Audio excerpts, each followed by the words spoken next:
There we Daniel. go. Hello.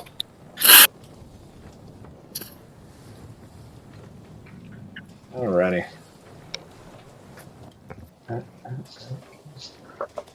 Before we get started, does anyone have any questions, comments, concerns that they want to go over before we begin?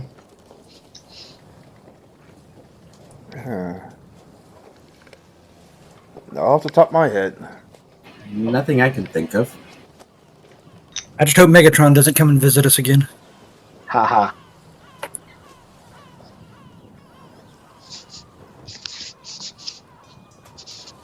Alrighty. Just to do some quick administrative stuff, you guys currently have 4 inspiration tokens on the table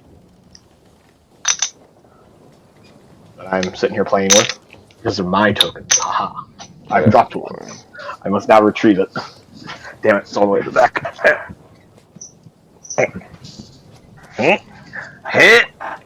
Got it. So I get to play with them. Alright, I don't have my dice. I didn't pull all my books out yet. Super disorganized. Terrible DM. Worst.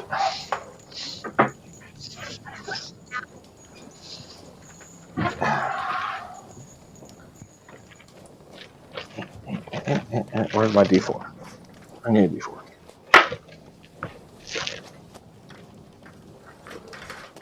Doesn't matter which one. I just need A1. Alright, we shall have the Dice of Destiny select who shall do the recap. Whilst I try and pull my shit out of my bag. Let's see. On my screen, you'll be 1, 2, 3, and 4.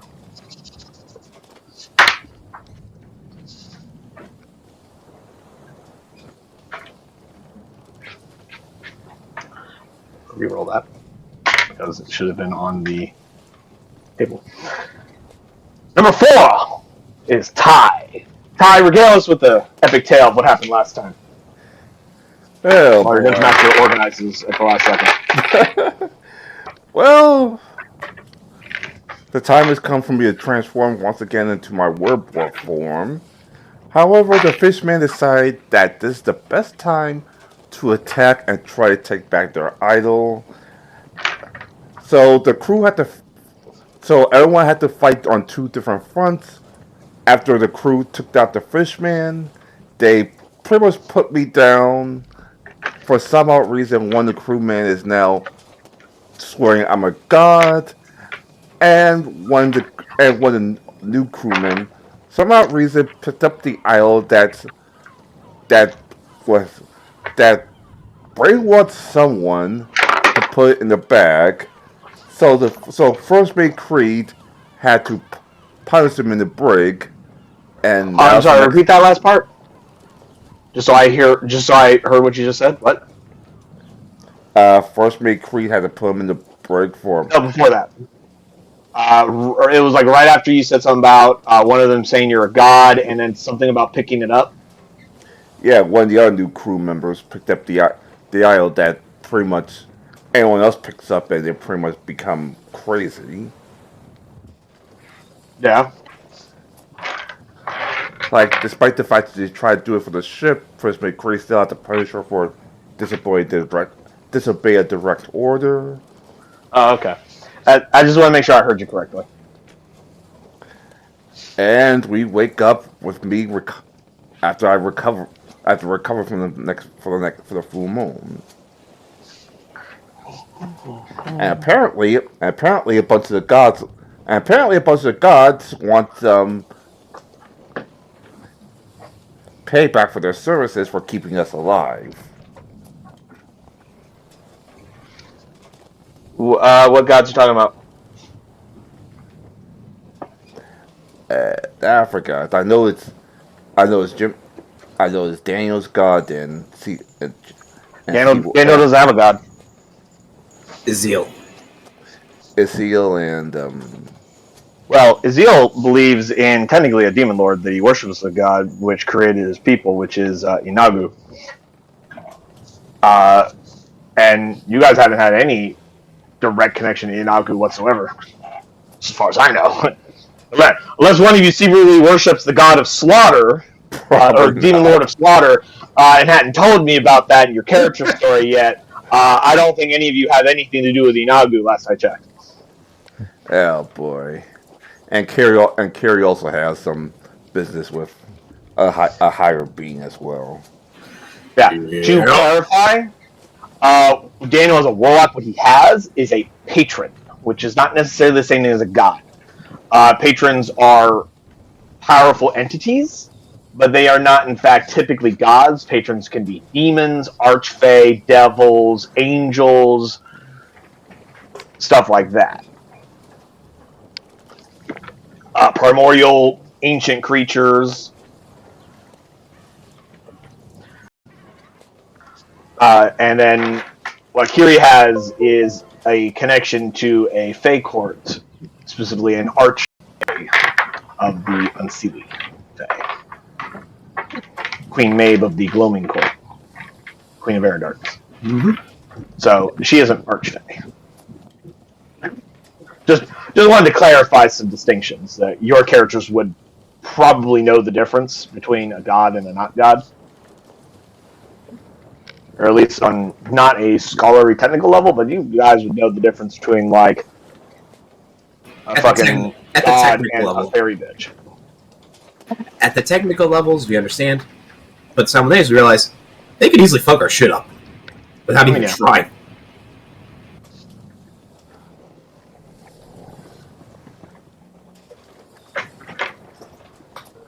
But, did them all out? Yes, I did.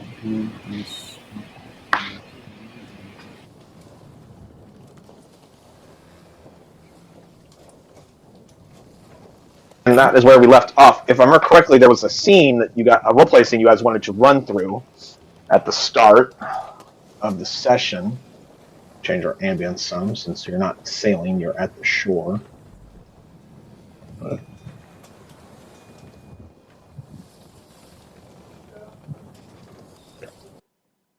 it is.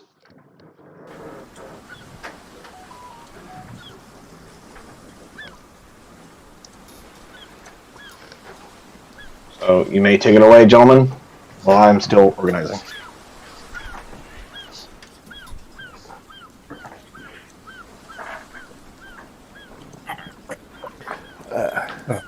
Got some so locked up.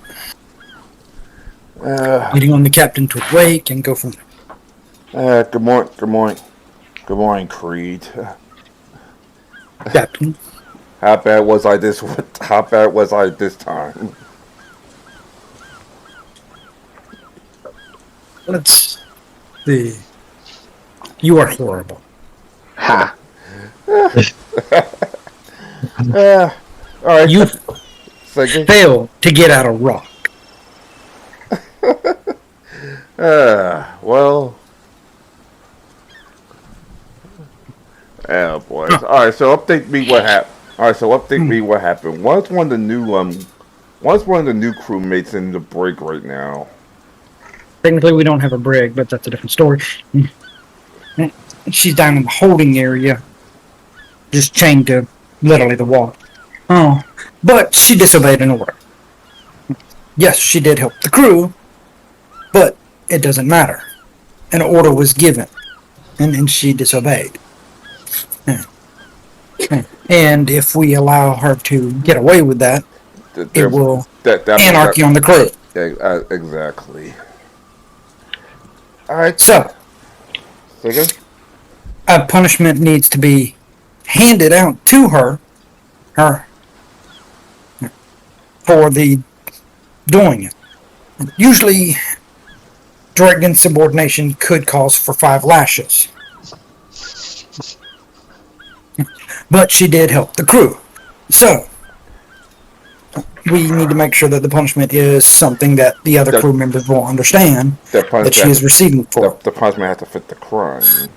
Yes. So, I suggest 1 lash by you, while tied to the mast. And that be it. Yeah, a lot better than me. I was about to say 2, but Who But then you are again, the captain. if it's by me, then might as well count as 5, to be honest. So, So any other updates on what happened? Because I was, well, as you can see, we're still cleaning the fish guts up out of the rooms and stuff. Yeah. Izil has what the fuck happened to the fish? I thought we took care of him already. more came up, but Izil has been really helping out in that department, in the cleaning. Anything worth eating, he has hoarded to himself. Anything else, the other crews is required to clean. So, wow, bit crazy he is still useful. And as long as he keeps things like this clean, and I have no objection to what he eats. Well, as long as doesn't get any of the crew members. Also, his payment is no longer in gold. He does not wish to have gold. He wishes to have double rations instead. And anyone we kill, he wants first dibs at eating if he likes them. Which is an acceptable thing. That means one less thing we have to dispose of. We have some strange crew members. Speak for yourself. Have you looked in a mirror? I'm counting myself as well. I'm a half orc lycanthrope to the tiefling first mate. I was like, I'm a half orc lycanthrope. But all right, let's keep singing. We should go visit the sisters near Rock Island, for them to take possession of our trinket before selling. Exactly. All right, let's set sail to Rock Island, and let's bring on new crew members up so she could be punished from the crew directly. Just a quick reminder there, Captain. Rock Island is not where they are. Rock Island is a island in the archipelago of Whalebones. Yeah. That's what she said. Where they are. Yeah. I said near. Yeah. Yeah, I have actually marked their specific locations on the map, gentlemen, if you'd like to take a look at the map. Yeah, it's right here. Yes. But I did say near. I didn't say the island. I said near that island. Yeah. I know what you said, but I also know what Ty said. He said set sail to Rock Island, which would be a very confusing order because that's where your people would take you, and then you'd be like, where the fuck are we? And it's like, well, you're at Rock Island. That's where you told us to go, Captain.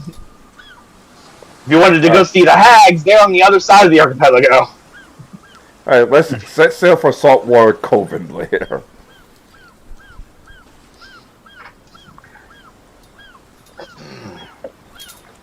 Are you guys going to take care of what you discussed before leaving or whilst in transit? No, before leaving. So, okay. Using thaumaturgy to summon the entire crew, except for Vola and Nezor, up to the deck. Having Vola, me, and Nezor escort the prisoner up and chain her to the mast.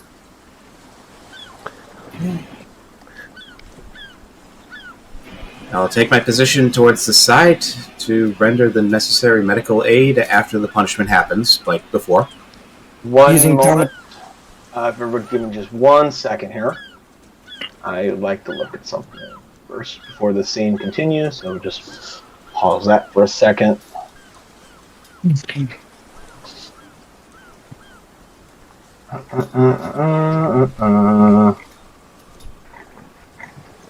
Cool. Okay, alright, this is what I want to say.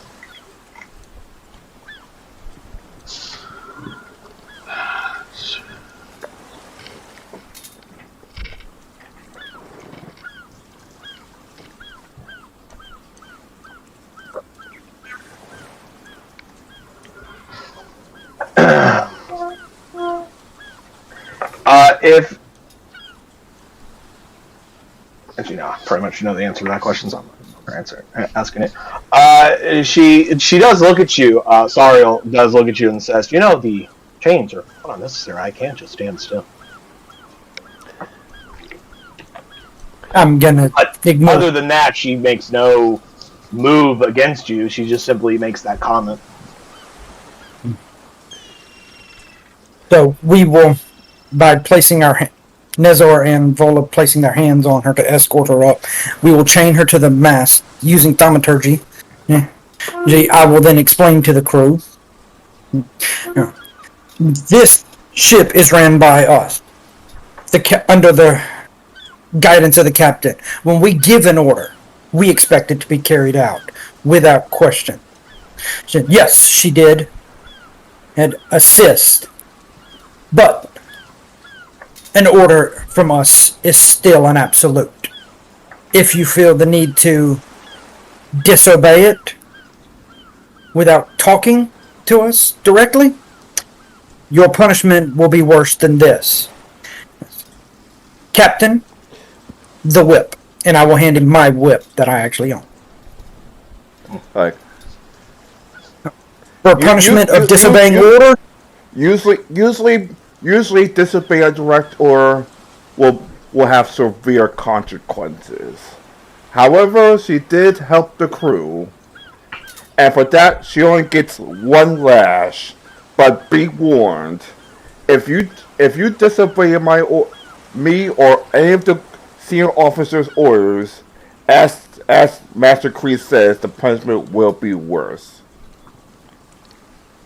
Like, we're parrots, but we do listen.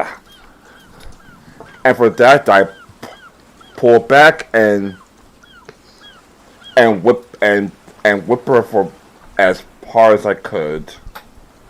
Cool. Let's see. Creed, give me an intimidation check with advantage, and Captain, give me a persuasion with advantage. Both of you are getting an advantage because you're kind of working in concert in this regard, but both of you have very different approaches in this circumstance.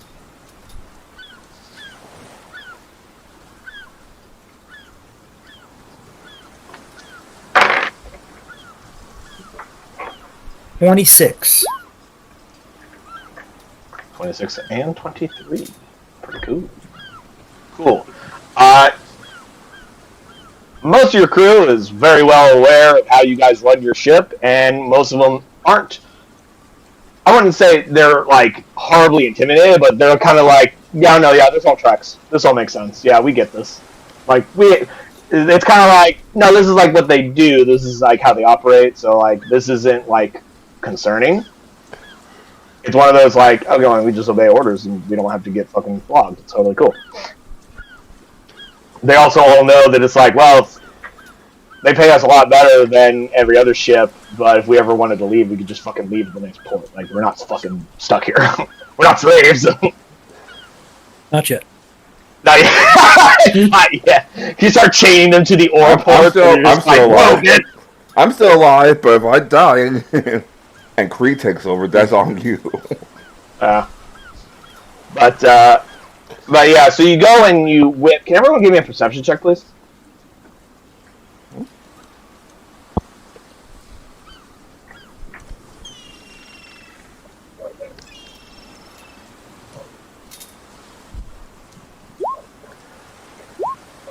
Oh, wait a minute.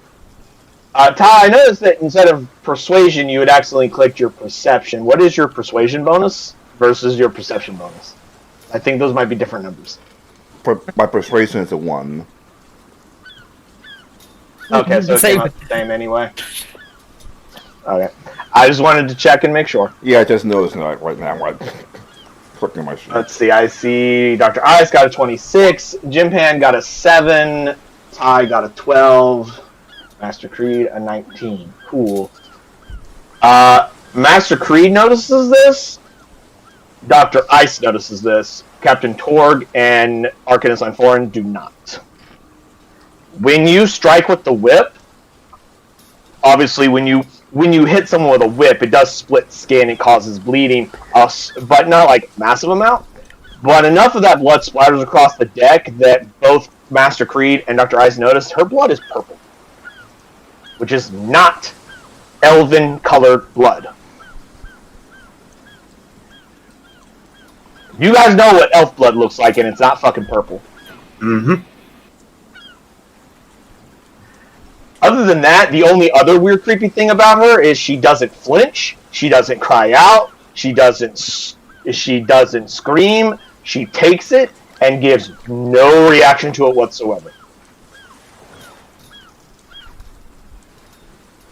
Dr. Ice is going to take out his little notebook and in the section Start making notes. Unusually high pain. He's got a list of like things that don't add up. This is what elves are, and this is what she does, and they don't cross-reference. Unusually high pain resistance? Question mark. Or tolerance.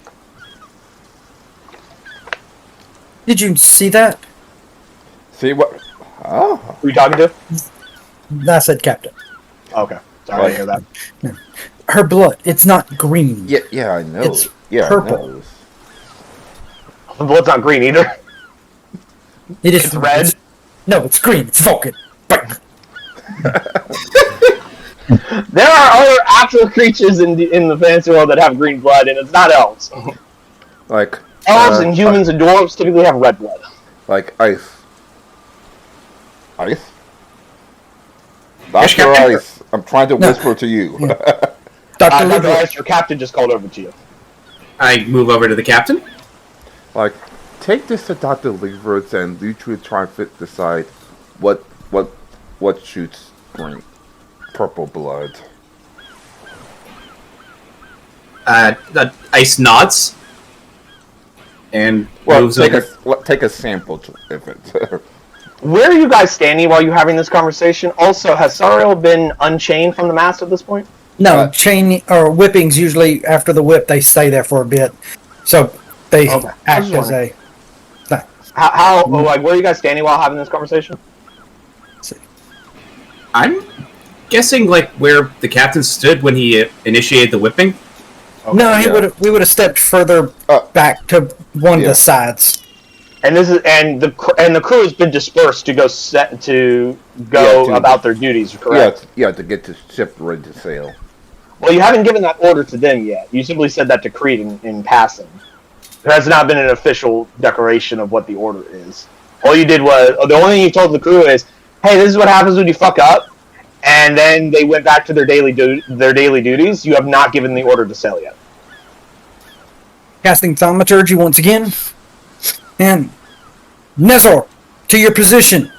Vola. All right, I'm shipmaster. I almost said captain. I'm still alive! For sale. That's No, captain. You are currently still alive. Yes. bosun. Have them raise the anchor. Your bosun Ryota gives a snapped informal salute and then starts having his people drawing up the Everybody anchor. else. I'm gonna have them. I've delegated down to them to do it and to shove off. Cool. So the ship starts to make ready for sail. This will take several minutes to do so, so you guys still have several minutes before you actually take off. Where this scene happens, you may continue. Pardon for my interruption. I just had some clarifications. Fair enough.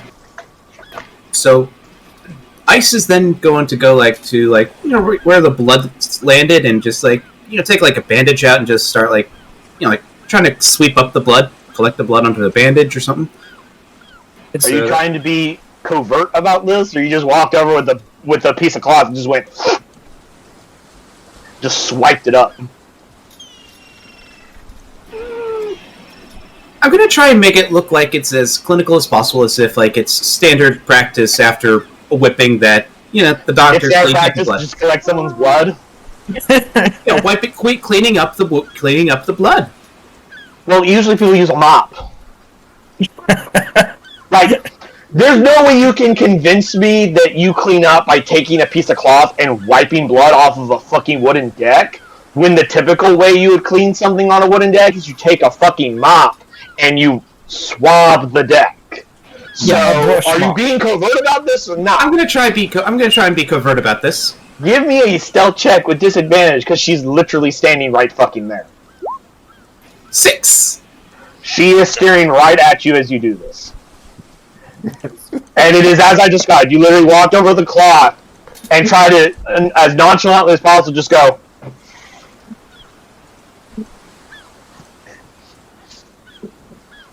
And then you walked away. And she's staring at you the entire time. No reaction, she's just watching this. She's probably just wondering, is this bird actually a doctor, or did he just kill somebody and claim he's a doctor? No, that's not even remotely close to what she's thinking, but nice try, though. He's thinking how to kill you and fry you up for drumsticks. Well, No, that's Ezeal. Ezeal's always thinking about how the best way to eat people and prepare their bodies, but he usually just default to eat them raw. yeah. Her thought is probably, is this entertaining to me or not? Nope, again. She's a tough nut to crack. If you want, you can roll an insight check to see if you can get some discernment on her thoughts. 4! You could also just... Jesus Christ! Yeah, you don't know shit. You She's suck. a blank wall of mystery. It's literally a nat 1 and nat 20. Speaking of... That's usually how it works. Speaking of reading thoughts, if you guys really want to read someone's thoughts, you do have an item that does that. That no one has ever taken into their inventory. It's been down in your hold the entire time you've got it. Which Yeah. I think you guys got it in session 1. I don't remember. No, got it, I think, closer to session 3, but it's an amulet. I don't remember. I know what you're talking about. It's an amulet. I mean, yeah, I know it's items. It's just that The medallion I of don't know thoughts. There we go.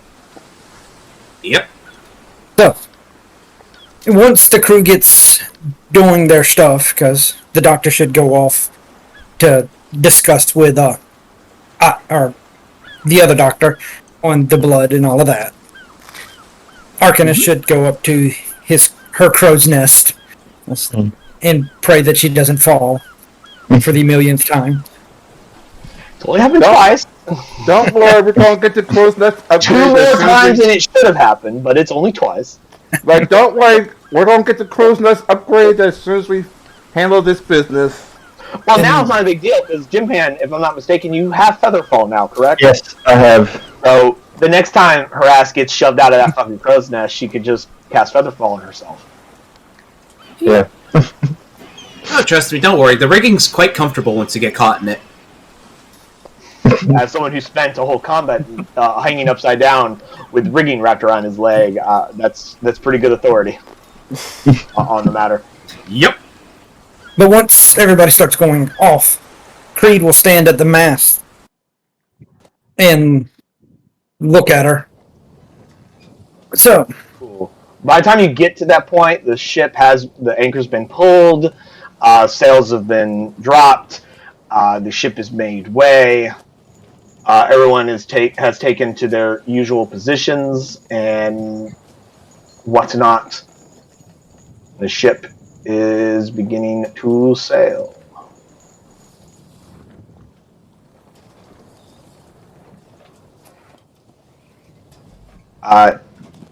So I'll ask each of you in turn to go ahead and consider these thoughts, because I believe Daniel was just about to say something before I interrupted, so we'll get back to him in just a second. Be thinking about any kind of downtime activity or role-playing scenes you may want to pursue. Also, as another quick aside, what pace of travel would you like your crew to go at, gentlemen? We're going at a Slow, normal pace. normal, or fast? Sorry, what? Normal pace. Okay. It will take you 8.5 days to arrive at a normal pace. So during those 8.5 days, feel free to do any kind of downtime activities or play out any scenes you may wish. Anyway, Daniel, you were about to say something, I believe? as we are set, so I will take my fingers and wipe some blood off of her back and hold it in front of her and ask. Give me an investigation check when you do that, please. I thought you were about to lick it. Wrong crew member. If anyone did fucking just lick blood as a fucking power move, it would be Master Creed. He would absolutely fucking do that as a power move. He'd just be like, I'm a devil. Yeah, but that's before killing someone. Oh no, he might do that while they're still alive if we wait to intimidate them further. Yeah, I don't know. Or break their spirit. No, It's an absolute power move he would do. What'd you get in your investigation, Daniel? 20. 20. Hold on, let me type something here. Okay, cool. When you touch her skin, it is not like cool and dry as typical normal person's skin would be, especially in these temperatures. It's really slimy. In addition to the horrid purple blood that comes away from your hand, there's also this string of slimy goop. This like slimy secretion comes off from your hand. I will hold it to where she can see it. Would you care to explain elf? And I'm going to emphasize the word elf. Because I know that's not what you are. You're very astute.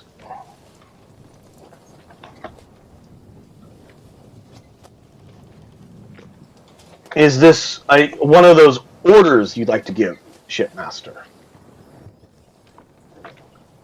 This is no order. This is just a conversation. Well, obviously, I'm not going to lie to you. That does not mean I will tell you everything. I am obviously not an elf. I am curious to see if you and your crew are intelligent enough to figure out what I am, though. So I shall keep that answer to myself for now.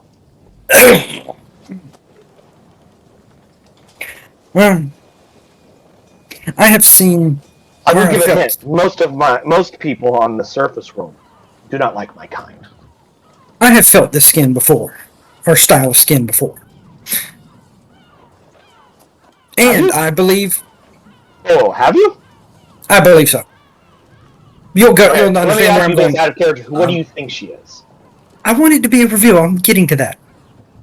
Well, because I like character player to dungeon master. What do you think it is? She's a hag of some kind. Okay, cool. Here's the thing that would disprove that. Hags, in addition to having slimy skin, they actually have fish scales. You do not feel fish scales. It was this weird rubbery skin that was slimy, and the slime is also different. It's not like gross, I live in a weird fetid, gross-ass cave because I'm a hag slime. It was like a secretion, like it's secreted from her skin. That's what it feels more like. Can I So make it's a not knowledge? quite the same thing. Can I make a knowledge nature or nature? Knowledge Arcana. I'm not proficient in it, so. Well, go ahead and roll it anyway. You don't have to be proficient to roll it for this, but that is the type of knowledge for this particular identification. 13. You don't know. You've never read or heard about this kind of thing. It's pretty obscure, and your background doesn't give you a lot of information in this room.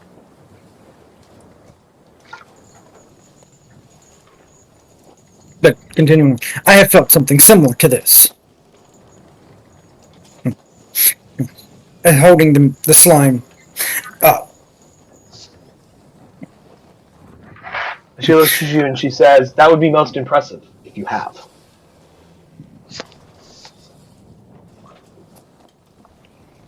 But slime like this usually comes from deep sea cave dwellers or just deep cave dwellers in general.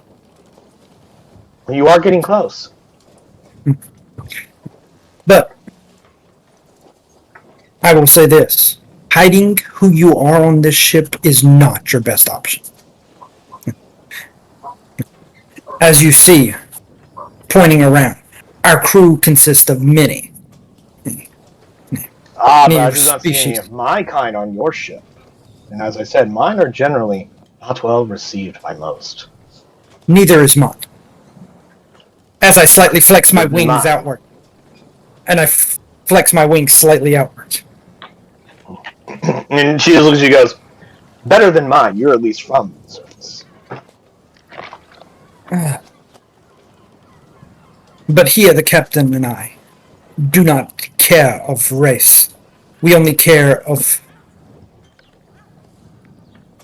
give me a second. I'm trying to think of the word again. Loyalty? Of actions and productivity. But we are. But you have not earned the right to just do without question. You are still new to the crew. You are still new to the ship. Prove that you are loyal to the ship, and you can earn the right to do as you did with the trinket, without a flogging. Of course, Shipmaster, I apologize for overstepping my boundaries. I will do better in the future. Does Dr. Livowitz know of your condition? This mask you wear? Oh, it's a glamour. Let's see, how does she put this? She says, it's a permanent glamour that makes people see what I would like them to see, which is just an average elf. Yes, but is the doctor aware of it? I have not told him if that's what you're referring to. Whether or not he is aware, I haven't discerned that yet. I haven't seen him in the last few hours. Then, when you are released, you will inform him of your mask.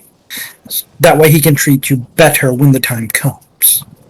I highly doubt he has the skill to treat me, even if he does know what I am. I am more than capable of handling myself. You will still tell him. I'm sure the other doctor, the one you refer to as Ice, the Aarakocra, may have already informed him of that. He figured it out quite quickly, in fact. He has Seems sharpened to be the more eyes. perceptive amongst you. His hawk-like eyes see well. Except in the dark. I tend to make... Hawks don't have dark vision either, so they're daybirds. Yep. I didn't say owl eyes. I said hawk eyes. There's a difference. He just made a joke about not except in the dark, and I'm like, well, most people don't, when they refer to the piercing vision of hawks, don't typically think about them in the middle of the fucking night, because they're not night birds. So, but you will remain here for one more hour. You will then be released. And what shall be my duties? I'd like to know ahead of time. As of right now, you will report to Bosun Ryota to see where he needs you. And where he... But before you report to him, you will report to Dr. Leibowitz or Dr. Ice for them to examine that to make sure no infection comes of it. Infection would be terrible upon a ship, my understanding is. Why she's talking backwards like she's fucking Yoda, I don't know. That's just the way the sentence came out. Yeah. Action on the ship. Bad that would be.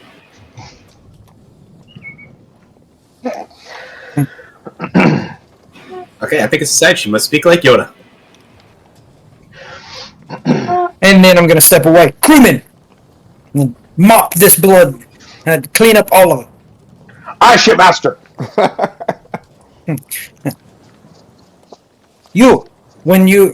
She is done, you will clean, and I'm pointing to another.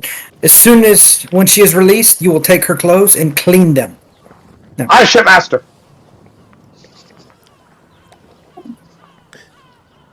Make sure. Then I will go and stand she's next at to least- the helm, next to Nezel. She Make does sure say, she's at least decent. Shipmaster, what would I wear in the meantime? I only have the one outfit.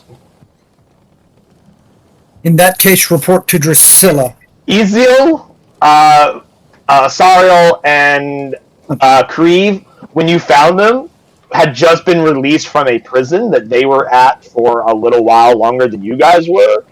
Whatever belongings they had are long since gone. So, Basically, the clothes on their back. so like a lot of the equipment they have, they acquired from like they either already had with them or acquired in the process of breaking out, like Iziel's like naval boarding axes that he wields, or like the arcane focuses and stuff like that. But in terms of like clothings and outfits or whatever, they only have like the one each. Well, So as soon as we get to... you will have an outfit ready when you go see the doctor. And I guess I'll go climb the to the crow's nest to talk to Arcanist. Or not the Arcanist, but yeah, the quartermaster Arcanist. Yeah, she's technically both. She takes both roles. You're a crew of many hats. Arcanist.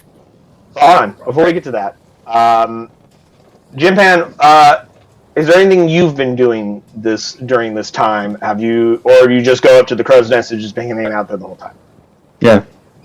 Cool. Captain Torg, after you're done with your conversation with Master Creed, what did you go off and go do? You decided to go pursue anything? Probably help the ship get ready, and after that, walk around, make sure everything's settled, and probably one of the nights go on look, challenge anyone to a fight to see if anyone wants to try to fight the captain for one day. Really? Are you going to do that whilst you're trying to have the crew actually do their jobs? Oh no! I said free time. I was about to say that sounds more like a downtime thing. I said as in free actually time sailing the between. ships. But the one I really want to get to before we do the scene between the Arcanist and the first mate, Dr. Ice, you collected your blood in the very overt manner that you did, but super sneaky, totally, as far as you're concerned. No one suspects a thing. And you immediately went to the medical, to the med room, med bay. Yep, with Dr. Leibowitz. What would that be called? It still would be called a med bay. Would it though? I think that's more of a modern day term. I don't think they used that back in the time of ship sailing, but we'll call it a med bay for now. You went to the med bay, where you find Dr. Leibowitz. He after the thing, he went back down into his thing. He's got like his alchemy kit out, and he's mixing some tinctures, trying to make some medicines that he's running low on. But he has some ingredients for that he's had kept reserved, and he's like using like a mortar and pestle and like grinding some stuff up, and he's like mixing it with different things to create medicines that he's running low on. He's replenishing some of his medicines with the supplies that he has. Doctor. Yes. Dr. Ice, good to see you. Good seeing you too. What can I do for you, sir? Dr. Ice is immediately going to close the door behind him. It's never a good sign. Are you all right, my boy? I'm fine. Are you sure? Gosh, Generally, when people walk into my office and then immediately shut the door in a very strangely overt matter, it's either because they need my help or they're here to kill me. I assure you, I will help you if you need to, but if you're going to throw down, I will throw your ass off this ship, and then I will inform the captain that he needs to replace you, because it's nice having an assistant down here. But I will whoop your young ass. Don't think my old ass can't fight. Of that, I have no doubt. Like, pulls out a fucking arquebus onto the table, and he goes... And he puts that away. Yep. He takes out his beady stick. No, an arquebus is a rifle. Oh, rifle. Oh. And he's like, I picked this up recently. This is what my grandpappy once taught me how to use a long time ago. An arquebus is kind of like a really old It's a matchlock. style of shotgun. It's like a matchlock, I think. Yeah. It's a, but it's kind of like a shotgun. It has a very wide bullet spread because you can fill it with like birdshot and stuff like that into it. Yep. It's like a ye old shotgun. It's kind of like a concept where a shotgun originated from. Yep. Ye olde blunderbuss. In fact, actually, I think that's his other term. I think arquebus and a blunderbuss. I think that's. I'm probably wrong, but this is what I believe I am correct on, but I could be very, very wrong. But regardless, though, he pulled out a fucking flintlock rifle. Yep. Really old one. But he goes, so what can I do for you? Alright. Ice is going to take out the bandage with the purple blood. So, do you have any idea? Have you ever seen this color of blood before?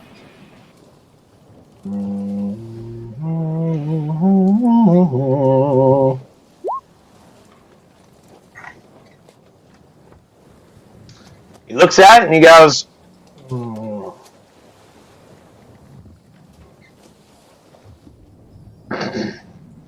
I think I've read something that some individual creatures should have differing colors of blood, obviously.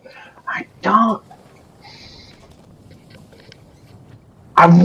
He seems like he's trying to remember something that he read like a really long time ago. He's like, I think I read something about some creatures that have purple blood. I want to say they might have been subterranean creatures from the Underdark. That's not really my area of expertise. This is something I might have read in passing. But I'm not sure. Yeah. Because this sample came from Sariel. And with that, I'm also going to take out like that little notes of like all the things I noticed that were wrong. So basically, he's going to be informed that like her arms were like thinner than it looked like, had somewhat of a sliminess on the skin. Well, she has displayed a skill with illusion magic, so I assumed that she wasn't as she appeared. Am I the only one who picked up on that? Oh, I figured that much as well initially during the whole thing. It's just me just trying to figure out what exactly she is. Why does it matter? He's dead serious. Like, why does it matter? In order to properly handle in case she needs that treatment. And the kind of treatment that like an orc takes isn't exactly the same as what a half-elf would need. If I've never found that to be true at all. A stab wound's a stab wound. You treat it the same way, pretty much regardless of the creature's anatomy or physiology. The only time it matters is when it comes to substances that you may utilize. Medicines. Yeah, medicines and potential magics that could affect them. Like, for all we know, like using a healing magic might cause her pain. Well, as far as I know, she's still alive. Right, She bleeds, so the healing magic should work on her the same way as it works on all living creatures. Right. It'd be very strange if we found a restorative healing magic that didn't work on the living. That'd probably be of a curse. I think she would have mentioned it if it was a curse. If we do come across something like that, remind me to buy you a drink. Why? Because I'm suspecting, with insanity that we're dealing with, we'll probably come across that at least once. Nah. I've been doing this for how old is he? 200 years. Never came across a curse like that. It's a very specific curse. But then again, I've come across some really interesting curses. Do you know sailors and pirates end up getting a lot of curses, like curse magnets. Like, it is insane. Yeah. They go and they steal the wrong treasure from the wrong person, and then next thing you know, they're skeleton people, but only in the moonlight. Or they lose the ability to eat, and food turns to sand when they eat it. Or one of them made a deal with a fucking devil to turn things to gold. Good old Captain Midas. And then every time he tried to eat a chicken wing, it turned to gold. It was awful. He eventually starved to death. Poor guy. I swear, these people, they come up with so many weird curses. More curses than I ever got back on on land. Well, luckily, though, he pulls out this vial out of his pocket. And he goes, "I got this vial of remove curse just in case. When you come across those sailors' curses, a lot of ship curses, pirate curses, you always gotta have a thing of remove curse on hand, just in case. This one, I might need to replace that one. Pulls out a second one. He goes, but this one I just made the other day, so this one's still fresh. But yeah, you can cast remove curse, but he's like, before he ever met you, he was making these kind of things because it's like, oh great, another fucking curse is in my office. Hold on, there, damn pirates. I have a feeling that Leroy's going to write a very long tell-all book once this adventure's over. He's actually written dozens of memoirs and books on the subject of curses and their relation with like sailors and pirates, to ship medicine and stuff like that. The guy's really old. I just want to point this out. Leroy is a very old dude. He's like well over 200 years old. He's a very old gnome. He's been doing this a long fucking time. Oh boy. Yeah, that's definitely old there for a gnome.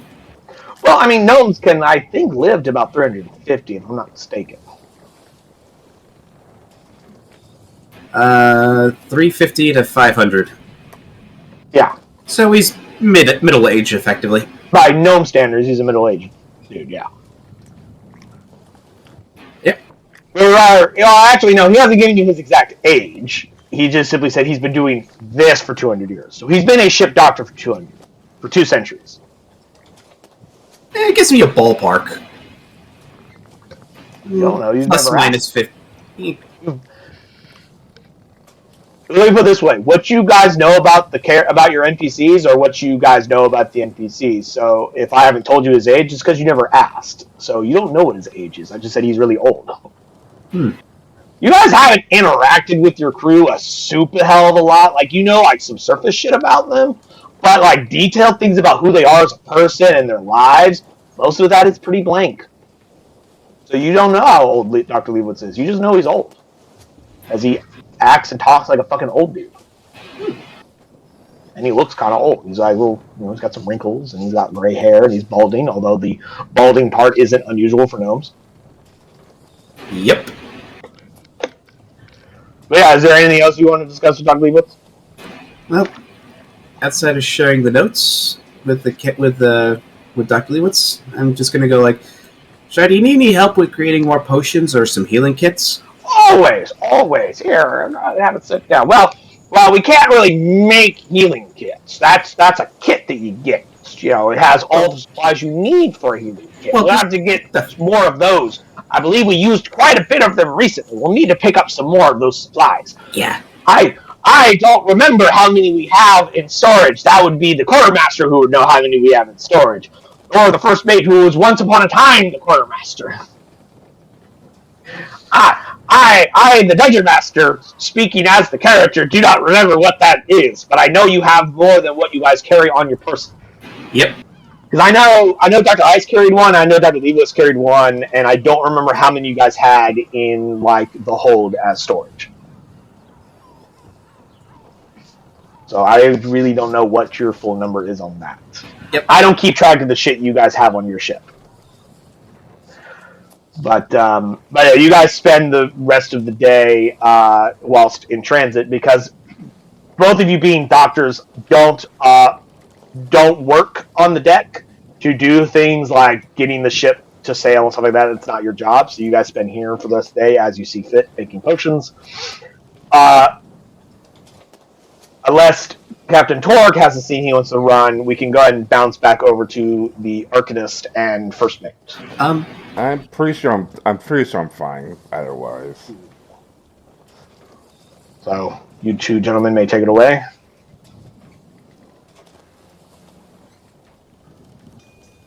Daniel, I believe you're still muted. Arcanist. Yes. Yes. Yeah, shut up. So, with our new crew, everybody needs to be issued a second set of clothing. Do we have any of that down in storage? And if so, where? Roll me a raw intelligence check, Japan. See if you know about this just off the top of your head.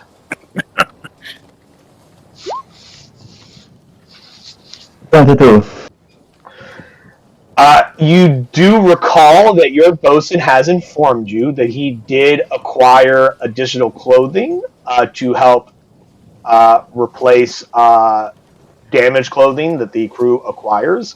Although that clothing is typically a individual's responsibility to take care of. But Ryota, probably upon your request, acquired cloth so you could make more outfits for yourself because Argus Unforeign likes to be pretty. I guess I don't know. I'm making assumptions about your character. You can confirm or deny them as you see fit. He feels pretty, oh so pretty and happy and gay. Argus Unforeign has so far come across as the person who likes to look good.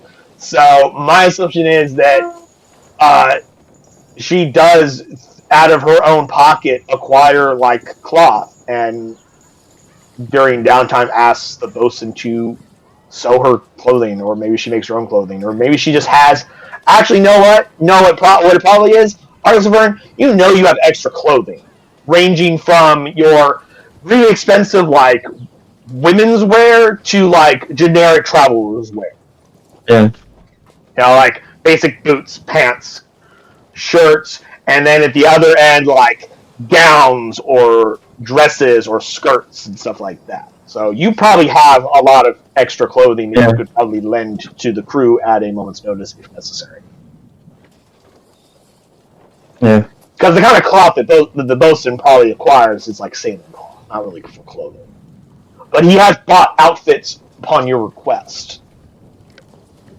Like when he was at, because that's what the bosun does. He goes out and purchases things for the ship, and if there's someone who either can't or doesn't wish to leave the ship, they could be like, "Hey, whilst you're out about town, here's some money. Can you go pick me up something for me personally?" Kind of a thing. Like your ship doctor and cook do that a lot too, because they get like specific types of like medicines and or spices. There's like their personal stash type stuff, rather than the allotment that they get from the ship.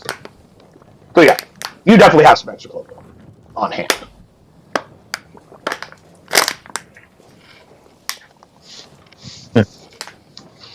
If you will retrieve, and I'm going to slowly count up, 6 basic outfits for the new members, I will maintain watch up here. Now, Okay. just a quick aside. Iziel, being a gnoll, doesn't wear a lot of clothing. He does obviously wear clothes to some extent, but gnolls are very of the savage types, so he's not going to be wearing things like boots, and he may not even wear full pants, depending on the day. You definitely have something that will fit Sariel, assuming that her size and shape is similar to what the form she wears is. But you don't have anything that will fit a Dragonborn. He's easily 3 times your size. Because Argus Unforeign is a small, petite, half-elven woman. The Krieve is a full adult Dragonborn man. Like, there's nothing you have that will fit that dude. I'm assuming we have something in the hold that could fit the captain, which could be used in similar scenario. You have some cloth. You don't have full outfits, so you'd have to make some. Done. I'm assuming you will tell me that you can make it at least. A basic thing for them. I mean, if you want your bosun to try and like sew like a fucking toga or something like, yeah, you could fucking give a Dragonborn a toga, which now sounds hilariously awesome. I actually want a Dragonborn in a toga now. Just toga. I will have them report to you, if they would like their outfits tailored. Is there a particular time you'd prefer them to stop by?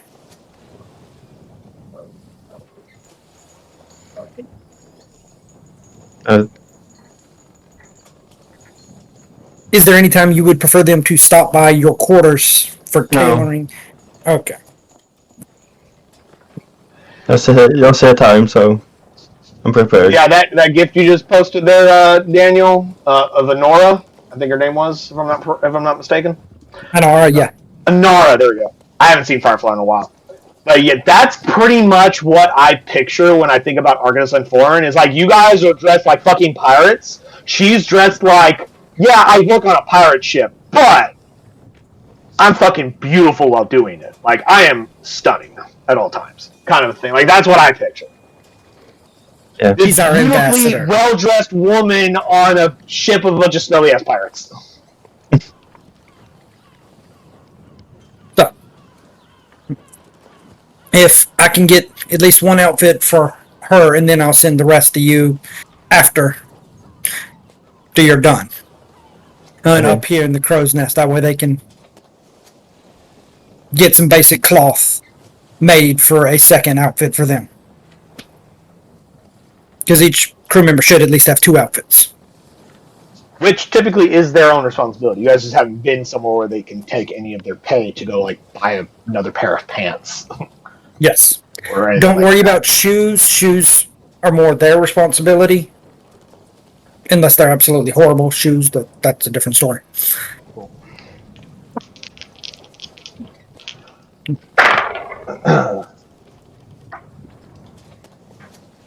Unless there's anything else you guys want to take care of, we could go ahead and advance the time some, if you guys wish. I've got several little things that I'm going to be constantly Okay. doing. Okay. This isn't. Is this a do it all in one shot kind of a thing, or is this throughout the next few days kind of a thing? Is my question. Right now, the first day is all in this day, just trying to get the outfits, going to each of them, re-giving them the So you the may outfits. continue. What is the next scene you'd like to run, Daniel? So, once I get the outfit from the Arcanist, I will find Dr. Leibowitz and Dr. Ice. Nice. And present them with the outfit for when. Give me a second, I'll re-get her name. I would say by the time you get down there, Sariel is down there per your order.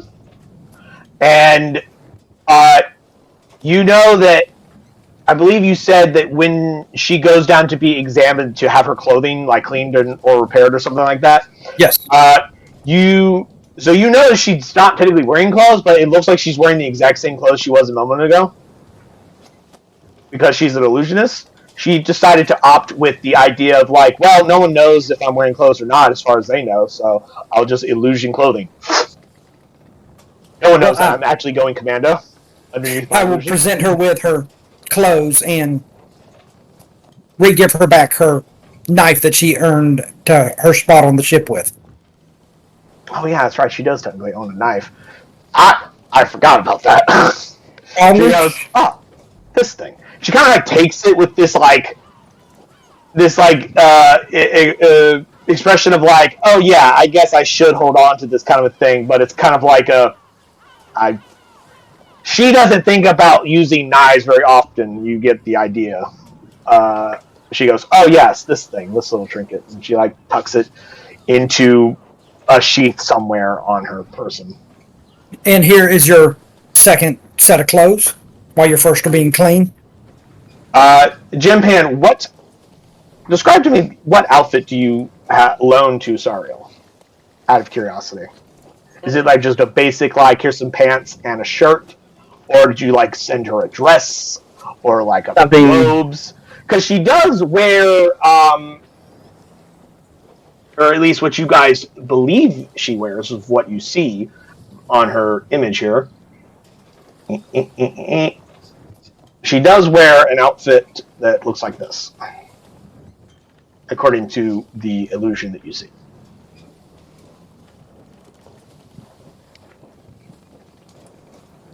Well, I almost said she does wear robes, but no, that's not what the image shows.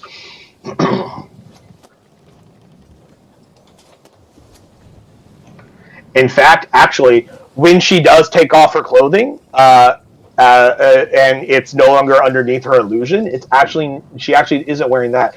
What she does wear is she wears a long blue robe, and she had a little sailing coat on over top of that. And the whip actually ripped through the backing of that sailing coat and the robe. So it's a quick sewing job, but in fact, a quick mending cantrip could easily fix that. Just boop. Which I don't have. I have mending. If somebody did, But though. But I will also tell her that once her clothes are cleaned, and once Arcanist gets off shift, if you will take the clothes by her quarters, she may be able to patch them up. She goes, oh, well, excellent. The mending cantrip is, so far, has eluded me. It is magic different than what I am used to. And if she's in a good mood, she may embellish it a little bit with actual needle and thread. Sometimes she has an eye for the pretty. For a brief moment, you see past her very, calm, very blank expression. You see her mildly excited for half a second. Ooh. She quickly, you see a lot of, ideas quickly flitter past her face, and then she quickly gets them back under control. She goes, oh, that would be most amendable. She's having a hard time hiding the whole, girlish giddiness of prettying up her clothing, essentially. You suspect this may be a weak spot for her. And if I rolled the a docs, 3 on her deception to hide it. She got a 3. oh, would you like me to roll my insight? Your passive insight beats that easily. That's why I didn't have you roll. I rolled her deception to see if she could hide her giddy excitement of the idea of wearing better clothing or prettying up her clothing. Like I said, you suspect this is kind of a weak point for her. This is what pierces through that whole I am calm and stoic and all mysterious and cerebral and ooh, pretty colors, ooh, fun fabric, like that kind of a thing. All right. So once I've done the clothes, I will find the other ones and give them, and tell them that if they need a second outfit, that they will need to go talk to the Arcanist when she gets off from the crow's nest. You find Iziel down in the hold with your bosun, and the bosun is just kind of looking at this as Iziel is running from one part of the hold to the other part, just. And when you get there, the boat, and I assume you give some kind of a questioning look at what the fuck is Iziel doing, and the bosun just kind of points, and as you ask that, he just kind of points at Iziel, and you see him come up out of one of the boxes with a rat in his mouth, and he's just.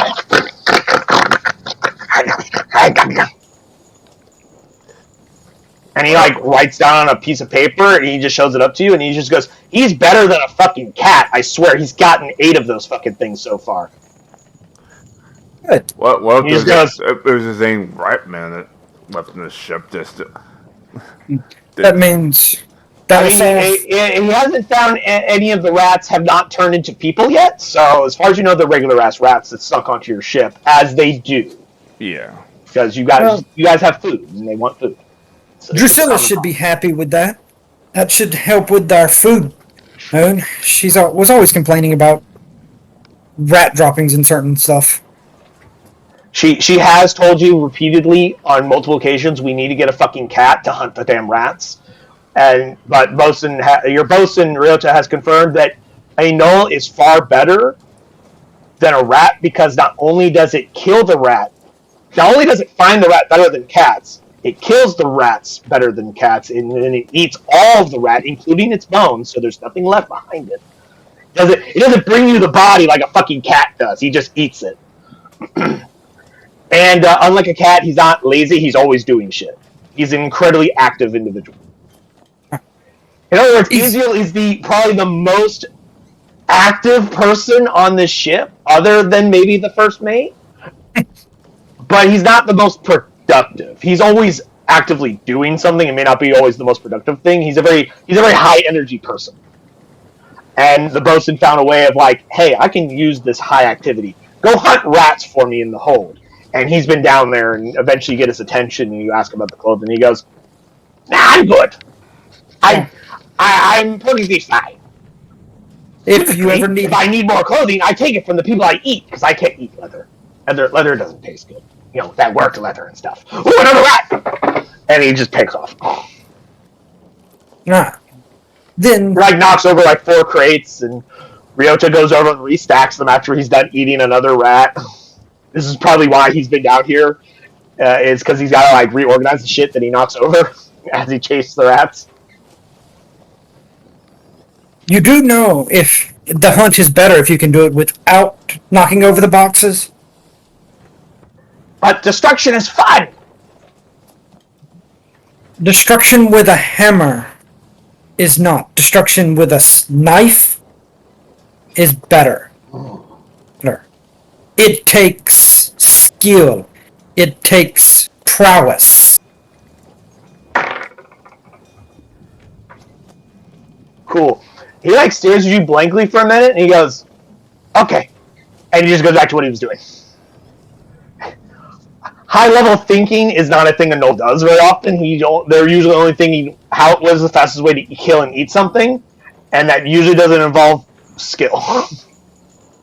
as the first mate would put it, it's like skill isn't a thing that Noels do. Like they're good at what they do, but it's usually very violent and destructive and messy. But then I'll go back up to the helm and I will work on my lessons with Nezor. And which specific lessons? Are these the archery lessons, or were these the language lessons? Language lessons. Cool. Now, if I remember correctly, I believe a work day is like, I don't remember what it said in Xanathar's. I'm sure you've looked this up and already looked it up and know like how many hours per day you have to spend to learn it. Like it just says 10 weeks. Okay. I might have been thinking of something different then. But anyway, so you spend like the remainder of the day, I'm assuming, of him sailing, and every once in a while he'll give you like a string of words to like practice or whatever, and he'll be like, no, you gotta pronounce it. You gotta get more. You have to get more phlegm in your throat, just because what you just said was, I have a pig in my pants. Which, what you should have said is, I'm going to murder you like a pig. Most goblin is violent and crass. There's not, like for one thing, that Creed knows, there's no word in goblin for friend. There's potential ally or subservient person, but there's nothing that translates directly as a friend. Like, that's not a word that exists in goblin language.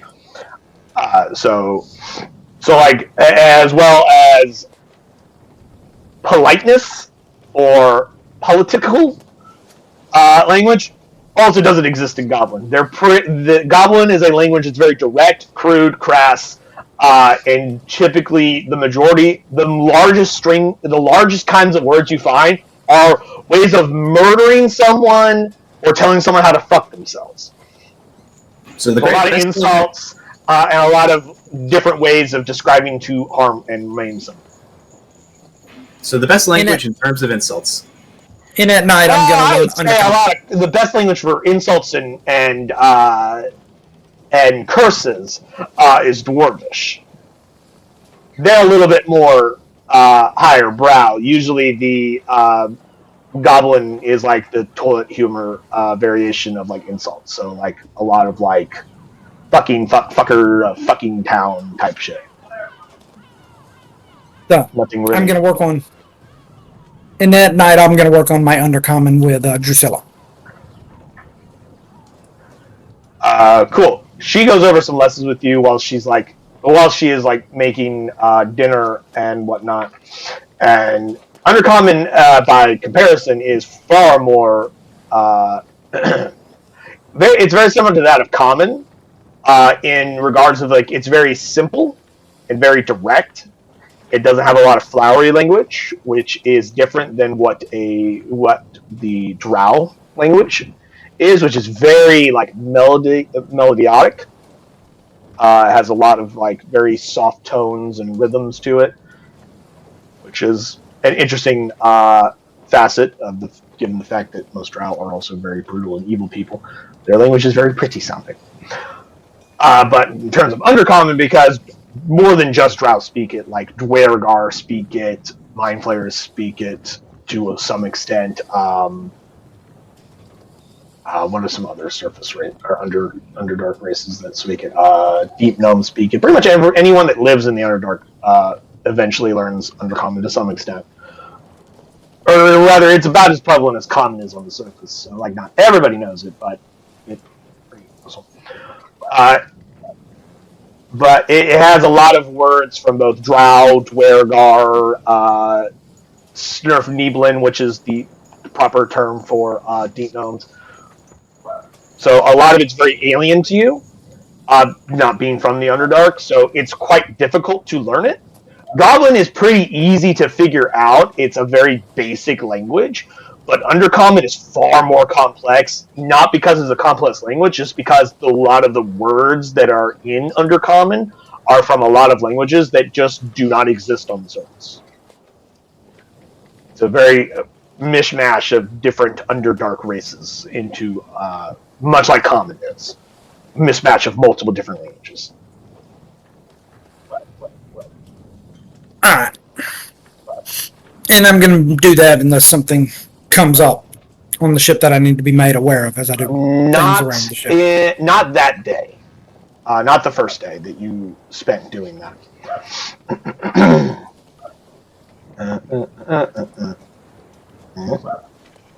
Let me just go and get that little marker right there so I can keep track of that. Now, over the course of the next, because you spent all that first day of your 8.5 days, over the course of the next 7 days, is there any type of downtime activities or role-playing scenes that you guys wish to take care of over the next 7 days worth of travel? Let's start with the captain. Probably. Is there anything you want to go over? Probably for once, actually speaking to some of the crew members to find out like what's happening, how they're doing. Anyone specific, or are you just getting a general vibe across your crew? Actually, let's start with the Stormbreaker sisters. Cool. You find them during one of the times of traveling, doing their usual thing. They're entertaining the crew as the crew is getting the ship to go, because of course, whilst you're out in the middle of the ocean, there's not a lot of things to keep you distracted. It's a very empty, boring time just traveling. So they're playing like little sea shanties. I want to say she shanties, sea shanties and rolling tunes just to keep the crew's morale up and people entertained and not during the monotony of travel. And they see you and goes, well, "Hello, Captain. What can we do for you?" Fine. How's your crew's morale doing? Well, good as far as we know. How's your own morale? They haven't booed us off the stage and thrown tomatoes at us yet. Where they would get tomatoes, who could say? Never underestimate this crew. Sometimes they match conjure tomato to throw. Exactly. How are you two doing? It's been a while since we're doing fantastic, Captain. Thanks for asking. Wild question. Where did you learn to sing anyway?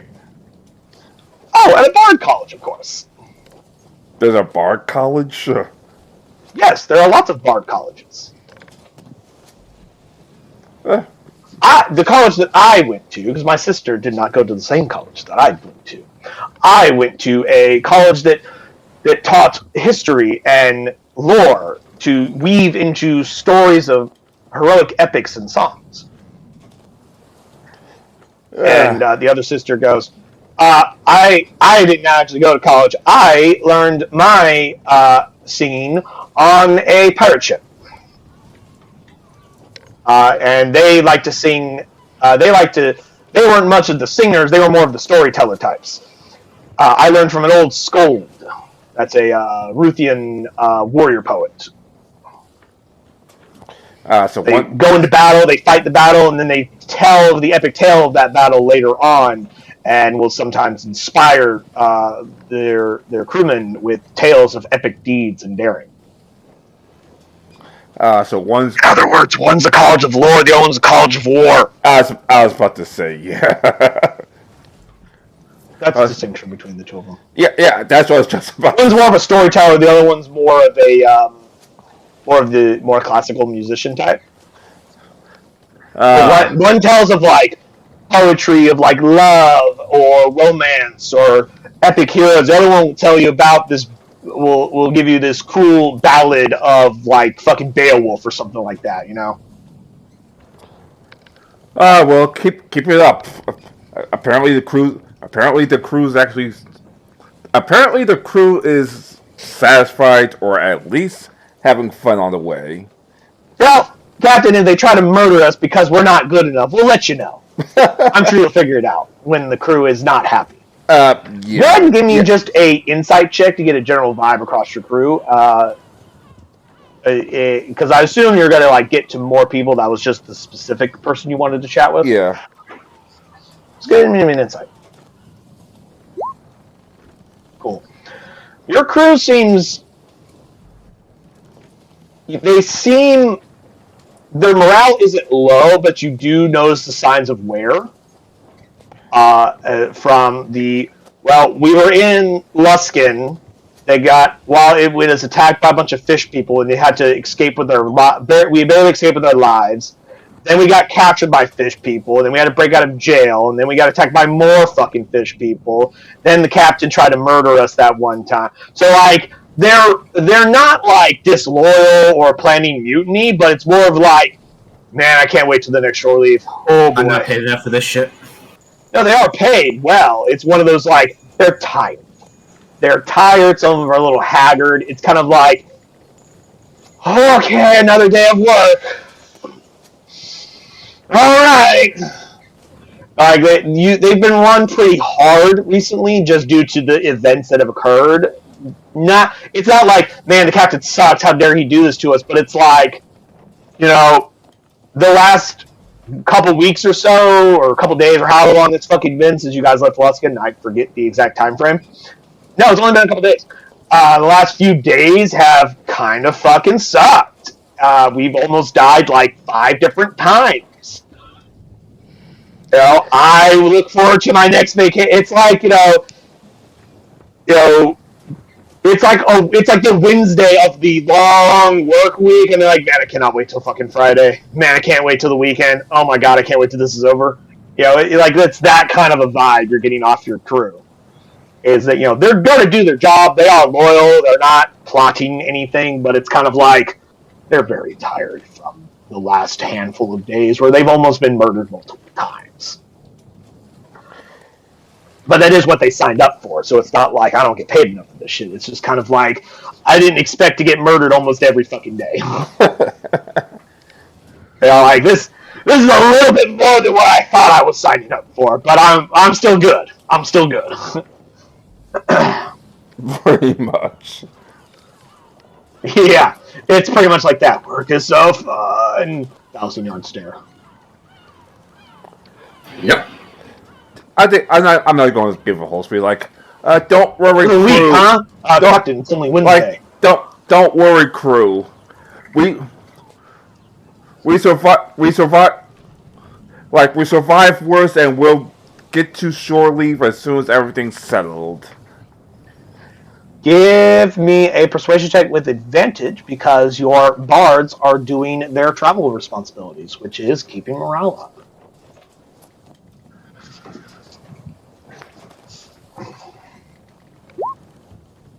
Cool. You see a few of them like kind of like, yeah. They kind of like straighten up a little bit. You see them kind of like rub some of those bags out of their eyes. They kind of like, they go back to work with a slight more pep in their step, with a little bit more gusto. You see like that little speech, you know, while small, seemed to get some of them out of the more like, oh my god, I wonder if maybe I should like think about earlier retirement than I initially thought kind of thoughts. So they're like, no, we're good. We're good. The captain and the first mate and the quartermaster, the arcanist, they're all fucking badass motherfuckers. They can just nuke whatever the fuck we come across. We're all good. Yeah, we're fine. Yeah, we're good. And they just go back to like swapping the deck or whatever the hell else work they were doing. And better than that, I'll help the crew members and walk around the ship. You're just making sure you touch base over the next several days. Just making sure, like, hey, don't forget, I'm here if you need me kind of a thing. You're doing the CEO check-in with his fucking employee type stuff. Yeah, exactly. Because, normally the captain isn't super direct with the crew. Usually the first mate does a lot of that. So you're just going like, I should make sure I stay somewhat connected with the crew, so I'm not just... Yeah, because even I realized that... That way I don't overthrow him. Yeah, if I realized, hey, it's been a rough couple of days, the shore leads got cut off by freaking seamen, and we all got captured, then they had to fight me, so... Yeah. So you're just doing all that. Dr. Ice, is there any kind of downtime activities or role-playing scenes you wish to take care of over the next few days? Can't really think of like a whole lot as far as like role playing goes, but definitely gonna be helping Dr. Leibowitz with like restocking the potions that we have and making potions and whatnot. Now, if I remember correctly, you still have the information on the crafting of a common healing potion, so yes. You may go ahead and factor in the amount of gold you have to spend to create a potion and how many potions you can create over a period over the next 7 days or whatever. You can go ahead and get those notes out and have that written down. I'll let you go ahead and take care of that because I refuse to pull out the crafting rules and fucking learn it myself. I'm going to make that your responsibility. If you want to craft something, you learn the rules, and I'll just go, okay. Mm-hmm. I have so many other things that I have to keep up with. Yeah. Crafting rules is not one of the ones I want to do. They're a pain in the ass. But that's all. Arcanist, is there anything you are taking care of over the next several days? Or any roleplay scenes that you wish to initiate?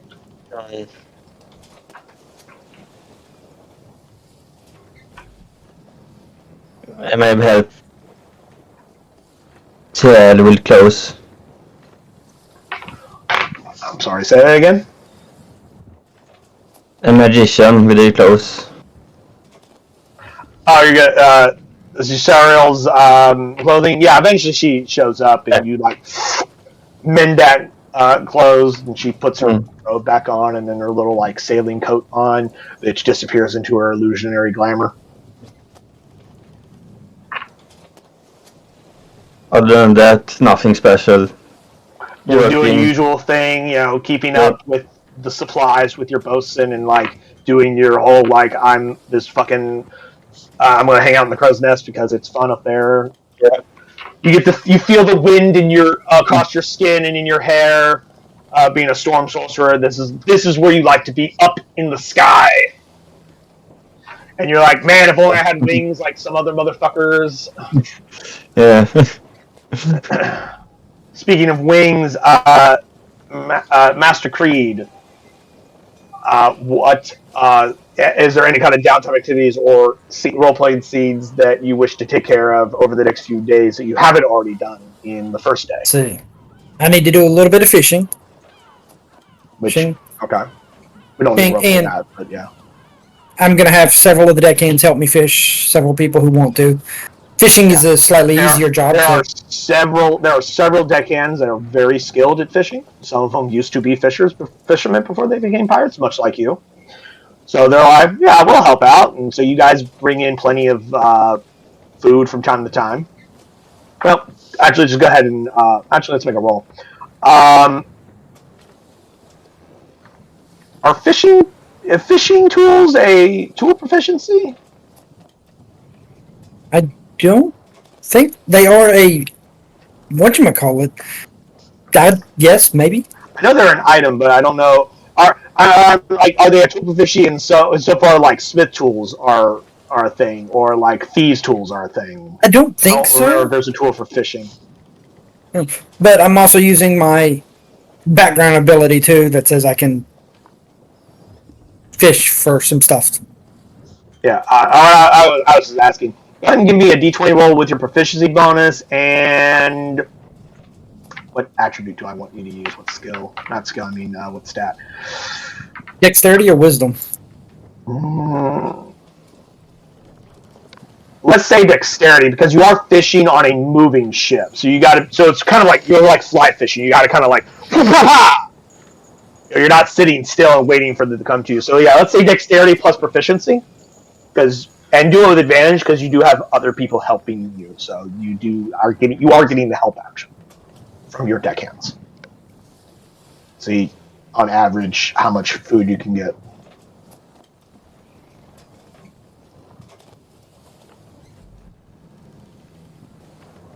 $20. 20 is pretty good. You get enough fish over the course of the several days that Jibpan, you can reduce the amount of food that you take out of your food supplies by 1 day. Because like you don't bring in like 6 days worth of fish; they don't go bad long before you can eat all of that. That'd be ridiculous. But over the course of like 4 or 5 days, you bring in enough fish that supplement your supplies equivalent to that of a day's worth of your travel. So instead of marking 8 days of travel for your food, Jimpan, you can mark that you spend 7 days rather than 8. That's To the something I fishing want prowess to do. of your first mate. Do what? That is one of the few items I'm going to be doing over the course of the days. Yeah. There's a few of my language classes. So, and now to go talk to Vola. You find Yes. Vola directing some of the crew.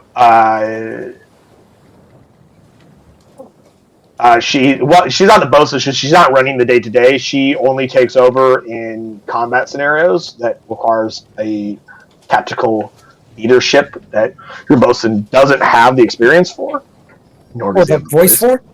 nor the voice for. But some of the crew that aren't directly doing other jobs, she's doing like gun drills or like combat drills. Like she's doing drill sergeant shit. So like, okay, you guys aren't working sales right now, but you're still technically on duty. Come with me. We're doing practice drills, and she's doing dry runs with your cannon. Sorry, not your cannons. Your ballista.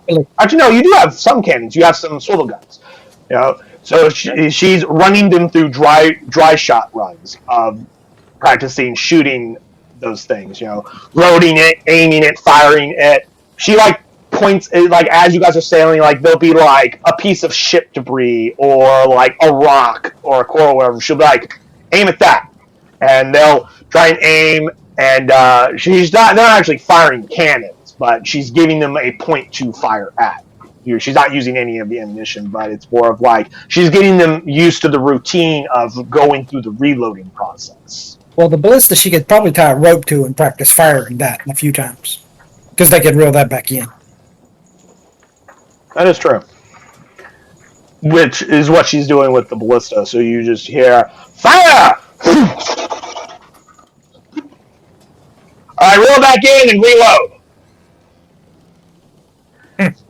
So it has like 1 or 2 guys that are like, they're on the retrieval process because obviously you want them to learn how to fire quickly. So like the crew that's actually being trained doesn't reel it in. It's another couple of guys who are just like, but like they immediately go back to, they start cranking the ballista back, they pull out another one, they start to load it in, and they have like a rotation of like 5 or 6 ballistas that have like cables attached to them so they can reel it back in and not waste ammunition. Because much like a crossbow or a bow, you don't want to dry shot a ballista. That actually is up the mechanism. So, Vola. And she sees you, she goes, Master Creed, what can I do for you? A word. She turns to them and she goes, alright, take 5.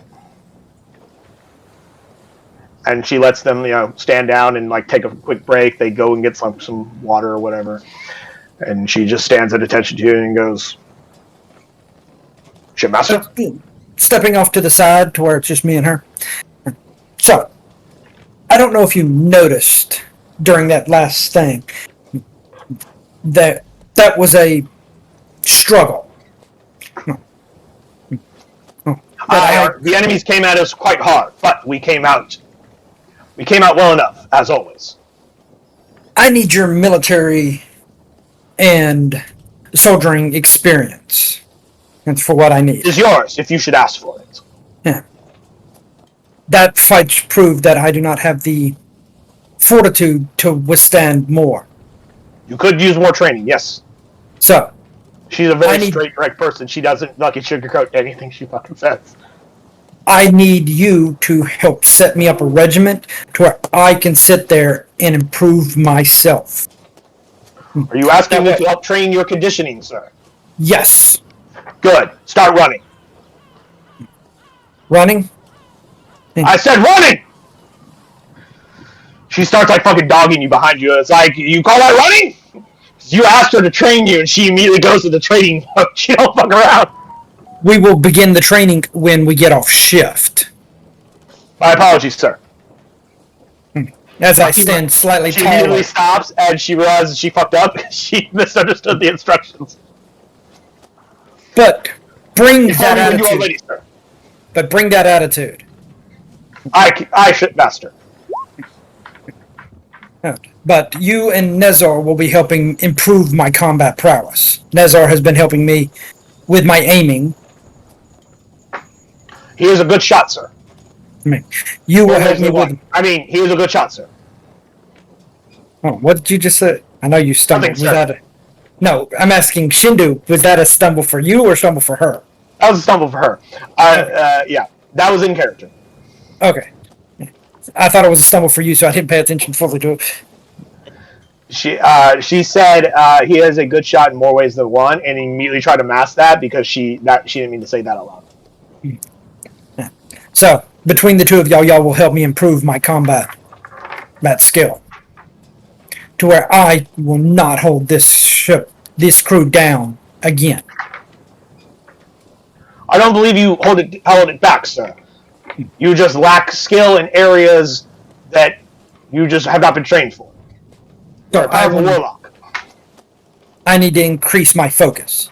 So, when you get off shift, you can meet me, and we will begin. And in Goblinoid. Good? Give me an intelligence check. Just raw intelligence. 11. You say good, and she says goo? You got the pronunciation just wrong enough to where instead of good, you said the word goo in Goblin. And she looks at you confused. And then she doesn't roll high enough to try and figure out what the fuck you were trying to say. I'm going to try to... like, what? I'm going to keep trying, and then I'm going to try it again. Is that acceptable? Trying that in Goblinoid. Maybe seeing if I can change my wording. Cool. And she goes, "Oh, your goblin still needs work, shipmaster." But and she'll say a string of goblin, and she'll say, "And just so you know, that essentially is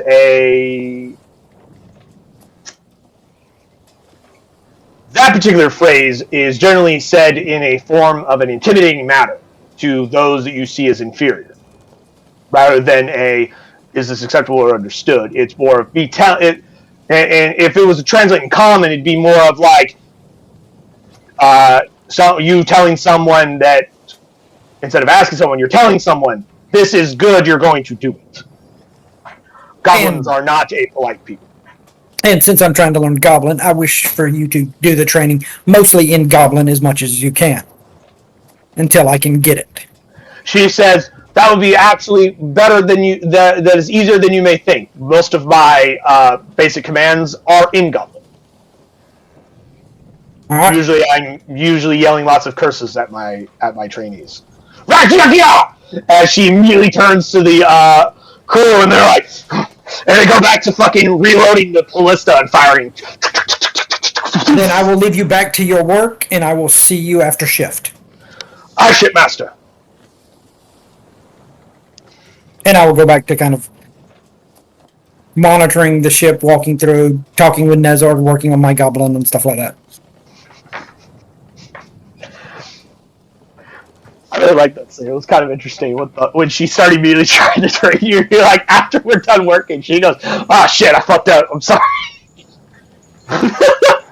Like, I assume when Turk walks onto the ship and sees Lola and Creed running drones, like, what in the fuck? This would probably be like a later in the afternoon kind of thing when the ship would start to get weighed for anchor, because you guys only travel 8 hours per day, because anything more than that would start to exhaust your crew, as well as, after an 8-hour period, it's getting close to evening, you got to kind of start looking for a place to weigh anchor for the night, because you guys don't really move very much during the night. You move very small amounts during the night shift, and that's only if you aren't in an area where you could weigh up anchor, because the night shift has to keep the ship on course so it doesn't start to drift off somewhere else. They try to make sure that they know where the ship is in terms of its orientation, so that during the night the ship doesn't go, and you wake up the next morning and it's facing this way, and you think, oh, well, we'll just keep going straight. Well, now you're going the wrong way. Kind of a thing. Hence what the compass is for, too. Yeah. But not everybody does that. But let me pull up my thing here real quick. Issues at sea. Just for fun, I want everyone to roll me a D100 or a percentile dice. Since this is a 8-day journey, there may be multiple minor issues at sea. So let's just get at least 4 of them across the board. So one from each. Start with Jim Pan. Actually, no, we'll start with Daniel, because I'm assuming he didn't roll in the thing. Daniel, what'd you get? I got the magic number of 80. Okay, let me find 80. It's way down here at the bottom. Oh, Dr. Ice, 94. I'm very scared. Either the 94 is bad or the 4 is bad. Well, I mean, it's minor issues at sea is the table, so there isn't all the bad stuff is in this section and all the good stuff is in this section. It's a mixture across 100. Yeah, but usually either a very low number or a very high number tends to kick things either up or down something one way or the other. Not always. Not on a random table. Not typically, because it's very randomized. But Master Creed, one of the things that happens throughout your journeys, the reason why you don't get a lot more fish is not only because you guys aren't one hardcore fishing, you're just trying to grab a few of them while on the run, but there is a day where there are no fish because there's a bunch of ghost fish. There's a school of ghost fish that is following the ship during one of your days of travel, and they're scaring off living fish. And they make a lot of very eerie moaning sounds, and sometimes when you stop the ship or slow the ship down during the night, they've taken to swimming through the ship. So some of your crewmen are in their hammocks just Hey, Eldridge blast a few fish just to see if we can... nothing happens. It doesn't stop them. They're completely harmless. It's just kind of well, we have a school of ghost fish with us. This is a weird omen. It's one of those things you just kind of have to accept, because what are you going to do? I know. I don't think no one has nuclear, unlicensed nuclear accelerators yet, so... Aziel's probably happy with the fish. He tries to eat them and gets nowhere. Yay! I have ghost fish. Okay, I can deal with ghost fish. I attempt to shoot a few, and then I use them as target practice. Well, they give no sign of being hit or not, but yeah, you could shoot at them.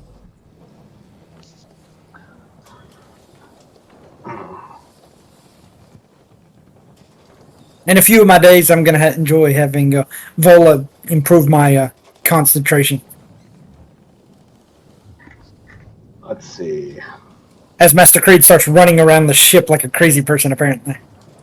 Yeah, she also starts having you cast like a spell like Hex or whatever, and then she just starts punching you in the solar plexus as part of the training. Where she's like, okay, cast Hex on that guy, and then she just nails you right in the stomach. Just BAM! I think Control Water would be better, that it has a more visual effect where we could see one way or the other. Oh, well, whatever, a concentration spell of some kind, and then she doesn't warn you ahead of time, she just goes, go ahead and start casting that spell, and she just nails you right in the solar plexus, pumps all the air out of your lungs, you drop to the fucking ground, because you are completely unready for this, and she goes, you have to be ready to maintain concentration at all times. Do it again! And she does this for like several hours. And it's not always like her punching in the stomach, like sometimes she'll create some other form of distraction, like, she'll have two crewmen break out into a random staged fight without telling you, and you'll turn to like yell at them and immediately lose concentration of the spell, and she'll be like, and she'll kind of like pop you back in the head, and she goes, concentrate! Distractions are death on the battlefield! Let's see.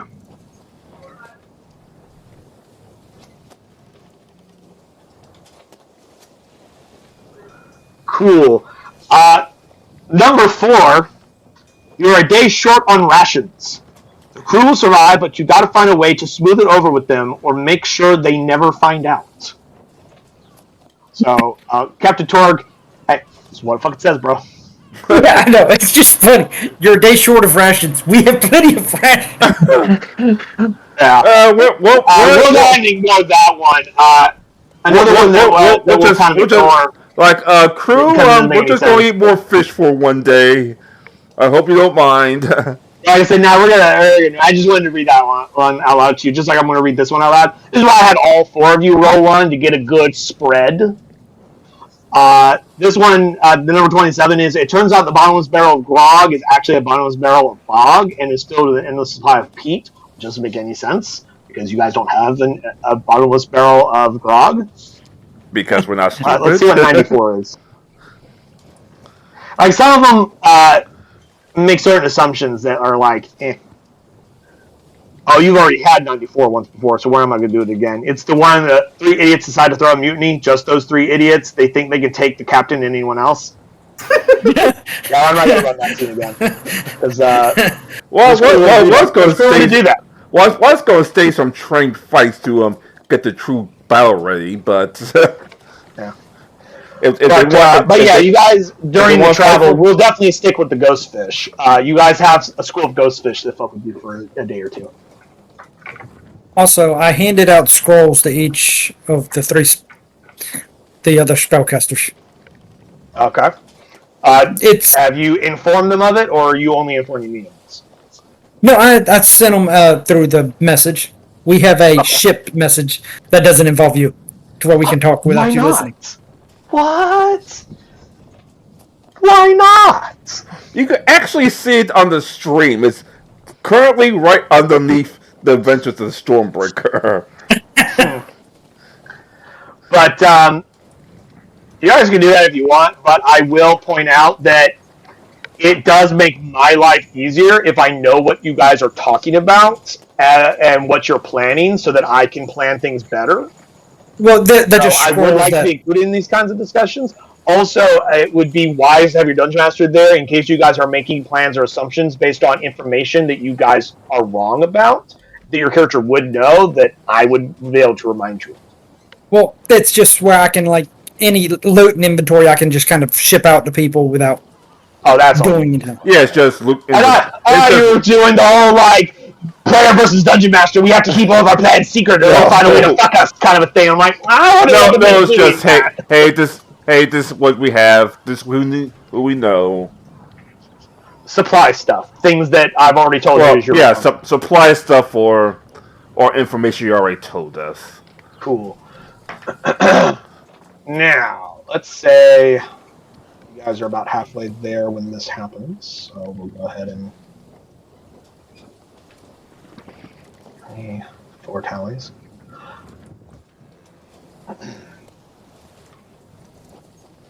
We'll say it's about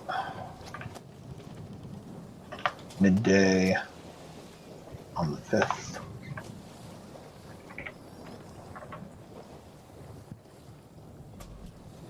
Cool.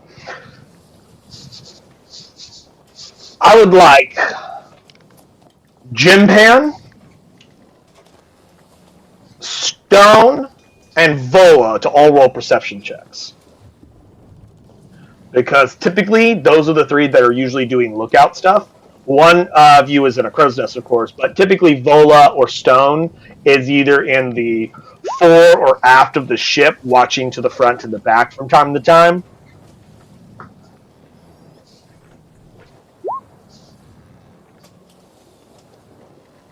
Cool. Oh boy. I don't like this. And Going to my spell list. Yes, those of you who are a prepared spellcaster, what spells would you typically have prepared whilst you are traveling?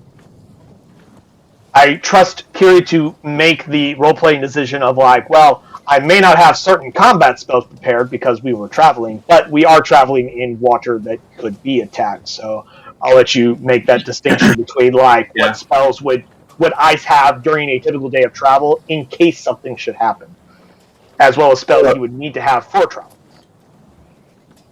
who was the third one? Vola. Okay. Because when she's not doing training, she's doing lookout stuff. As Krieg goes running and flying and jumping, being all over the ship like Oh a crazy God. person. Thank God, one of you fucking did it something.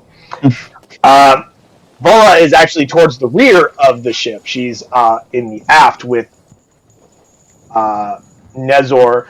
They are chatting. You, Creed, also have to be back there as well. And because they're both helping you with your goblin. And she just happens to look off the aft deck whilst you and Nezor are looking towards the fore and sailing. And she goes, "Shipmaster, we're being pursued." And as she gets your attention, you look back behind you, and you see 3 ships following you. Or you see the sails of 3 ships. They're directly behind you, and they are pursuing you, and they're coming up on you very fast. But they're, at this time, still too far away for you, without a spyglass, to get more information other than you see 3 see 3 profiles of ships following you, and they're tiny little dots, and they're getting bigger really quickly. Pointing to one of the deckhands, you summon the captain. Then Shipmaster. Now, as a quick question, how many spyglasses does your ship own, and who has them at any given time? 2, the crow's nest and the captain. So, I'm assuming Arkansas Foreign then has one of the other spyglasses. Yes. But she didn't roll high enough to notice the ship's coming up behind you. She's like looking in a different direction, or she's distracted with something else at that exact second. But Captain Tor, wherever it is you may be, one of the deckhands comes up to you and goes, "First, the shipmaster wishes for your presence to be on the aft deck, sir." All right, I'm gonna use- I'll follow them. Thaumaturgy to yell up to Arcanist 4. That's rear, that's stern. Arcanist 4. We got 3 ships to the stern. What do you see? I thought it was stern. Stern is the right of the ship. If you're looking at it orientation from the helm, which is what the wheel is. Port is to the left. Fore is front. Aft is rear. I said stern, not port. Well, stern is to the right. They're to the aft. They're behind you. So, aft. Yes. Okay. Gemhand, with your spyglass, now that the ships have been brought to your attention, give me another perception check. Go ahead and do this with advantage, now that essentially, in a way, Creed is helping you notice these. And you have a spyglass and whatnot. Cool. 11 is high enough to notice a few things. One, the ships have a Ruthium profile. Those are Ruthium dragon ships.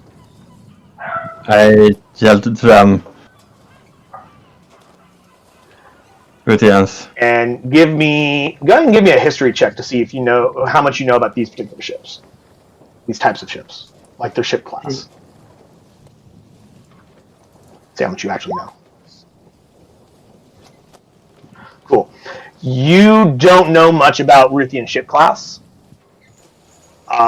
but you do notice that two of them they look similar to ships you fought in the past, but the third one looks different, but you don't know much more beyond that. But you do see them rapidly gaining on Okay. because they are moving much faster than you are. Captain, this is when you get onto the aft deck. I Like, sent a message to. like, oh, jeez, who do we piss off now? Hold on. Your Arcanist was saying something. He said he cast message and did what? To Creed and say what it is. Creed, you get this magical message telling you that those are 3 Ruthium dragon ships pursuing you. As the captain approaches, Captain, we have 3 Ruthian ships, dragon class, that's vessels, approaching from the aft. Well, they're not dragon class. They're called Ruthium dragon ships because of their distinctive style. So, Ruthian dragon ships. We'll call them ships. Dragon boats, because I want to insult them. well, Captain, you look off your aft deck, or your aft side, and you see these ships coming up on you. I believe you have your spyglass on you, yeah. I assume. Would you like to try and make a history check to see what you know more about those ships? Because you can easily see them. You gotta know yours history. due to your background and experience in this kind of regard. Cool. With an 18, 2 of those ships are ones you have fought before. They are cutters, Ruthian cutter ships. They're small, unrated ships. They usually only carry about 15 people each. Those are their raider ships that they use to do quick hit and runs. They swoop in, raid into a town, or they jump onto a ship and take shit and take off. The third ship is a clipper. That's their warship. They're coming here to throw down. That warship carries over 40 fucking people. Well, so much for talking. So much for talking there. Those two ships on the sides. Those are ships you just go rob ship from town and then come back. But the mill ship is the one that we've seen most about. Those are there to sink us. So prepare for battle stations. That can't get my sword to my gun. You go and open up your weapons locker and you grab your weapons. Weapon lockers get busted open and you hear Vola reiterate that order. It goes, battle stations! She opens up the weapons locker and everyone starts getting armed and ready for combat. Whilst you are looking,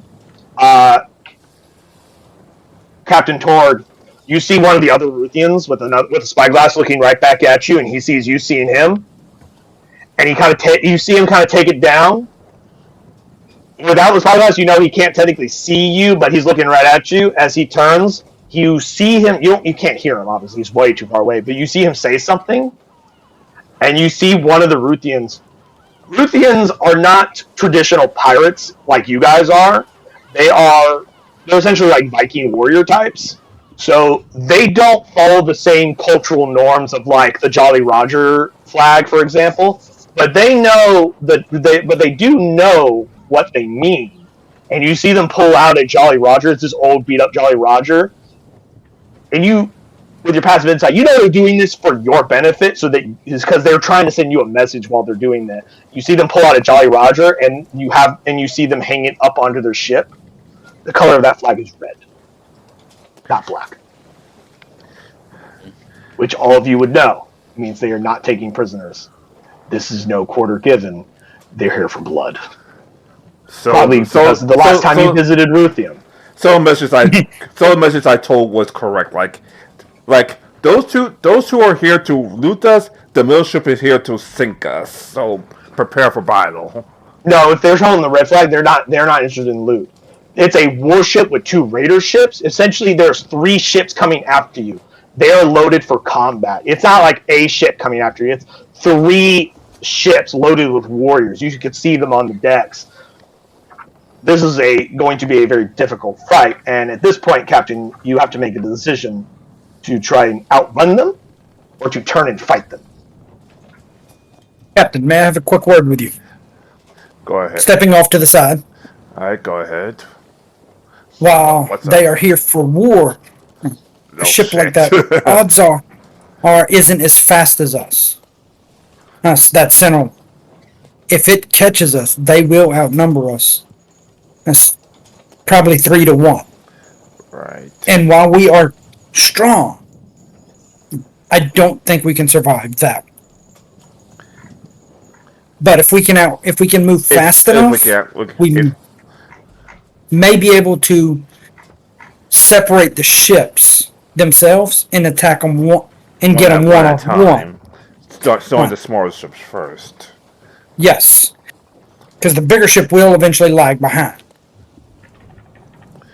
But if we can and maintain that, we should be able to do it if the sea is in our favor.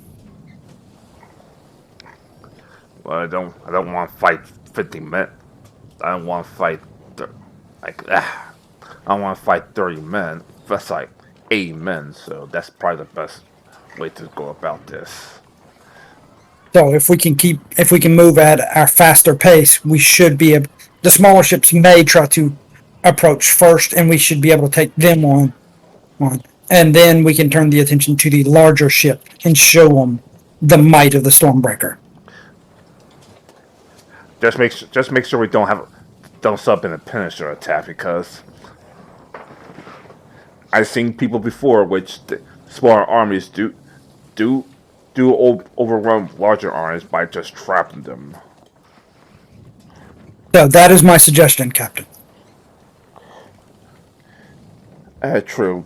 Taking them out one at a time is a little bit more easier. All right.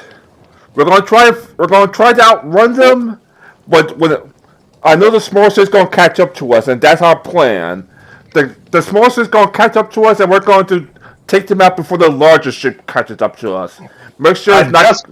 To give you guys some information, because while you're in the conversation, I was actually checking the ship's speed to make sure before I said anything that you guys were correct or not. When it comes to ship speeds, there's this weird dynamic in terms of like traveling speeds versus like combating speeds. But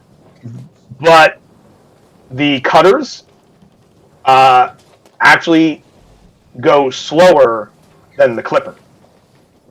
The Clipper actually moves faster than they do, which does make sense considering one's a raider ship, the other one's a war ship. This is the ship they bring for combat, not for raids, because it's bigger and carries more people, but it also can more easily be spotted and it's harder to hide than a cutter. Like they can easily like bank the cutters up onto a beach and like drag it into a cave and disappear. That's it's part of the significant it's part of the advantages of it, whereas the Clipper doesn't really do well with that. But yeah, the Clipper is 1 notch higher in terms of speed. In terms of traveling speeds, though, the cutters are interceptors, so they can keep up over long distances with the Clipper.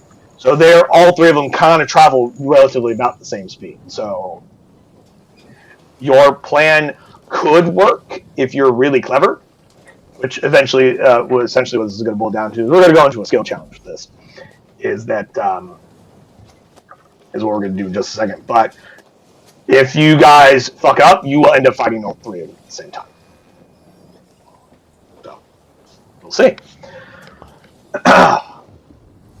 And see how I pulled the captain off to the side to tell him things? I don't actively... Oh, absolutely. That is what disagree a with first him mate does. The first mate analyzes the situation, gives the captain his thoughts and suggestions, but when the captain makes a decision, he then executes that decision. That is what a second in command does, ladies and gentlemen.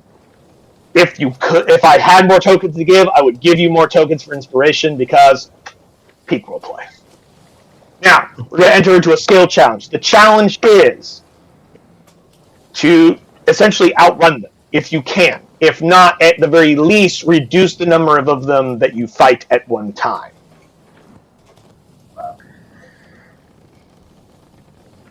Way we're going to do this is going to be a very difficult challenge. It's going to be very difficult just to outrun them completely. So it's going to be, I'm going to say you're going to need 12 successes before 3 failures. It's going to be very difficult to pull this off. If you, by some miracle of God, if you can get all 12 successes with no failures, you get away scot-free, no fight. If you succeed with any failures, because we're going to go do a gradient, like we did with the Escape from Luskin. If you succeed with any failures, you will get into a fight, but the number of enemies you're fighting will be reduced in the early parts of the combat. Essentially, the first minute of combat will be with either the interceptors or the clipper. The interceptors or the warship, your choice. I'll let you guys pick which ones you want to fight first. So essentially, the 2 cutters or the 1 clipper. So This is if you basically succeed with any failure. So what I'm basically hearing randomly is, for each failure we have, that's how many ships are going to hit us in combat at the same time. Well, actually, I hadn't considered that, but yeah, actually, let's do it that way. That actually sounds better. If you get 1 failure, you get 1 ship of your choice.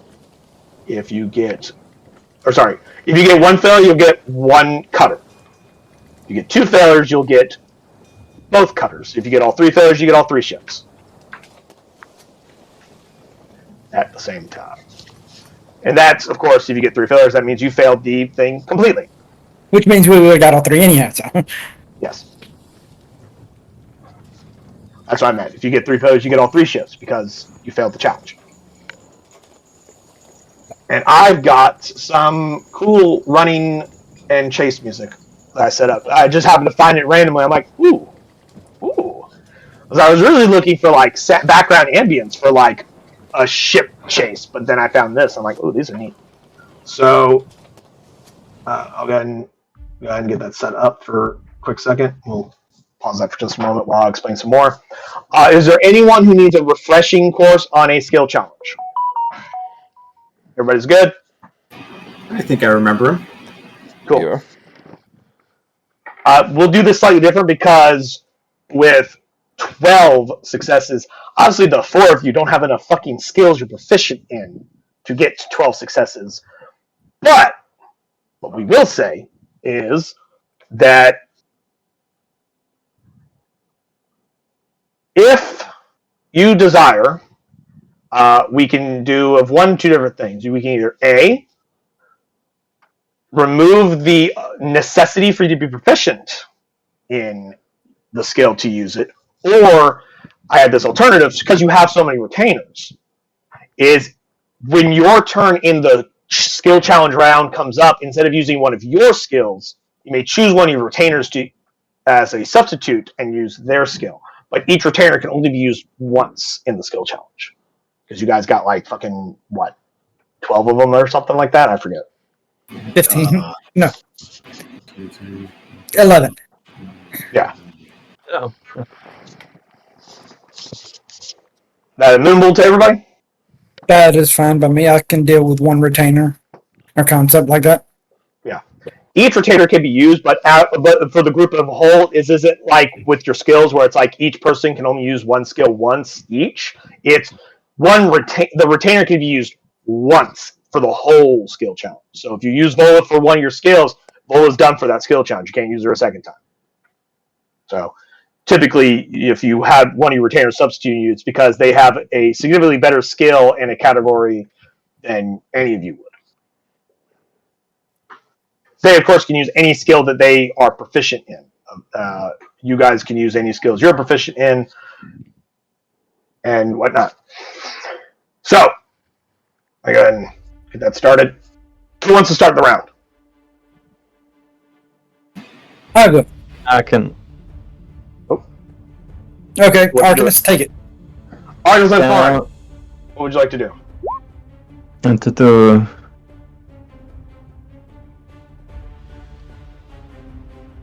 Storm Guide Oh, Storm Guide. to get the wind in perfect. Direction. So you want to try and increase the speed of your ship using your No. storm magic. Control the wind to be. The wind is the perfect direction. Yeah, so you want to try and use your wind magic, try and increase the speed of your ship, right? Yeah. Cool. I'm gonna ask you to make me an Arcana check. No?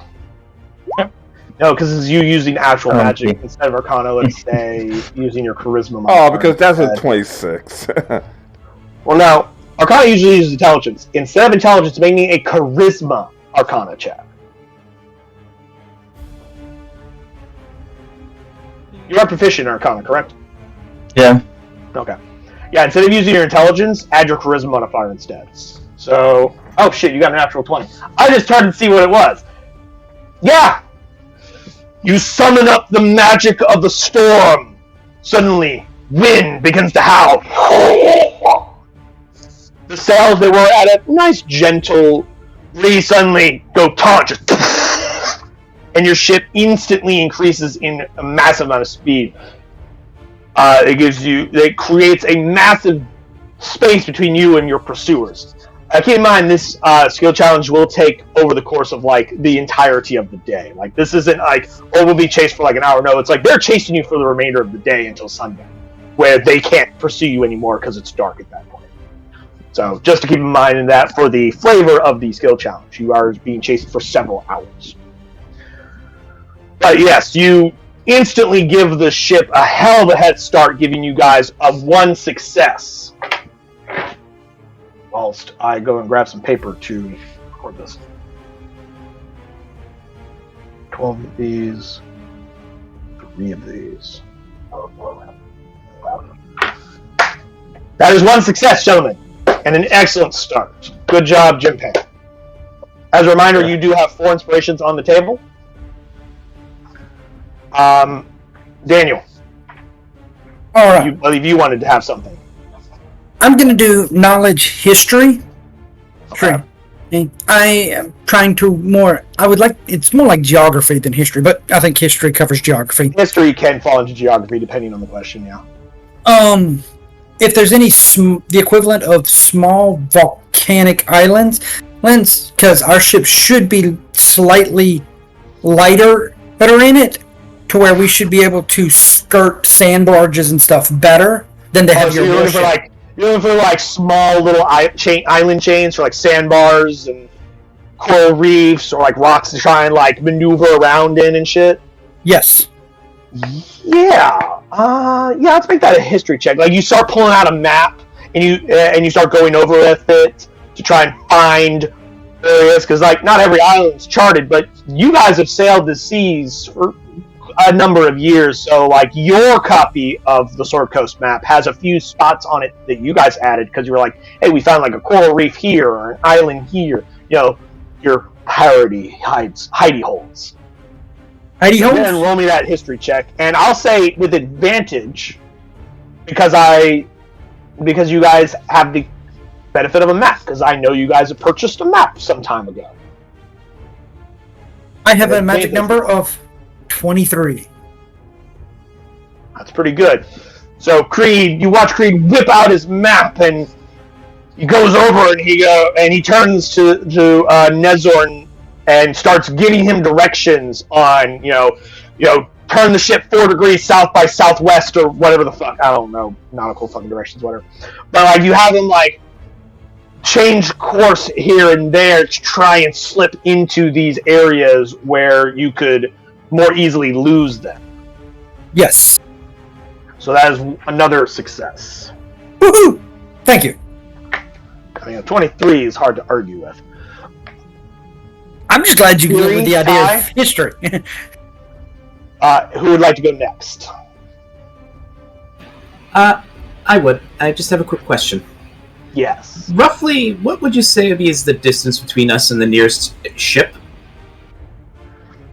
Several hundred yards, probably. Like they're not close enough for combat yet, because otherwise they'd be shooting you at this point, because they do have cannons.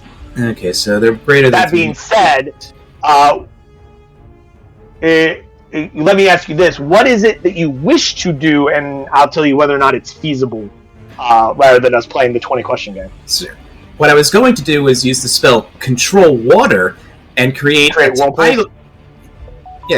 create water, control water, and create a tidal wave, and hopefully, within a 25% chance, capsize one of the ships.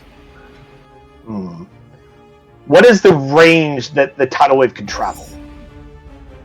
The range of the tidal wave is create a wall of fire raised by 20 feet. Raised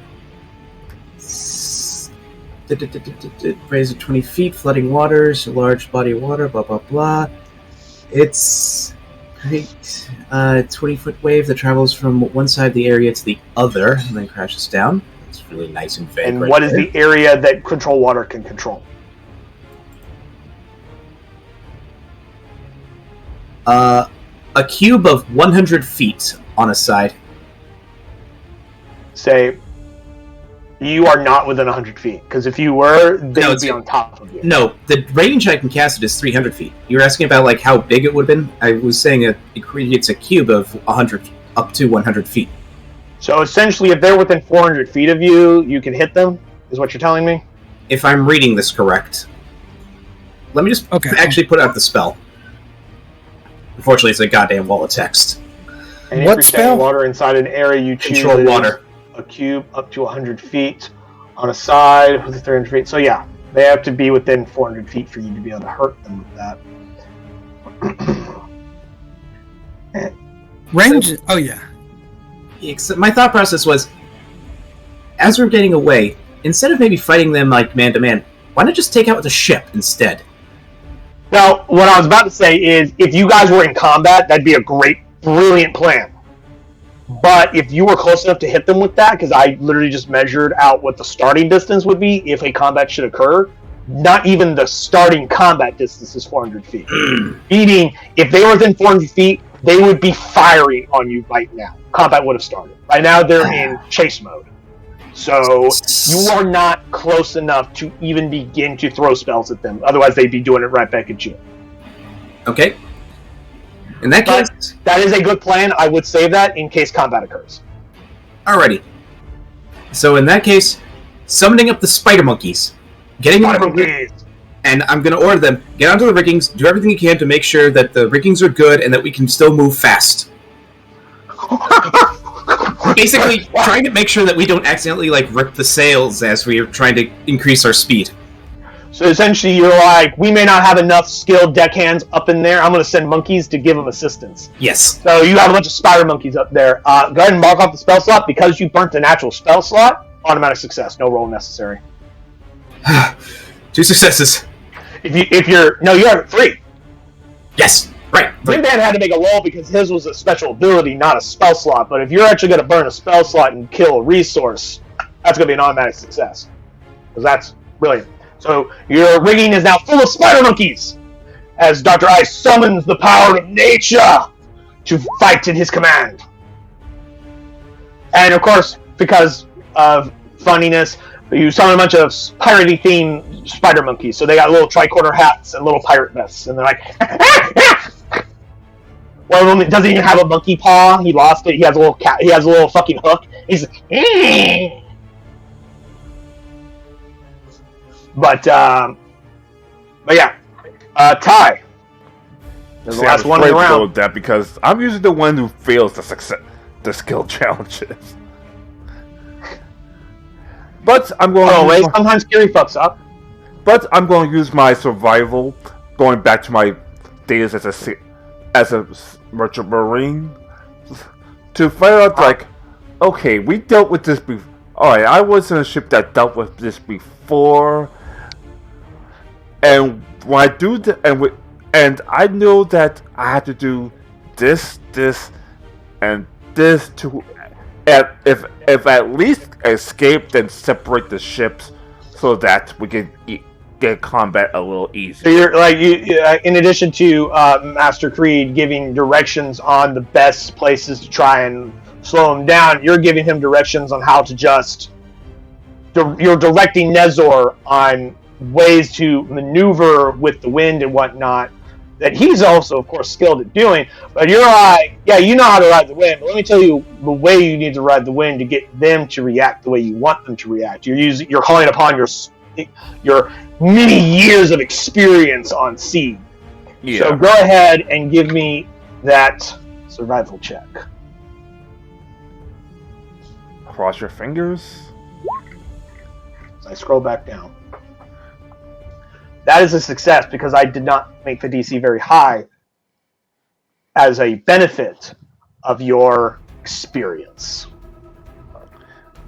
So that is another success. It was a DC 10 rather than a DC 15.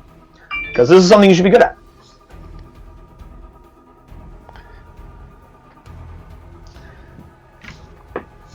That is the first round. Back to the top. Who would like to go next? You have 4 successes so far. Why don't we start with the Arcanist again? Alright, Jim Penn. What would you like to do now?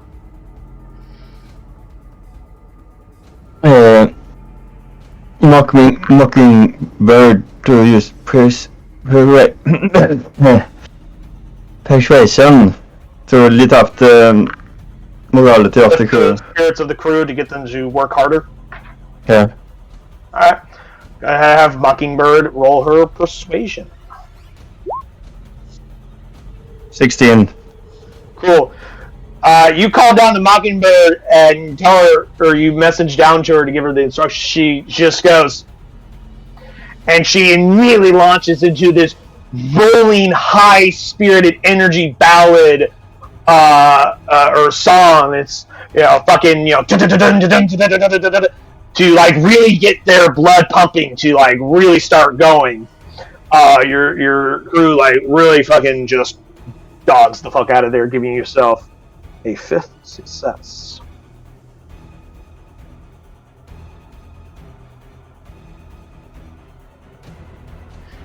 Today we celebrate our Independence Day.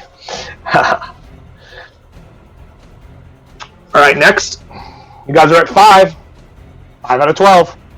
Going for nature to determine what to help improve Nezor in his piloting skills for wind and sea flow. Wind directions, sea flow, and all of that, and seeing if I can combine it with sea flow and Sequence and stuff like that? yes, trying to increase our Something a maneuverability. fisherman would obviously know because they spend more time sitting and just being one with the sea rather than traveling through the sea as a fisherman. Go ahead and roll. That seems reasonable. I like that. Pretty good. I'll take another 23, Alex. Fuck me. No, take another 23, Alex. He's taking another 23, ladies and gentlemen. That is another success. I'll take nature for 23, Mr. Alex.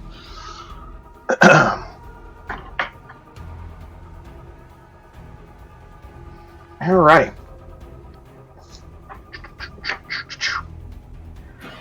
That is 6 successes. You are halfway there, gentlemen. No failures so far. Who would like to go next? Who would like to be the first to fail? No pressure, but who would like to fuck up next? Or have the opportunity to fuck up? Okay. Quick question for this. Would this be considered a perception or an insight check? Specifically, what I want to do is I want to borrow the spyglass and try and look at the ships and see if there's any battle damage or anything on there that if they do get up close, we could exploit. We noticed there's it looks like they did a patch job on the bow. Maybe if we hit there, we might cause a little bit more damage than normal.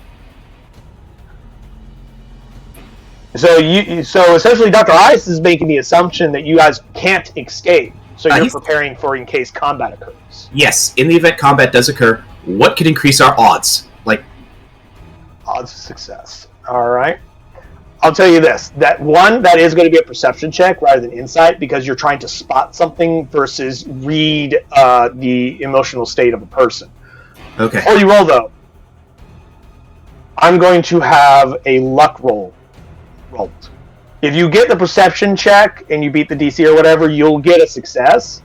But I'm also going to roll to see if you actually find something. So go ahead and roll your perception check while I roll this. Big numbers, no whammies. No. Inspiration. Go for it. We got 4. Oh, you got a 12? All right. You want to use one? You got it. You're down to 3.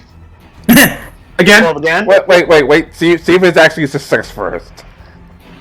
I don't think that's will allow us. Pass or no? No, this is a DC 15, gentlemen. Oh, okay. 12's not enough.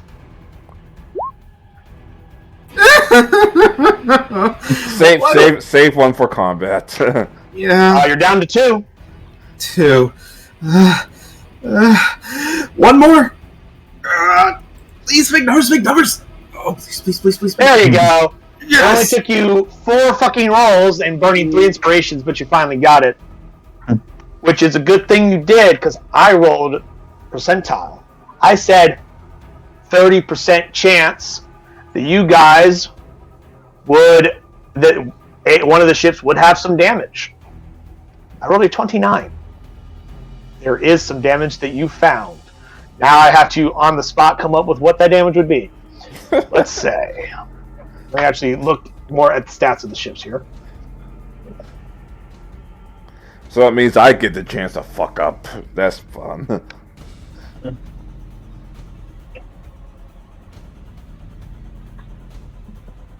Not necessarily. We've all been doing quite well. Actually, Akiri, you notice, or sorry, Dr. Hayes, you notice with your hawk-like vision that their warship, the Ruthian Clipper,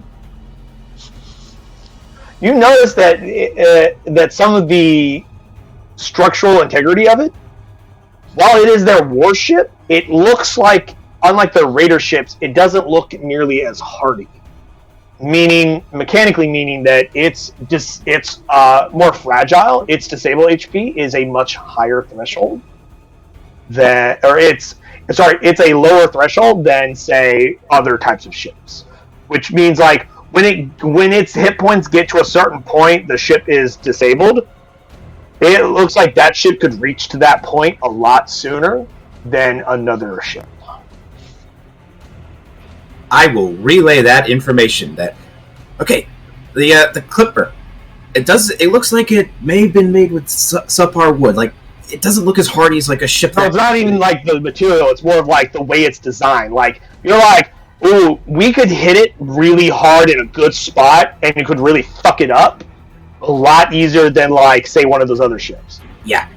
Like, the difference is its disable HP is 75, rather than the disable HP of, say, like, your ship, which is, if I'm not mistaken, let me pull it up and check, is 25. So, like, you guys have to go down to 25 before your ship gets fucked. They only have to go down to 75 for their ship to get fucked. I'm going to point out I'll point out the glowing weak spots when we hit for critical damage.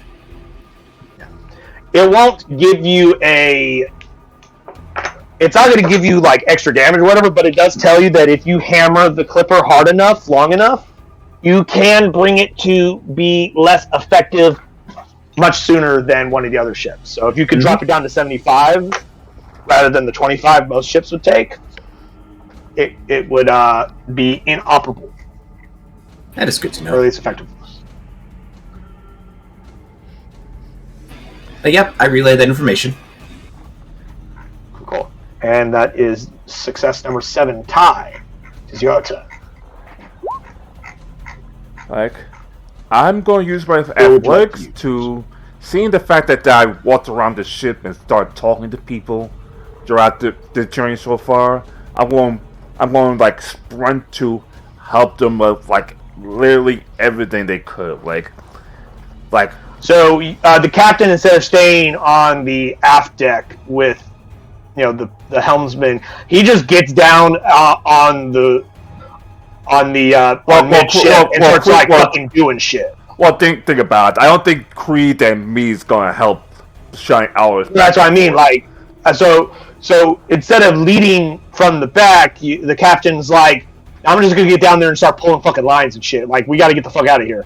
So he just goes down and starts doing shit. And that's what you're using your athletics for? Yeah. Go ahead and roll. No. I have an 8, so... I have not looked at any numbers, but I will say if you'd like, you can burn one of your rages for advantage, since this is an athletics check. Well, it doesn't matter. I got 27. Oh, okay. Never mind then. Cool. Yeah, that's a success. I actually have the naval code open in front of me. I don't have Roll20 open in front of me on my other screen here, so I actually didn't even see what your number was before I gave you that. I'm just checking to make sure my understanding of something is correct. But yeah, you guys are 8 successes, no failures so far. This is really good. For now. Don't curse us. See, don't curse us. Yes. Don't curse us, Shinju. Alright, we're back at the top of the round. You've only used one of your retainers so far. You still have the other 10, if you feel the need to do so. Back to the top of the order. Who would like to go next?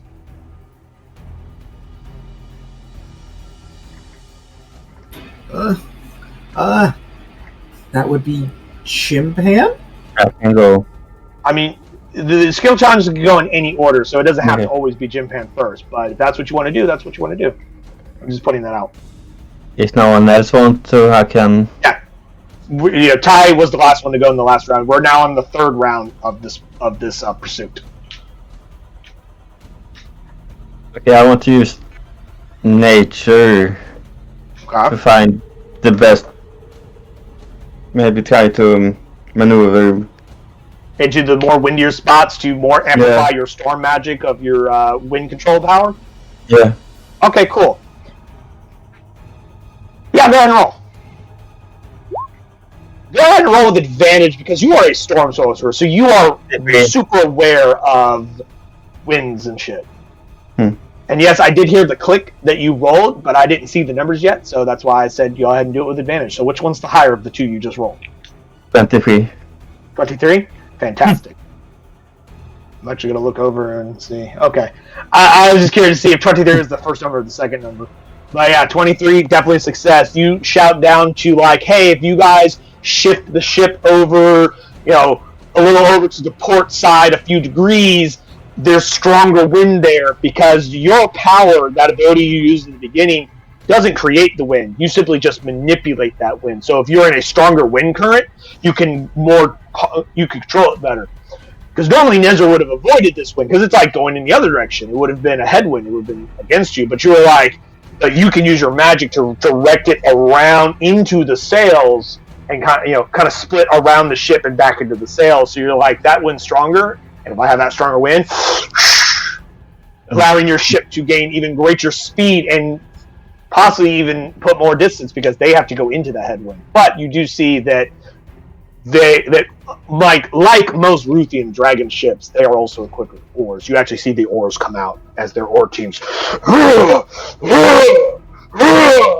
as they continue to stay on the pursuit. So the wind doesn't slow them down too much, but certainly speeds you up.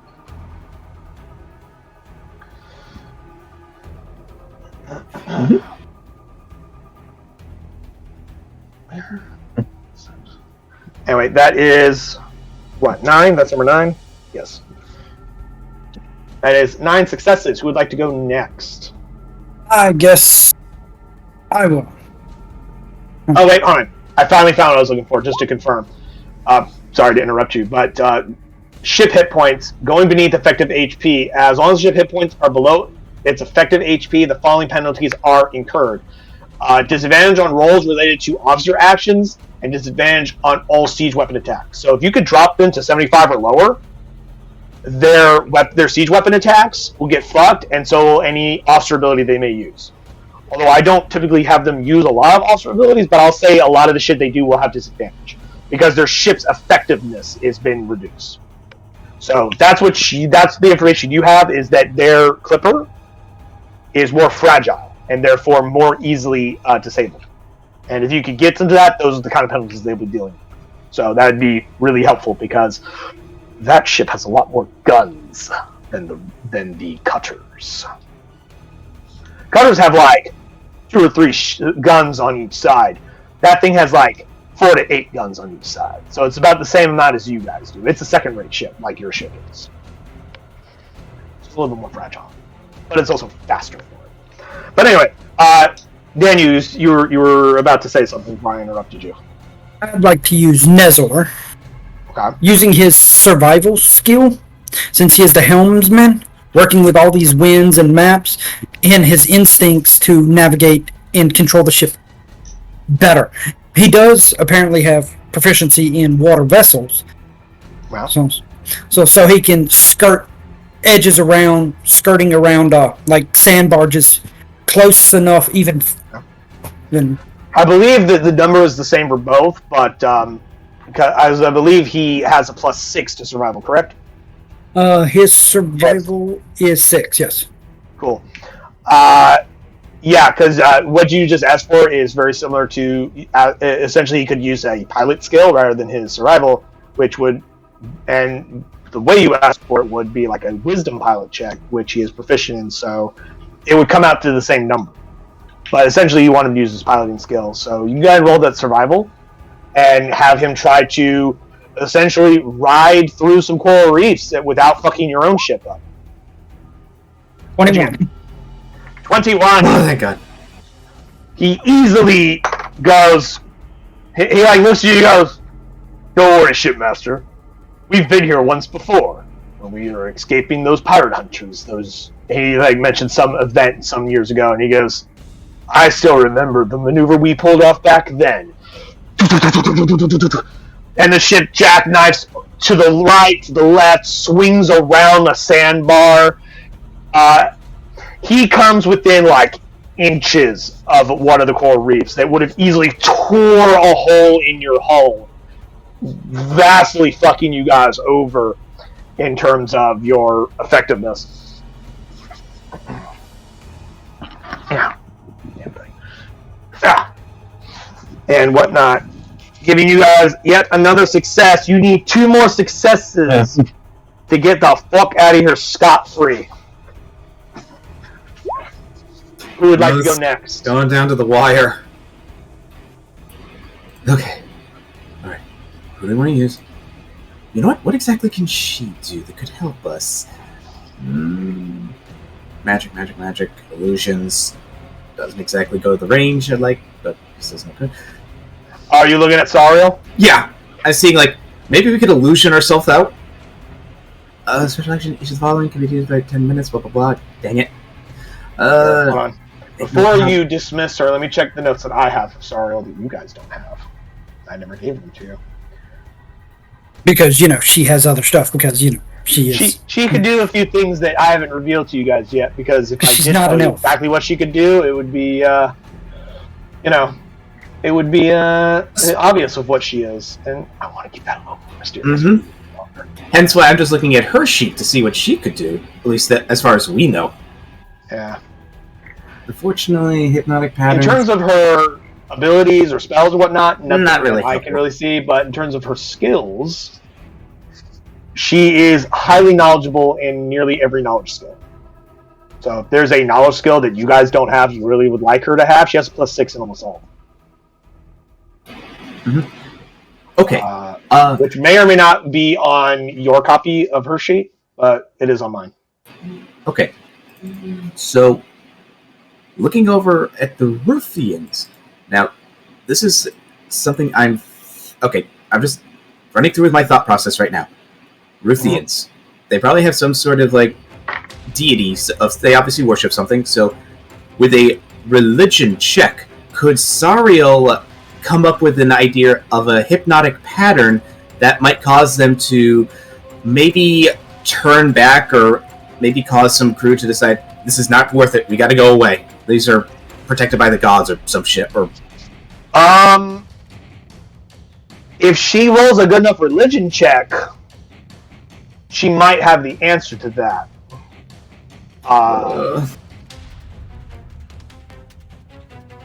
But, actually, no, I'm not going to do this to you guys, because Big number. even if she succeeds on this, the only information this is going to give you is that the answer is no, she's not going to be able to come up with something, because the Ruthians don't really worship deities. They are of a culture that does not worship a particular deity that you are familiar with. Well, They pay some level of respect, but like Ruthian culture doesn't even have temples.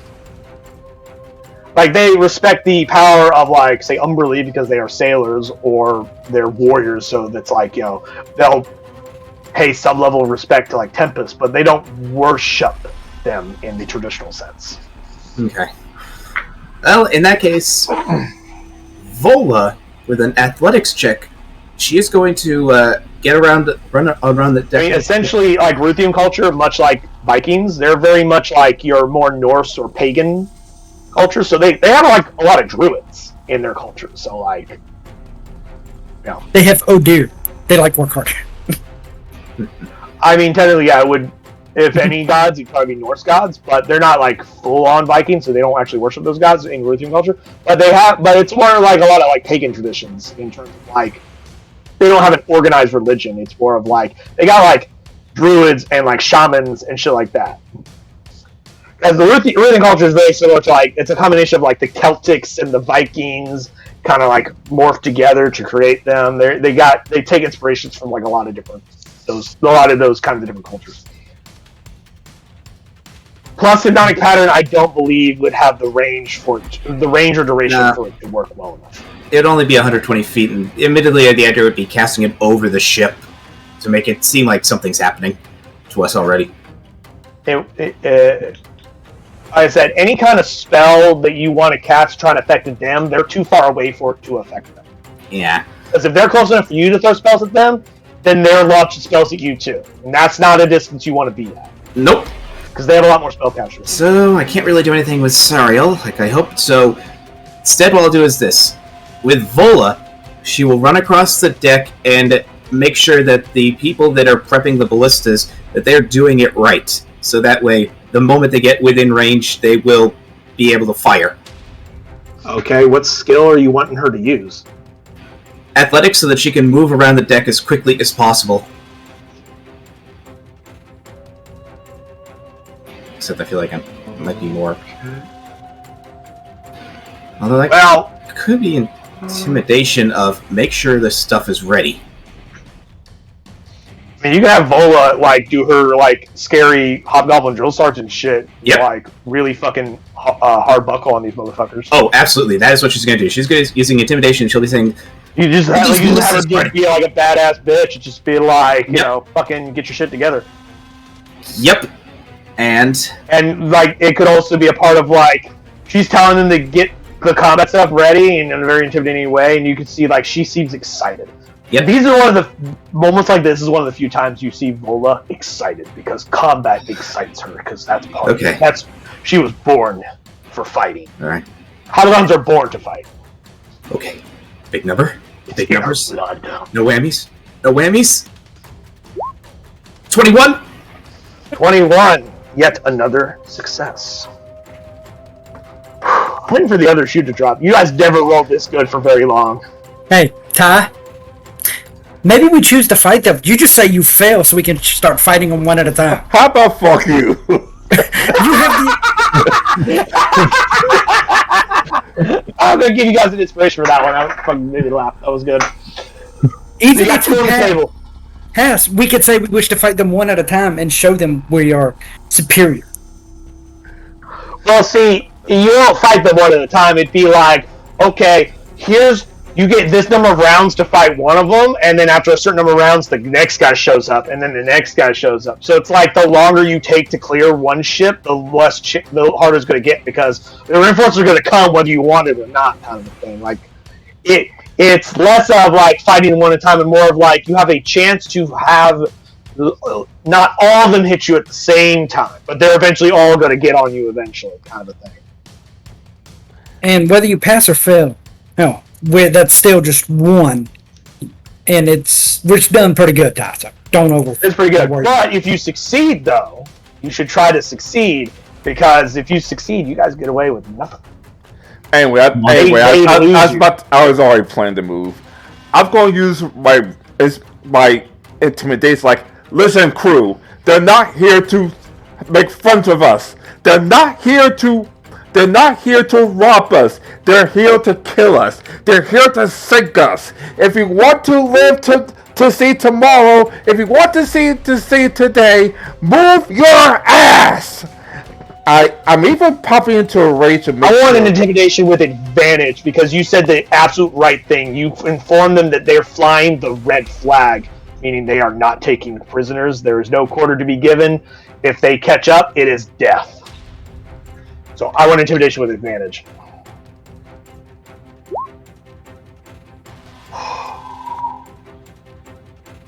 Fucking motherfuckers. God damn it. Did it? Fucking goons! You got the last success! You sail off, your crew puts every single bit of effort into their backs. Your ships escape. None can keep up with the Stormbreaker when the Stormbreaker does not wish to be caught. The Ruthian ships... the Ruthian ships fall behind. As you look back at them, you see probably one of the captains of the ship. You don't know if he's the leader of this entire fleet or not. You see him kind of like with a spyglass as he sees you escape, and he lowers it down with this look of like, "I'll get you next time." And I'm flipping him off. I'm gonna flip him off on the way out. You I've had this in my back pocket for so goddamn long, and you fucking got away from me, you little fuckers. But, good job, everybody. That was amazing. I am shocked you were able to get 12 successes without a single failure. And on average, rolled above a 20. That was phenomenal. Yes. Holy shit. I'm going to throw another inspiration on your table. So you got 3 on your table now. Holy shit. Yeah, so close. Next time.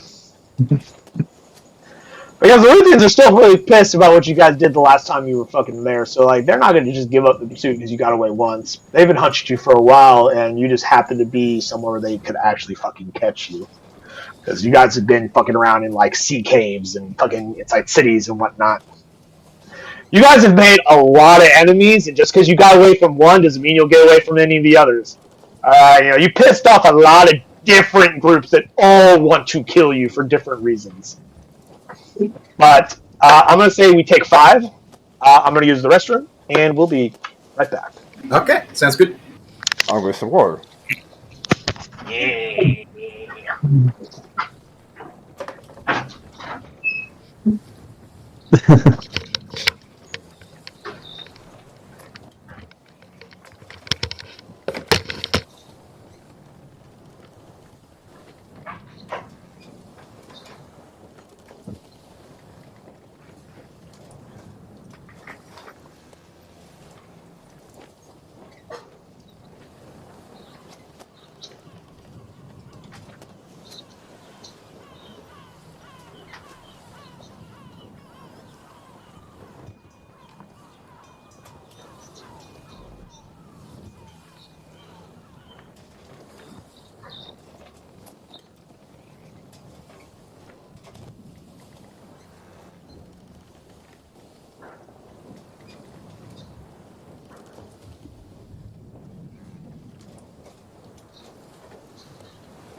You motherfuckers. Yep. You motherfuckers. You goons. I almost had you. Almost. Next time. Yeah, I've been planning that one for a while, and I honestly thought this might be the first time we actually have a naval combat with Kiri actually here for a change, because he keeps missing them every time they happen. Not this time. Not this time. Nope. I'll get you. Or you guys will jump on some like poor sailing vessel, and then that's when you guys can have a naval combat thing. Yeah. Because you guys haven't really taken a lot of time to do a lot of the classic pirate thing.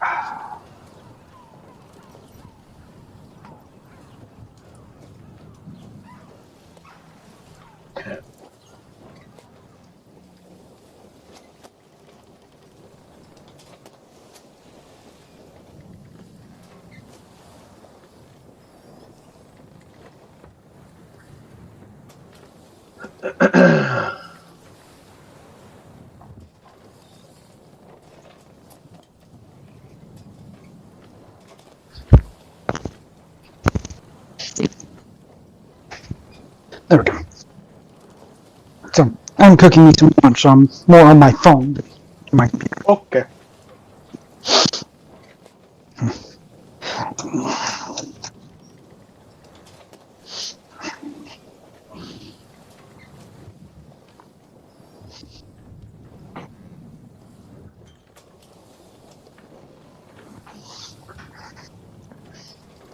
I'm just updating the time scale because that happened like 4 days into your journey. My assumption is that you guys are going to continue just traveling on and doing what your usual thing is. But Yes. yeah, you guys should arrive at the Sea Hag lair on the 9th day of Elias around noon, since it's 8.5 days. I want you to know. I was still surprised we did a perfect run. I am shocked. I made that difficulty really high. Because, like, outrunning 3 pursuing ships that are technically faster than you guys should have been almost impossible, which is why I picked 12 successes. My assumption was you would, I assumed you would fail. I honestly assumed you would fail. If not, at least succeed with 1 or 2 failures. So I was expecting some form of combat. But a perfect score? No, I didn't see that coming. Because you guys usually roll like fucking garbage. So my assumption was you would just roll like That's why I said like, oh, I'm waiting for go last because usually I was waiting for the one like who a shoe usually drop. I was waiting for it to be like, yeah, we're doing great. 3 fails in a row. Oh, we fucked up. Because that's usually how it fucking goes. No, Like the first like 5, 6 rolls, oh, we're amazing, and then because all you need, no matter how difficult the challenge is, all you need is 3 failures. That's why they're super easy to fail. Hey Ty, don't feel bad. I was half expecting once your roll, we were to get 3 fails in a row, and it would have been 11 passes, 3 fails. Yeah. That's why I had to put passion in my speech. I mean, you essentially told them that they're not taking prisoners, As every pirate knows, the fly the black flag is to say that if you surrender, we'll just take your loot and go. No harm, no foul. We fly the red flag. We're not here for loot. We're here for blood. But we will take your loot after we kill you, though. Most of the time, they won't. Like, flying the red flag is like you have a personal vendetta against someone, or like, you know, even surrendering or whatever. It was like we may just sink your fucking ship. Like, it. That's just what it means. Is that no quarter offered, no quarter given. That's why it's a red flag. You guys, of course, have both flags for obvious reasons. Every pirate does. They have two variations of their Jolly Roger. Lots of pirates like to put little extra affectations to their Jolly Roger to make it more unique sometimes. But everyone has a black flag and everyone has a red flag. You guys usually typically fly the red flag. You don't fly the red one, the black flag. You guys don't typically fly the red one very often. If I'm not mistaken. Well, we're not looking for revenge. We're just looking for loot and money. Yeah, I'm talking like over the course of your pirating career that you guys. My assumption is you guys typically fly the black. Yeah. Not fly the red. I just look at Korea like I think they're like. I don't know what we did to piss them off, but who knows? Who cares? And you guys only the last time you were there, like they didn't like you to begin with, and then the last time you guys were there, like fucking stole something from their vault of things they've taken or things important to their culture, and then had a bunch of weird fucking sea squid people like fucking barrel into town and like eat people and shit, like set half the fucking dock on fire. There's no way we forgot about that. Not our fault. But it is. Those are just coincidences that are surrounding our arrival. Listen, we came to rob. We didn't expect first people to run up. Yes, because robbing is totally fine. They won't hate you for robbing something from them. Exactly. How dare you take our things? We are the raiders here. Fuck out of here. But assuming there's no other downtime activities that you guys wish to pursue that you haven't already informed me of during the next half of your journey, or role-playing scenes you guys wish to go through, we can go ahead and just speed it along to you guys at the Saltwater Covers. There. Alright. I'm good with that. Alright, you arrive on the midday of in the middle of the 9th day of Elysis. You pull up to the shore. Ship it shore. You pull up to the shore. You pull up to the shore,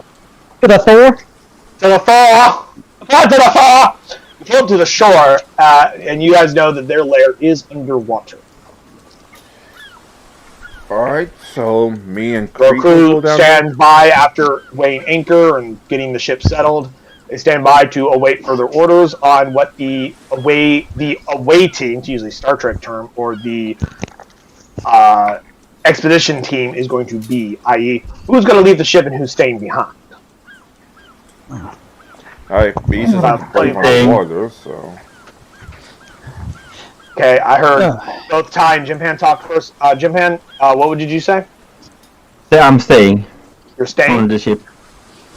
And Ty, what did you say? I'm going since I can breathe on the water. Okay. So Creed will be going. Creed is going. So the two highest ranking people are going. Cool. Are you taking any? Jimpan said that he wanted to stay on the ship. Kiri, what's Dr. Ice doing? Dr. Ice will, if only to make sure that they don't die, he'll go with them so they at least have a field medic on hand. Are you going to cast water breathing on yourself, or? Yes, obviously I'm going to cast water breathing. I was about to say, or are you going to turn into a shark or something like that? Actually, you know what? Shapeshift, I'm going to be a simple shark. Cool. Also, during the little fast track of thing, go ahead and add that spell slot that you guys spent earlier back, since you've had 4 days to have a long rest at some point. I assume you would have a long rest at some point. You didn't stay up all night. I did. Outside of Dan. Speaking of sleep and whatnot, every single morning, Dr. Ice, you are awakened by Twilight Bell, your new fairy friend. Mm-hmm. Who does not reveal herself to anyone else on the ship. Only to you. And unless She wakes you up and every day reminds you of that thing that you need to go do. Yep, that I need to get to that glade just right near Luskin and deliver the box. Have you told her what your particular plan is? That you guys are going to go talk to Sea Hags first? I wish to. Yeah, this is gonna be fun. Hold on, before we get to what you want to do, I still have some more questions I need to ask Carrie. Carrie, have you informed your new little pixie friend about what your ship is doing? Yes. So she knows you're going to go talk to Sea Hags. Have you told anyone else on the ship that you have a small pixie friend that has been following you around the ship for a while? Because as a pixie, she can turn invisible, so nobody else knows she's here, unless you tell them. No. I imagine that I probably would have asked at one time, you want me to let anyone know you're here? And she probably would have said no. She doesn't care one or the other because, well, let me put it this way. There's nothing you can do to make her leave your ship, so she doesn't give a fuck if you tell anyone that she's here because she's going to be here until she's told by her queen to leave. Nope. Then in that case, so, even if you guys try to get rid of her, she'd just be like, I can be anywhere at any time. You can't get rid of me. Yeah. I have a job to do, and I'm going to do it. I'll let them know then. Cool. She does not reveal herself to anyone other than you because she doesn't care to interact with anybody at the moment. But you guys are aware that there is a pixie running around in your ship. So Dr. Ice is crazy. He's seeing things. Yeah. I'm telling you guys, she's real. You gotta believe it. We'll give it the fact what we've been through the last couple of weeks. I mean, we got Chap. And Danny, you said you wanted to. You were about to say you were going to do something. Yes. So our newest retainer, I'll get her name eventually. Which one? Sariel? Yes. Sariel. Now, I'm going to have her accompany us on this mission. Oh. Ritual casting water breathing on her if she will allow it. Yeah, she's fine. And because I will have her actually carry the chest with the item in it. Okay. And I will inform her we are about to go meet some sea hags. Thanks. Some allies of ours. She looks at you and she goes, "Is that wise? Hags are notoriously untrustworthy." They are our allies, and we are theirs. It is fine. And besides, it's not the first set that we've dealt with. And you plan on giving them this small trinket? Yes. This idol, as you've taken to call it. Yes. Okay. She seems to... Give me an insight check. Let me walk around to my computer where I can do that. Oh, okay. I didn't realize you hadn't gotten back to it yet. Yeah, I'm cooking right now. Some lunch. Inside, there we are. 18. Well, you get the sense that she knows a little bit more about this object, but hasn't said anything. Through a combination of like, well, you didn't want her to fuck with it. In order to give more information, she has to kind of like fuck with it. But also, you haven't really asked her directly anything about it. But you get the sense that she knows a little bit more about this thing than she is informing you. She's keeping it to herself. You get that sense that, like, it seems like she knows a little bit more about this object that she has not said, partially because you haven't asked her to do so, and she hasn't had a chance to examine it. But you get the feeling like she gives off this idea of like, I mean, the hags aren't going to tell you anything I couldn't fucking tell you, and hags are way less trustworthy than I am. So, I know who you ask. You get that kind of sense. You can pursue it in whatever fashion you wish, or not. All right. Well, so we shall go down to the hag's lair. Cool. Vola comes up to you, Captain Torg, and says, "Are these the individuals you're taking with you, Captain?" Yes. Any concern? Captain, permission to speak freely, Captain? Go ahead.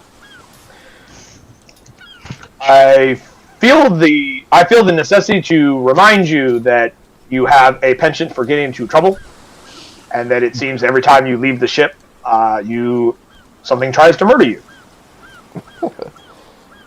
Might I suggest taking probably a mildly larger security force with you before going down into a hag lair?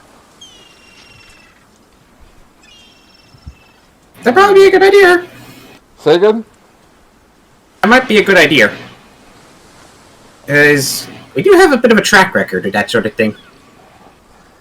Yeah, ever since that robbery, everything goes tips up while I'm away from the ship.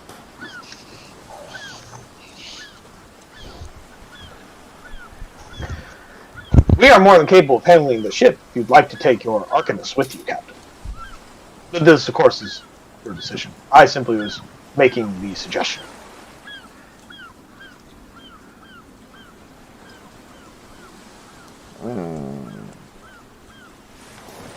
Arcanist, Yes.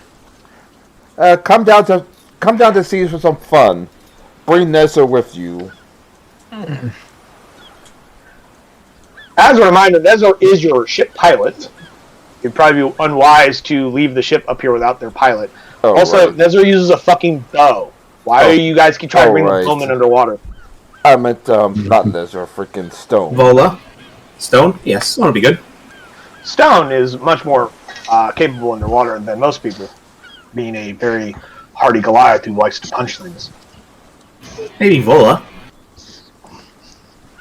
Vola is not the best choice because she wears armor. Plus, also, she's down there, she's not up here. You gotta have somebody that can lead these people up here. Usually, your NPC of choice would be Vola for emergency circumstances. But yeah, you guys are going to take your 2 retainers. The rest will stay here and maintain guard duty. Yeah. Which is very wise. Yep. So you're taking Sariel and Stone with you, and unless there's any other protests to my assumption, it's all 4 of you plus 2 retainers. The ones that I just mentioned. Correct? I believe so. Cool. Because I believe Jim Penn said he wanted to stay, but the captain requested that the Arcanist join them. Does the Arcanist bring up any heavy argument, or do they just accept it? Why? I think you will be fine down there. Arcanist like forward is like, why? Like, So he says it. I love it. Why?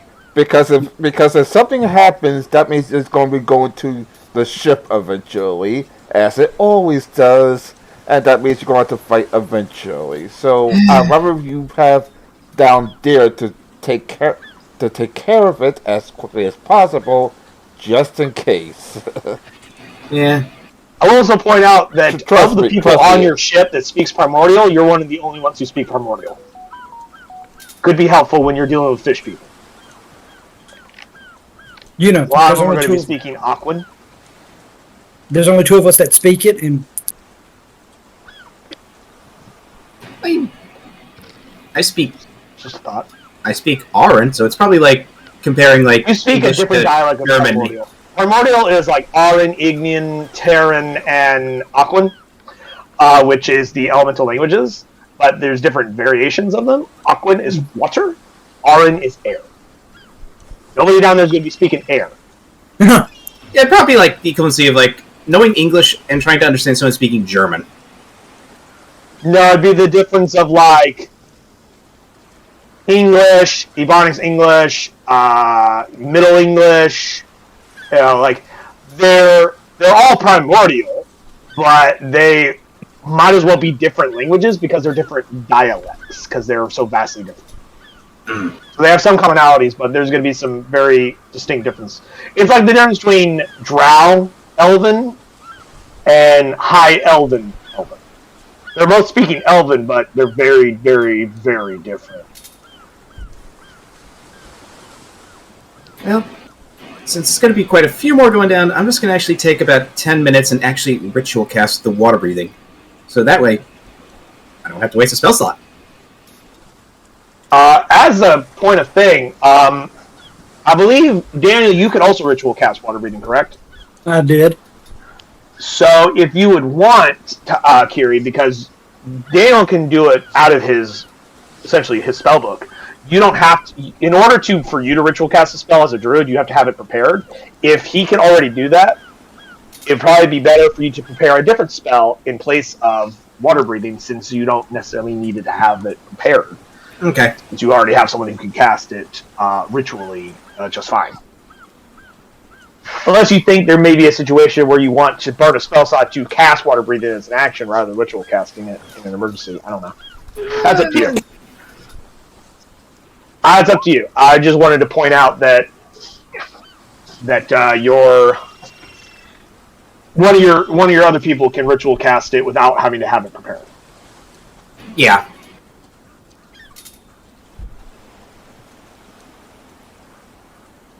Okay then. All right, just to make sure we're all on the same page. Unless somebody disagrees with this, this is the away team that's going down below. These 6 individuals. Yep. Yes. Yep. I've heard for 2 yeps. Yep. Or yep. Yep. Uh-huh. Jimpan, Yep. are you confirming this, or are you going to protest harder against your captain about staying on the ship?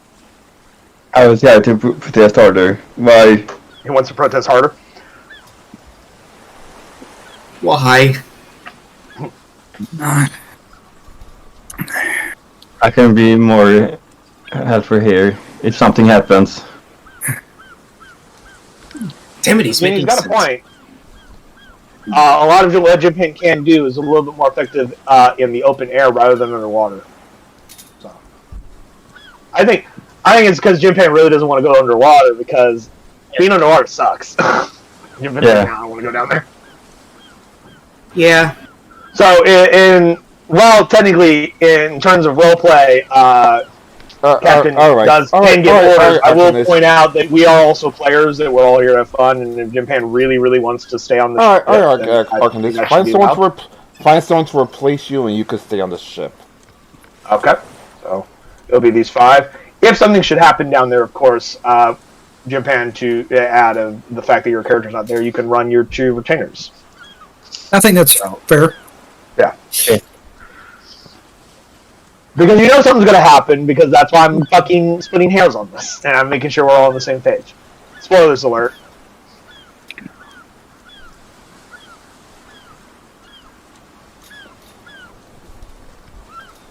Let me change our ambience as we go below the waves.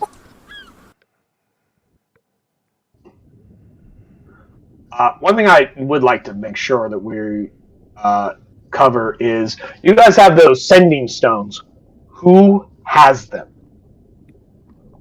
You got a pair of sending stones that you can communicate from person to person with. Who in your group has one, and who on the ship has the other? The captain and the arcanist. Okay. Out of curiosity, for future reference, when there are no enemies in sight and the DM says roll initiative. And on a usual basis, if all PCs were off the ship and all your NPCs were on the ship, which NPC would you give the sending stone to? Vola. Bola. Okay. Because We give it to Leota, the bosun. his communications always come back as, Obviously, the bosun is the perfect choice. obviously. That way he can't talk back to us. Again. Quickly better. Yeah, he like starts tapping on it. Yep. 1 He second. responds to us in Morse code. I don't think you can in Morse code with those things, but whatever. You guys go down below the waves, and eventually because you guys know relatively where it is, you run into some Marrow, who, of course, respond to you. They don't attack you, obviously, but they do stop you and like, what's going on? What are you doing here? Because you don't have unfettered access. You do need to get their permission to come in. So, like, what do you tell these Marrow when they kind of like, blah, blah, blah, which only 2 of you immediately know what they said. Sorry, no. Just 1 of you. No. Sariel can speak primordial. But Daniel, as a player, you're the one, of the players, you're the one who knows what he says, and he asks, what is the nature of your visit, or something along those lines. He doesn't have a direct translation, obviously. Okay. Are we underwater? Yes. So Okay, that's why yep. you know what he said. Well, I can speak primordial too, but that's a different story. I forgot about that part. But yes, you are underwater. That way it doesn't matter what I say, everybody can understand me. Mm-hmm. So, I'm going to reveal my tattoo. I am here to see the sisters. Sisters, we would like to present them with something and to ask questions of it. They nod, and you see them kind of like stare off in the distance for a moment, and then they turn to you and go, "Follow." And they just like eel their way away from you, and they escort you into the module, lead you through the caves and whatnot. Where's it? There it is. Find him. And they bring you into the whatchamacallit. The lair. Yes, they bring you into the Intergrotto, which I shall change your view to. Okay. Where are my monsters? Monstrosities. Nope, they're up there. 1, 2. And over here. Yeah. The Marrow kind of hang out in the water over here until they get further commands. Yeah. Change to underwater layer. There we go.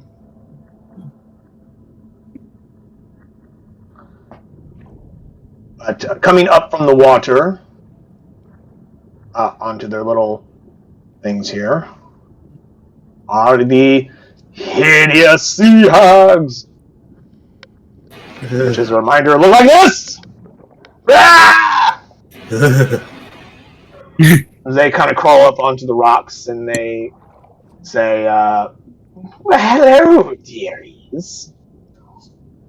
What can we do for you?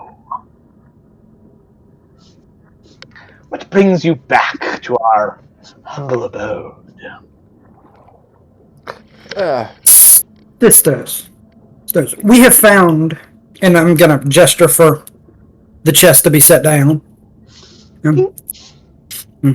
This amongst a sea cave. Oh, it is. I got a present. One of them kind of slinks over to the chest. As have you told Sarah to open it, or you just told her to put the chest down? Put it down. Okay. No, I haven't opened it. Now, we have bought you just something we'd like you to look at. It seems to be dangerous. For a favor. Yes. Oh. Yes. But if y'all like, y'all can keep it. Oh. Well, let's see what it is first. and one of them goes and Before you open it, can we step it back a little bit? It has been known to phase us negatively. You guys may stand wherever you wish on this map, if you so wish to move your caricatures around. But I think I'm good where I am.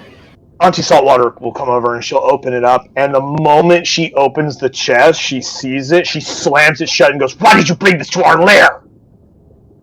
What is it? This is some kind of device connected to the aboleths, you idiots! And they immediately turn to the marrow, and she says a primordial, which only one of you recognizes, which is your NPC, because you're not submerged in water at the moment. And she yells something in the marrow, and they both immediately dive into the water and swim off. And she takes the chest, she shoves it into your hands, and goes, "Get this thing out of our lair now! You'll get us all killed!" Okay. Yes, ma'am. Everybody roll me a perception check.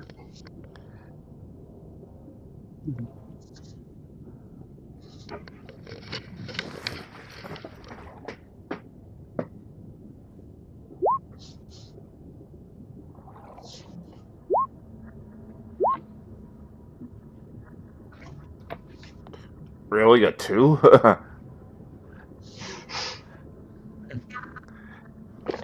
Wow. We are going to be blindsided by what's about to happen. Time? I've rolled a 20, so... I don't see Sariel's yet.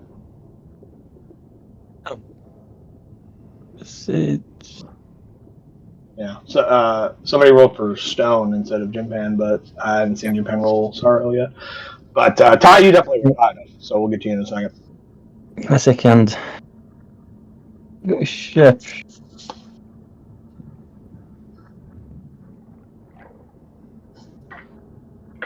$15. Cool.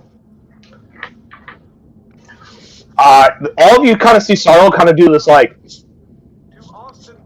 as she seems to like sense something, and she immediately turns. She senses something. Captain Torg, you smell something. As a lycanthrope, your senses have been much more heightened. You smell blood and water. Something's attacking. Dude, get your weapons ready.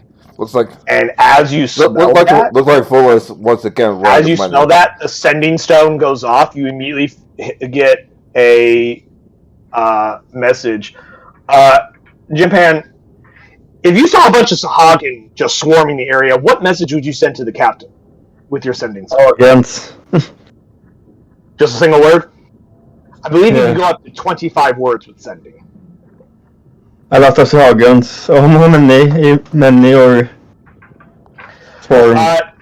They are. You see them like shark, like you know how you see a shark in the water and its little fin comes up. You see them skim the water, come near your ship, and then dive deeper into the water. Against diving. Oh Be god! prepared. Oh god! Damn it! Captain Torg, the way the sending stones work is you can also send a message back, 25 words or less. Alright, get the ship ready to depart. Okay. Cool. And that is what Jimpan's character, Argonus Foreign, will be ordering the crew to do. It will take several minutes, of course, to make a ship ready, which is about how long this nonsense is going to be. Alright, somehow, somewhere we got to get rid of this thing. This has been a curse, and no offense, but no offense, but this treasure is not worth it anymore. No one's going to buy this. What about the university, the original thought I had? Sisters, how can we destroy it then? Just get rid of it! Or give it to someone who actually isn't afraid of them. Here, get me out of here! And they just dive in the water and leave. For once, I'm actually great with the sea hags.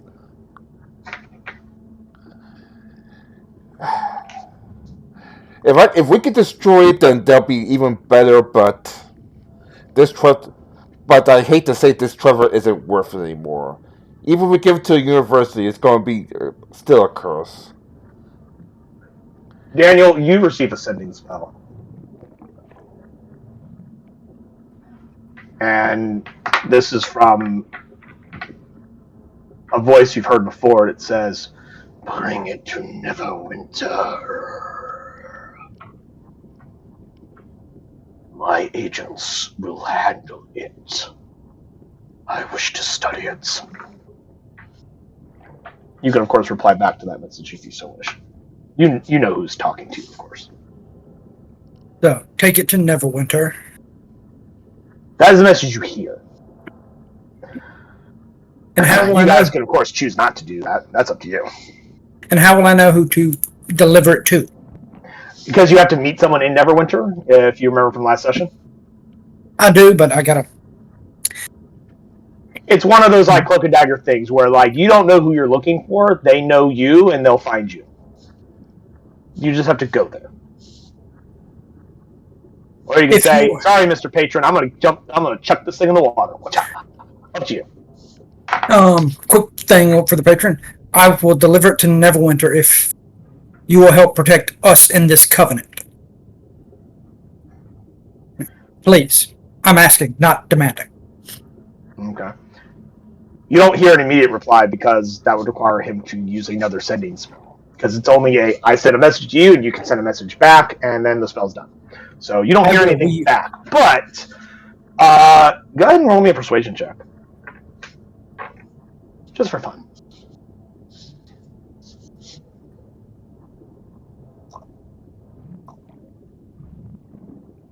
Let's see.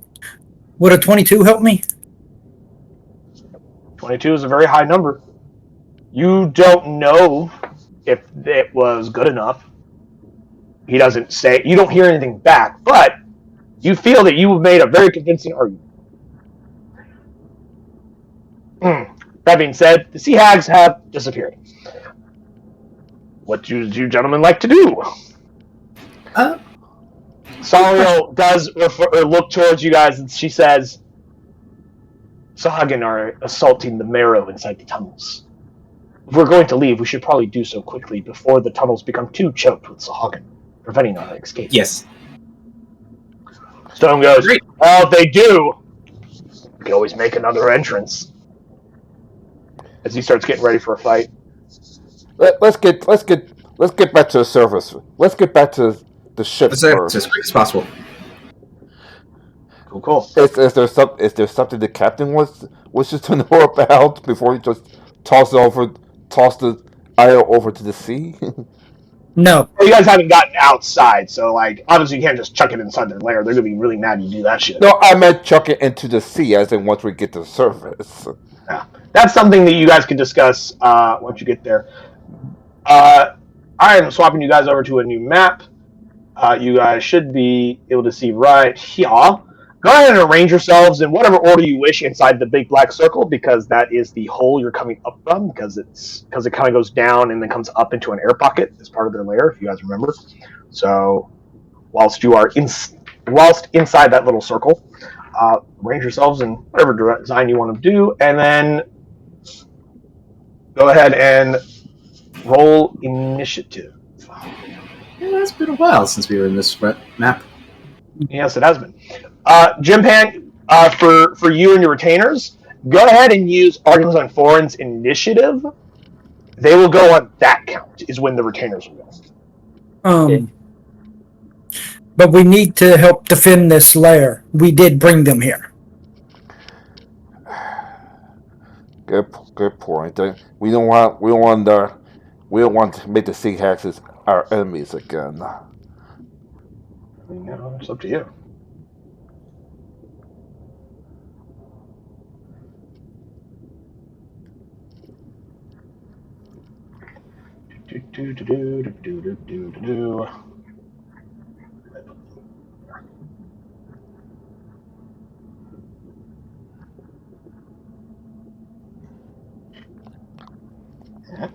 Besides, Stone is right. It has been a while since we mixed up a little bit.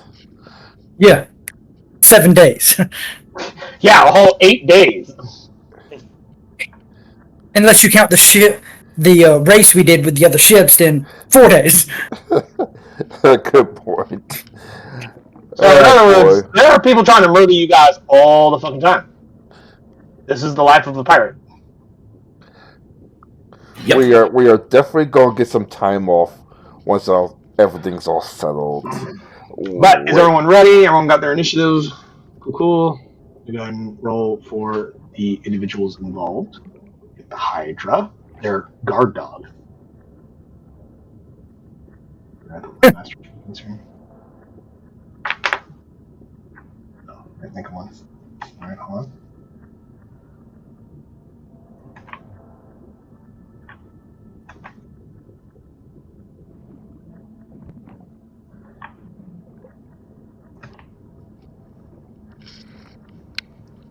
Bloop. Bloop. Bloop, bloop.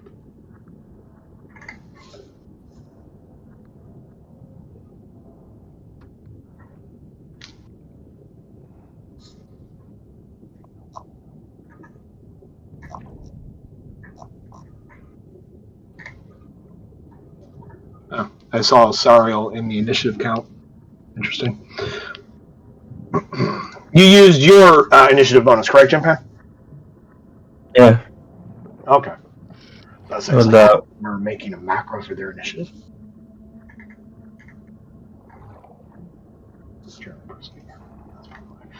Alright. Cool. Let's go ahead and. Oh, that's not on it. Let's go ahead and switch over to some battle music. As the first ones that go are the Sahagin Warlocks. Deeper, closer towards the front of the cave entrance, you guys hear the distinctive sounds of Eldritch blasts being fired off as you hear a spell that all of you are very familiar with, having a warlock in your own party, and a sorceress that also casts them. Just checking how many can he cast. What's this thing? Okay, you can fire 2 shots, I think. Yeah.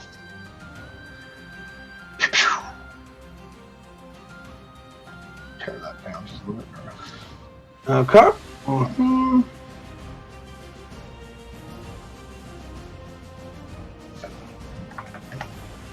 That's what that one does. And these guys are going to hold their movement until the warlocks go. Jinpan, your 2 retainers, Sariel and Stone, they take their turns. Okay. What would you like them to do? Go here, ask what our plan. What is our plan, Captain? Kill any evil Sahagin that move. That's the evil captain.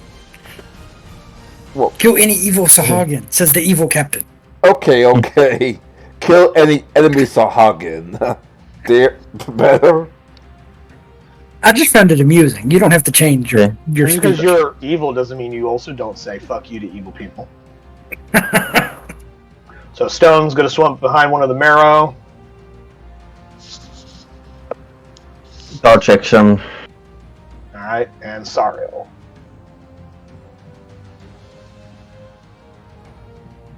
Here. Dodge action.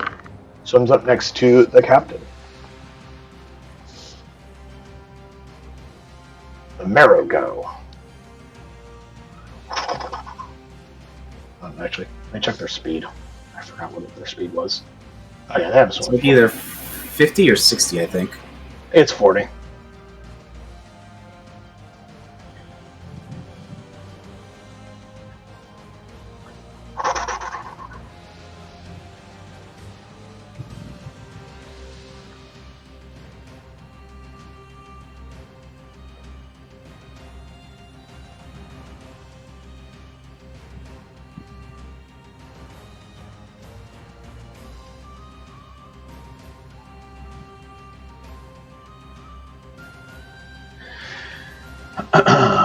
Pow!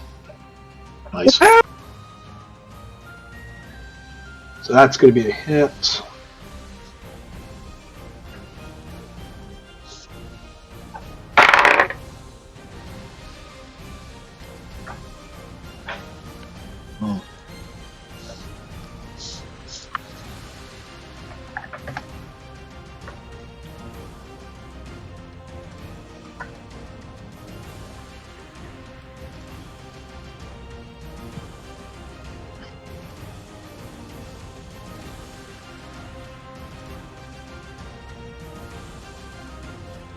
So yeah.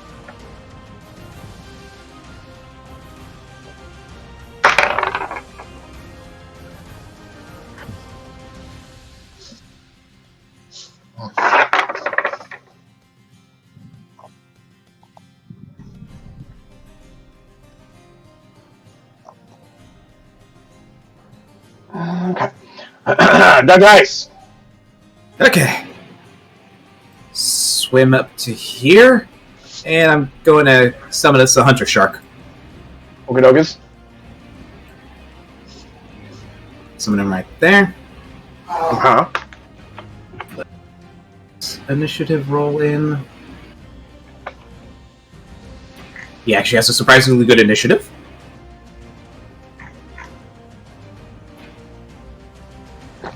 Yeah, he'll go right after Creed, but before your captain. Yeah. Right, that will be That's- my... That is your action. yeah. Like move, action. You know what? Bonus shillelagh. Oh, Staff of Withering glows with power. The ancient world. Yep. Let's see. Action, move, bonus. As Okay. you call upon the face spirit to take on the form of a shark. Yep. Let me list all the ways you're going to die. Is that all for you, Dr. Ice? Yeah, that'll be it. Master Cleed, unlike some of your compatriots, you are fully comfortable in combat mode down here. What would you like to do? Mr. I have a 40-foot wind speed. It's 30 to there. 40 to there. Or I can see this warlock here. Actually, let me see. Let me see what you see. Yeah. He will have like some slight half cover because there is coral rocks and like other like obstacles between you. Nothing that blocks your vision, but something that could throw off your shot just a little bit. But he should still be within your range. Your fucking range is like what, like 100 something feet? Yeah. And he's within range of Hex, too. He's within 90? Why? I remember the range of Hex off the top of my head. I'm not sure why. I'm pretty sure it's 90. It is. Cool. Yeah. So, we're going to start with Hex on him. All right. Just in case it comes up, what stat would you like to give him disadvantage on? Let's go with Dexterity. Okay, so any dexterity check, not to be confused with saving throws, but any dexterity checks that he should make are at disadvantage. And I believe you wish to, like, start blasting, right? Yes. So all these fish motherfuckers showed up, so I started blasting. First I cast Hex, so anyway, then I started blasting. Yeah, that 12's not going to be enough, but that 16 is. Wow. You almost fucking killed his ass. If you guys remember, these guys have about the same amount of hit points as the standard Sahagin warriors. The only difference between them and the standard Sahagin warriors is they can cast spells. So he's pretty hurt. Is that all for you, Master Creed? For now. Excellent. Alright, so you have a hunter shark. What would you like to do with it? Let's see. Hydra and the Marrows are our allies. Going to move the hunter. Currently, for now, yes. As far as you know. Allies of convenience. I mean, you don't know. They may just decide to turn on you in the middle of the fight. You know, there's no way to know for certain. Okay. Up or down? You did bring a dangerous item to a sea hag lair. The hags did not have a good reaction to it, so. I will move the hunter shark to let's move him down to here. And that's going to be a bit narrow. And Only, Dr. Ice, roll me an intelligence check. Just a raw intelligence check for Dr. Ice.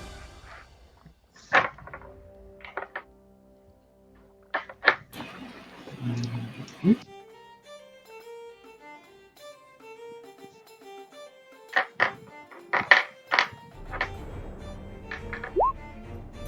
18.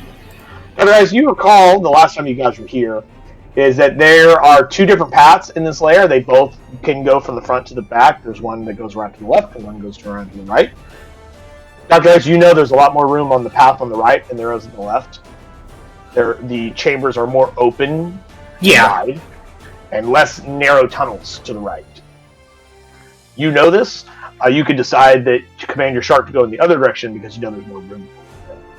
Because essentially what the left path is, or technically the right path from our map orientation, but from your character orientations to the left. The path you were sending the shark down is very narrow. It's a choke point. Yep. So the shark's not going to be able to be very effective down there. Yep. So he's then going to move and dash to here. But you can have him move from this position where he was originally, rather than the rest of his movement. All right. I meant it's like, for your information, you would know this before you told the shark to do so. Yeah. Like I said, it's just been a while since we were on the map. I think it was July. Now, it was a while back. You guys haven't fought these hags in a while. You guys really didn't get super far into the lair to begin with, because Daniel made a deal with the hags before they murdered you. Alright, and I'll move him to there. Uh-huh. That will be the shark's action. That was his move. That was his move and his action. Actually, you know what? I'll sacrifice an action for a dash. I was gonna say, you can get him much farther than that. Let's move him to meeny, miny, mo. There we go. Cool. All right, is that all for your shark? That's all for him. Captain Torb, what would you like to do? Alright. I'm just gonna swim up here and see what I can find.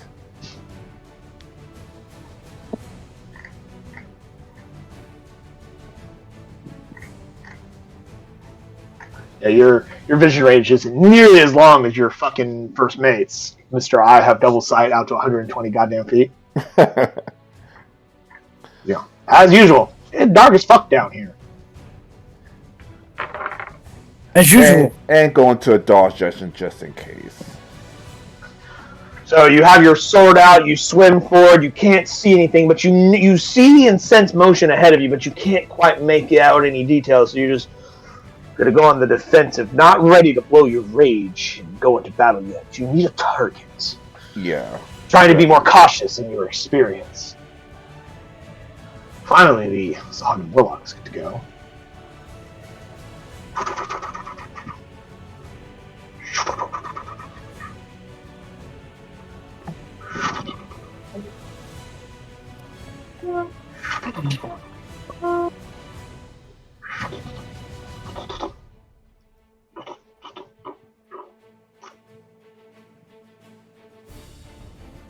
Bam! Oh, that was a miss.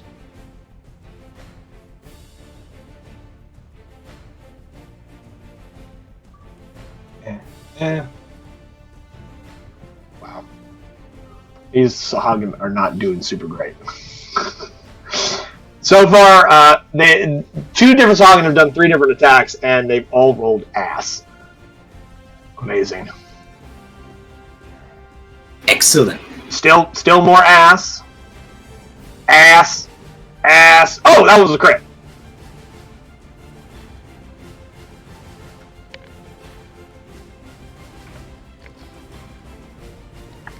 It wasn't a super high damage crit, but it was enough for the next guy in line to get advantage on his attacks, because that's all they need.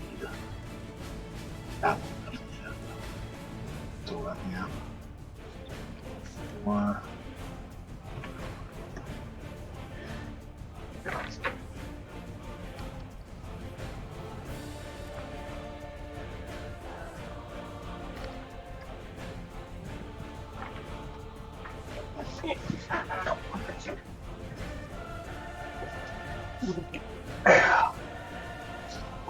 I'm gonna write down what their save bonuses are, so I don't have to keep pulling up their sheet to look it up, because these are gonna get rolled a lot.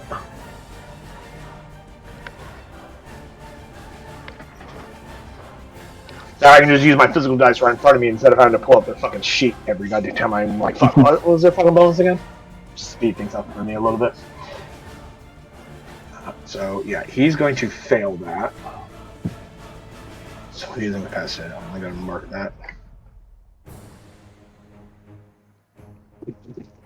Use that little heart symbol because I don't feel like scrolling down for anything else. All right. Meanwhile, in America moved to 40. So I can also move to 40 as well.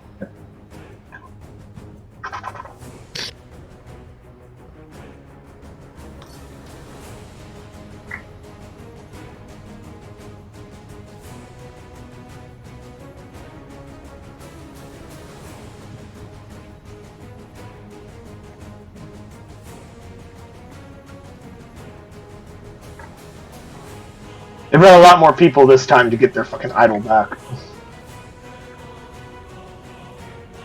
Which is why it's taking me slightly longer to move all these guys. You should be afraid. Oh, I am very much afraid. I'm sure you are. These guys, though, I think I can move them all as a group.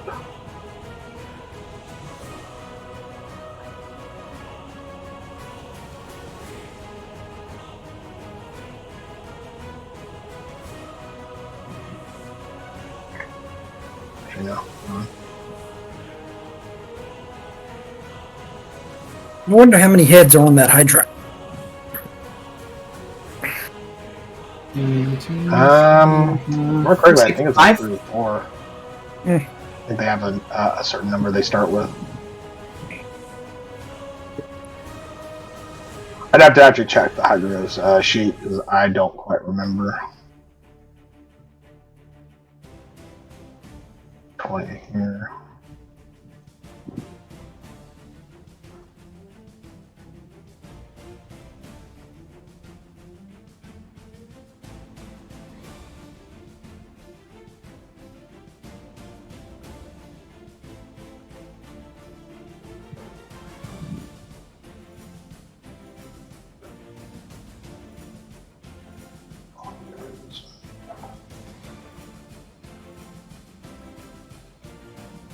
Cool. Some of these Marrow are going to get some ready actions.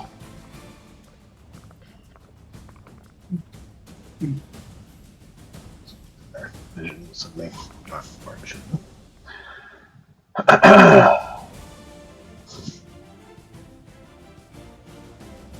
Black, black, and black.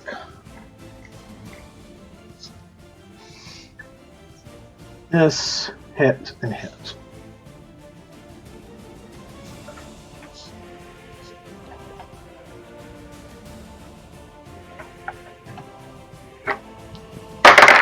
No! Damn it! Okay, so they both pass, I think. 20, that was a 13.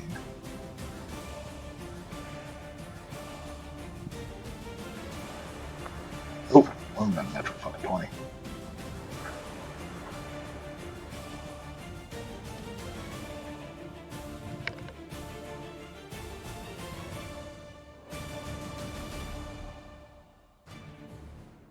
God damn it, did I not put it on their sheet? Fuck. I think it was they pulled 20 feet, so this guy gets yanked over here. Kitty! You heard that? Yeah. Yes. Wow.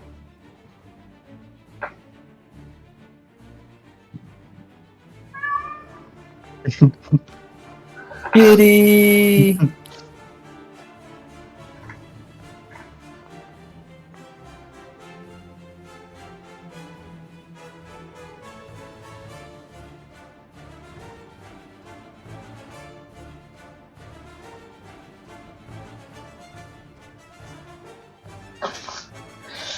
What means you people find? Oh.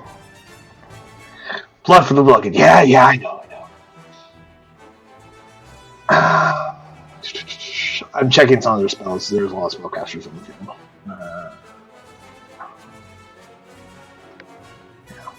Cast Nicholas.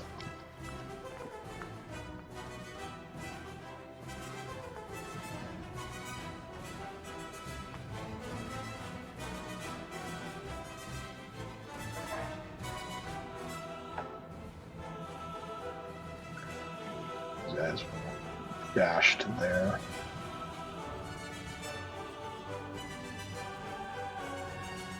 This guy's gonna fire an Eldritch Blast.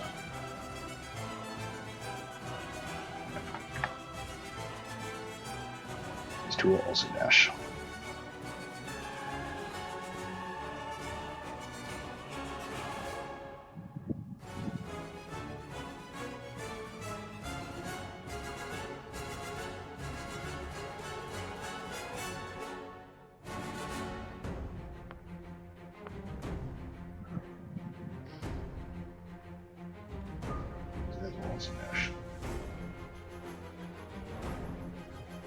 I do apologize that it is taking me a little bit longer to maneuver all of these people, but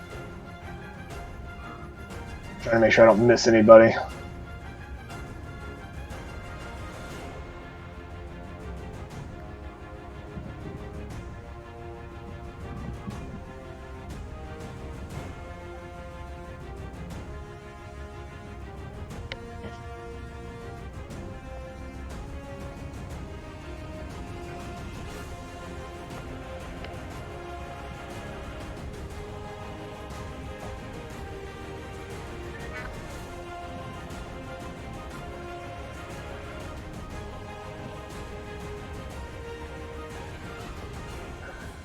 Okay. Those guys are done. Hydra.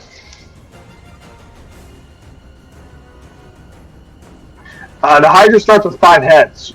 So it is a 5-headed Hydra. And as it loses heads, it grows more of them. To answer your question there, Daniel.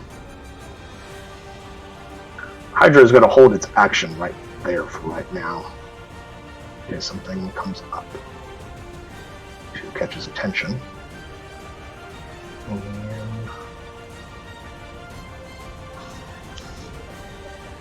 Old ones are going to... Sorry, the warlocks of the old ones, not the old ones. There was an old one here, you're really fucked. If an old one was here, we're fucked. Yeah. Well, who knows? Yeah, You guys going have some... You guys are pretty powerful.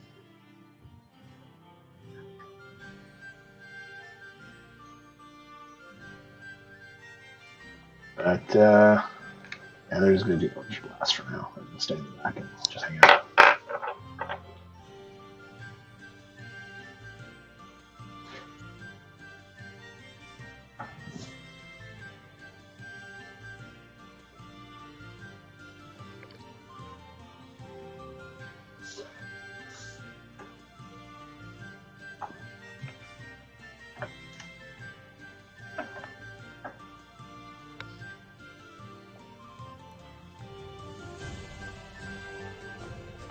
Let's see if you can see. It's 30 feet. Oh, I don't know. Do that.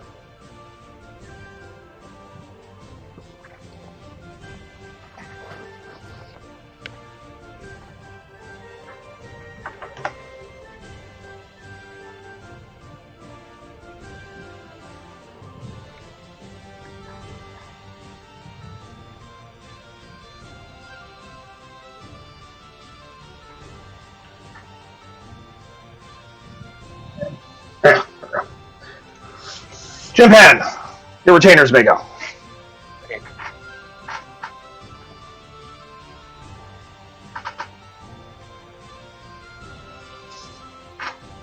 Large action. Dodge actions, cool.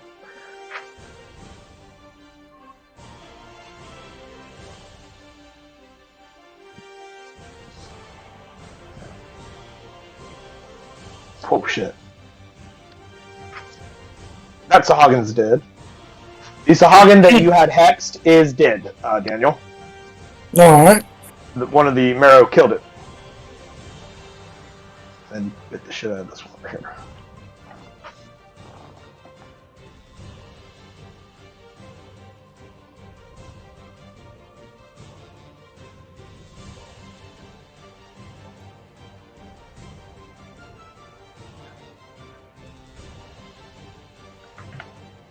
And wow, that one's dead too. Yeah. Oh, come on. Yeah. There we go. Some of these guys maybe did before you guys engaged them with the Marrow hitting this good. That's not really a bad thing. It is for them. But not for us. Holy shit! One of the Marrow just got 2 crits in a row. Jesus. That guy gets obliterated. And...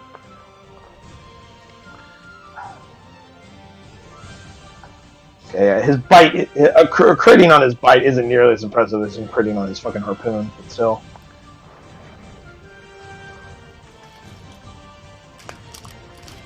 My god. Oh my god, another fucking crit! Jesus! Another one bites dust. Another one's gone. Another one's gone. Another one bites dust. Hey, I'll get you too. Another one bites dust.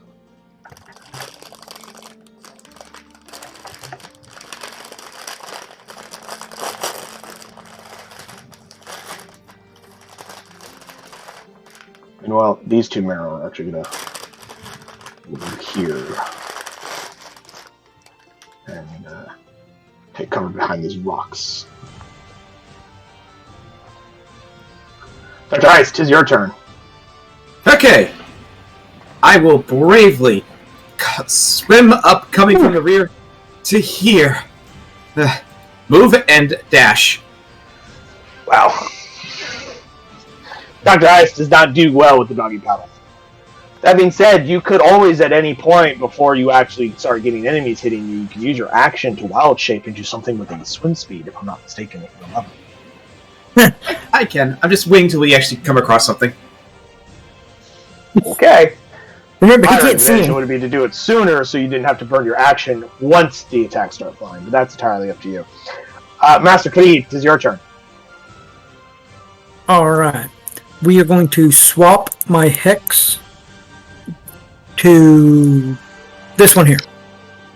Alright. Alright, he's been hexed. Dexterity again? Yes. Oh, I can change it between each one? Yeah. Every time you move it to a new target, you pick what stat you want them to have disadvantage on. Okay. Alright, these are ability checks, so. Okay. That's a big circle. Yeah, I can't do what I wanted to do. So, we're just gonna Eldritch Blast the one I've targeted. Alright.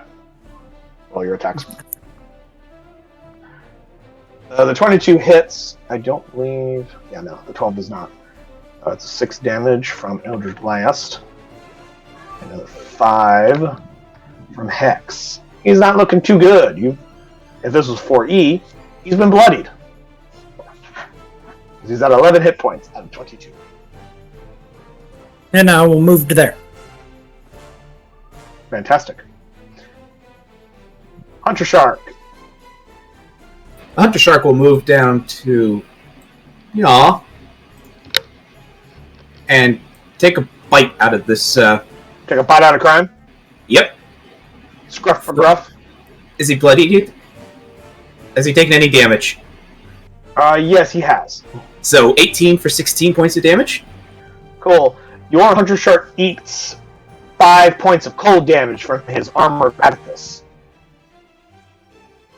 That particular one had. But your shark wouldn't know the difference between one guy with it and one guy without it.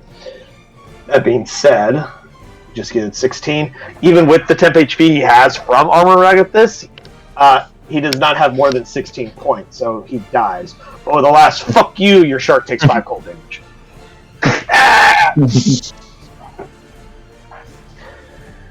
But it did. It's super dead. Yep. Maybe it did.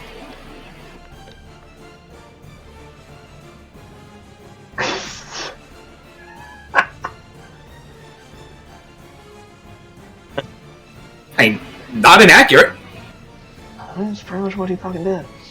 Yeah. Captain Torg, assuming you're done with your shark.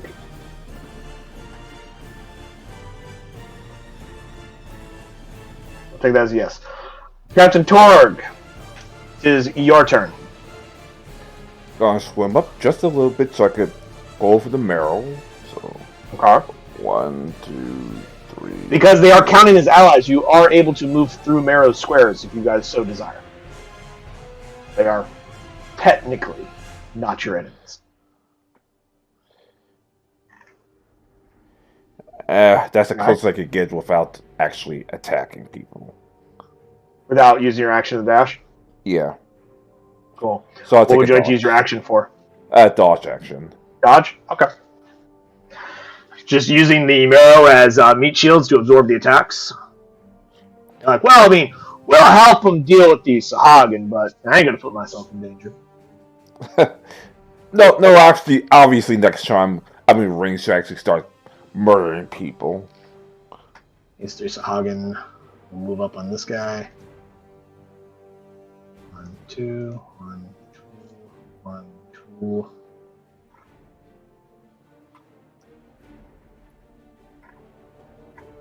Okay, first 2 attacks, 19, 18, both hit. 9. Next series of attacks are all with advantage now. 18 and 19, hit. 8.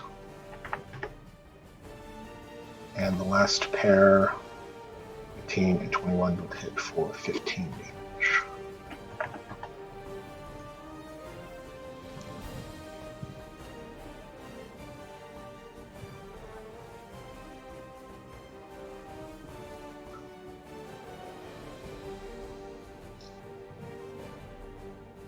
Jesus, another crit.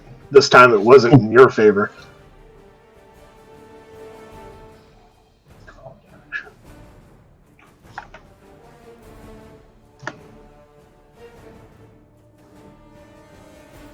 Good lord. 14. This Marrow dies.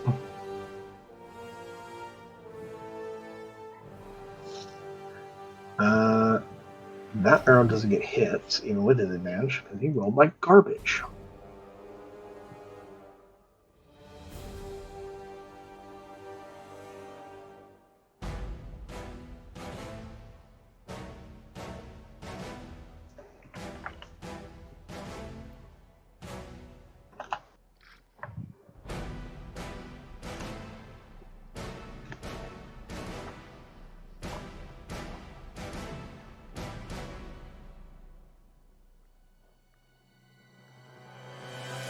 Huh.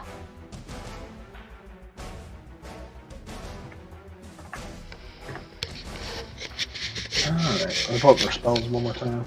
So I think there's some fun spells they want to really do. Let's see.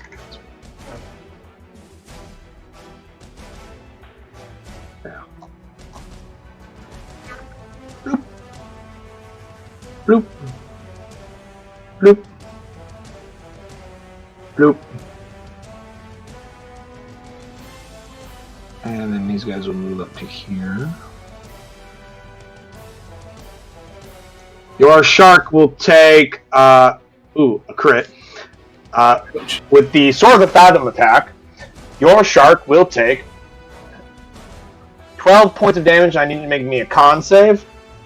And then the follow-up attack is another 5, so 9. So a total of 17 damage. I need a con save for your shark.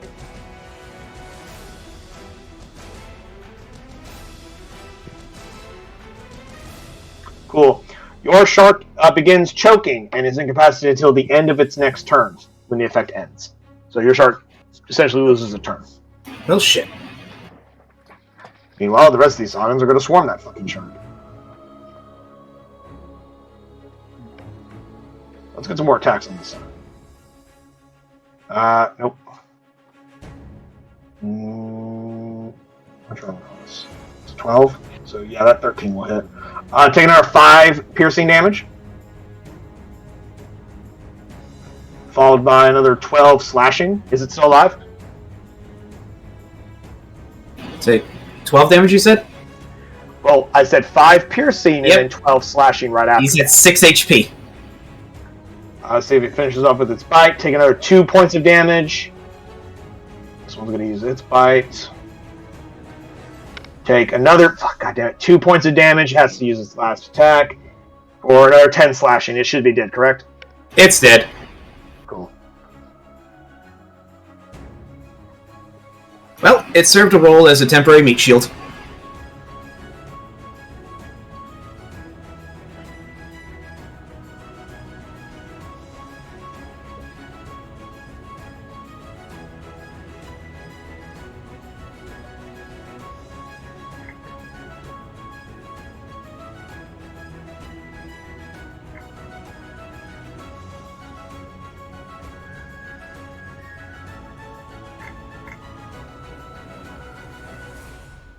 Moving some more enemies real fast. Their turn done. And okay, all the time have gone. Hydra is continuing to hold its action because it guards this hole. If anything comes near this hole, it's going to eat it, but it does not leave this spot. Sahagan Warlock of the Ooze.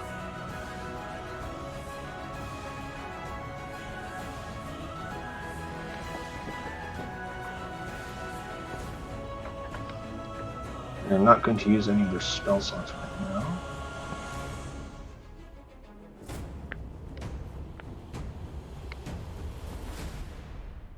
Oh, that one's not. Maybe one of these guys over here. What are your spells again? Fuck do you do? Fuck do you do again?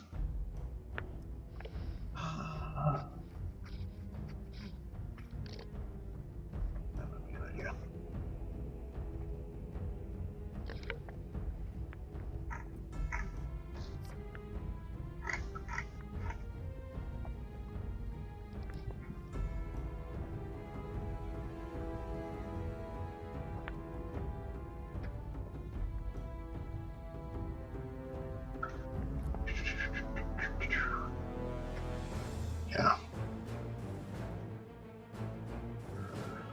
I think I might need some little darks better. Over here. Over here.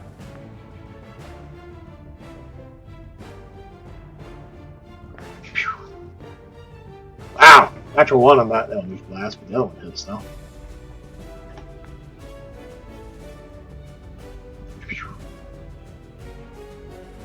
Those both hit.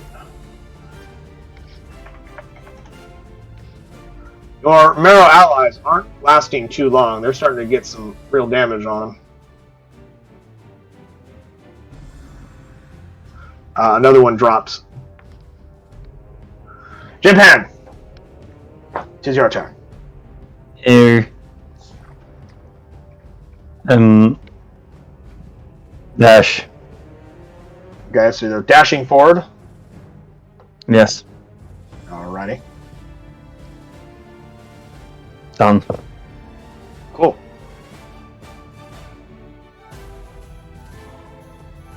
This Marrow is actually going to fall back to this position here.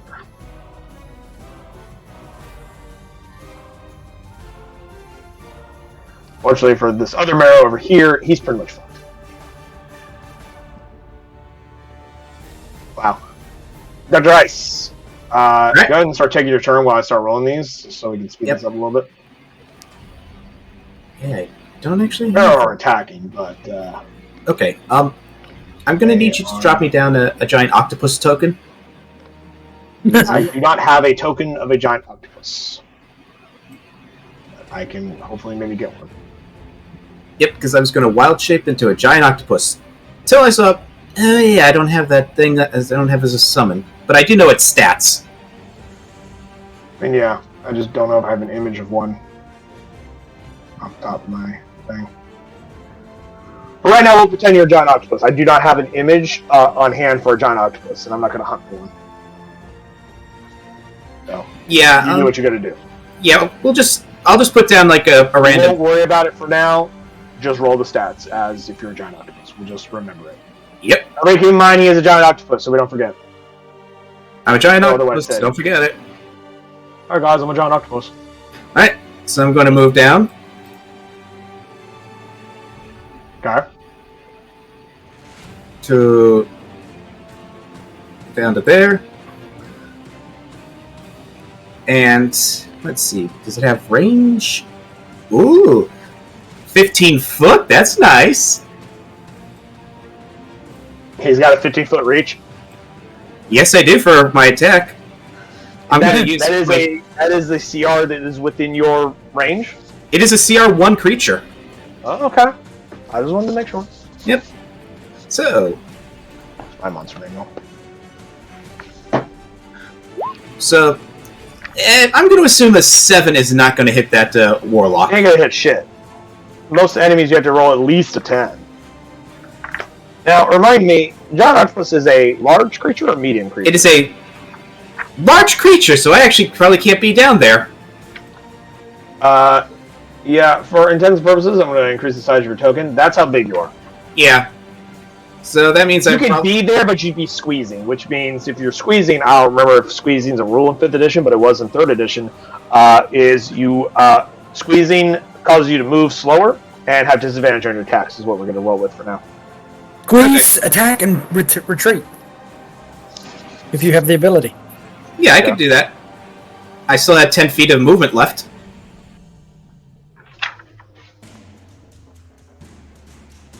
Alright, The octopus. Where's the giant octopus? and then that's my turn. Cool. Master Creed, it's your turn. Yeah. I don't think you're going to like this. Oh? Yeah. Because I'm going to do... Now that things have set up to where I can do it. Thank you. There it is, giant octopus. Yeah, they have like a swim speed of 60.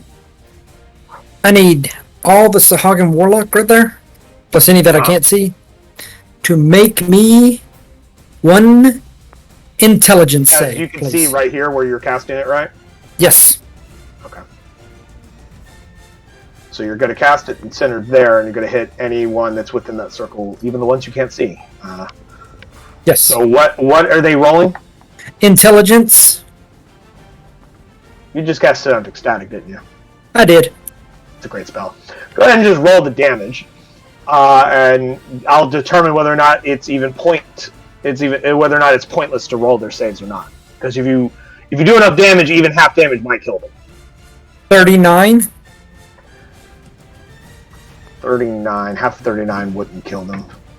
That's 20. If you had done 44 points of damage, even at their maximum hit points, it would have died.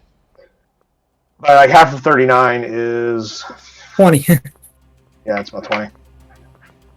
Yeah, if you run it down, it's 20.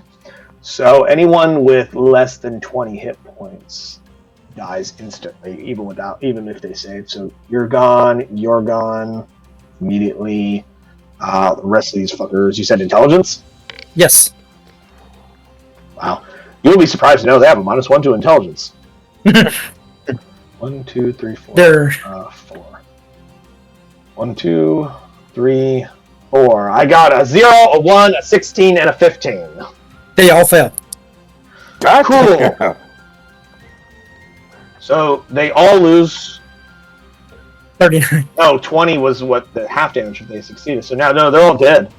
You did 39 points of damage, so they only have 20 hit points.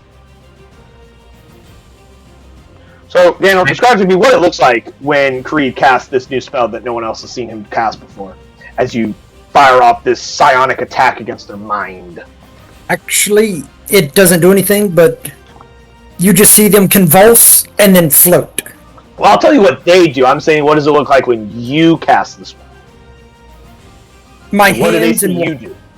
my hands and wand move, and then that's it. Because it's a psychic damage.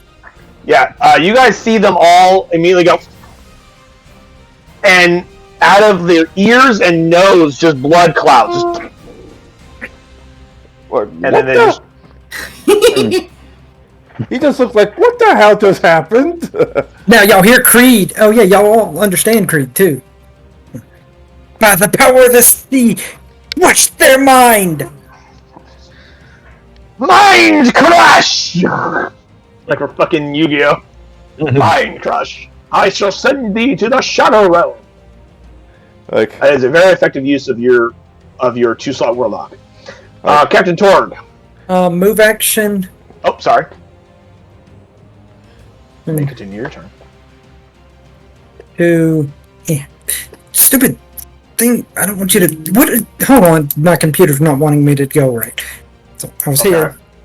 I'm gonna move up, and that's gonna end my turn. But so I'm moving up closer to the marrow as soon as I can get my computer to let me do what I want. Oh, you're trying to move closer, not farther away. Yeah. If for some reason are you it's trying not, to go? Do you want to go past Captain Torg? I want to go to there. Oh, you're going. Okay. When you said up to the marrow, I thought you meant like forward, not reversed. There's marrow everywhere, so it took me a minute to figure out which marrow you were referring to. Sorry. Okay. Alrighty. And then you are still concentrating on your hex spell, are you not? I am. Okay, cool. I'm going to put a red dot on you so we don't forget about that. Not that you have an immediate target to hex someone at the moment with your bonus action, so we're going to move on to Captain Torg. Captain Torg! I'll just swim a little bit further to see if there's any more anything. Ooh, go for it. Whatever Sahagin were in your immediate sight line is certainly not there anymore, that's for damn sure. You may Dead bodies all forward, of course. Yeah, there's a lot of bodies. A lot of gore. Ooh, that's a big boss. That is one of the warlocks of the old ones. As he sees you, he's like...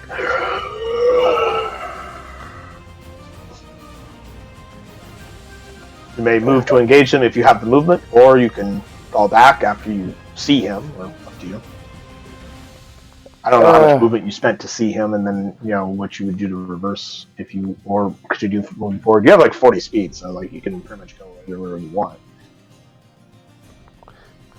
I'll take a dodge action, therefore I can engage him the very next turn. I just informed the other. Are you saying you're taking a dodge action, or are you ready in action? Taking a dodge action. So he will have disadvantage on any attack rolls he attempts against you. I just informed the other I was like, hey, the big boss is over here. I think one of the big bosses is over here. Cool. These Hagen Warlocks go. Those that are still alive.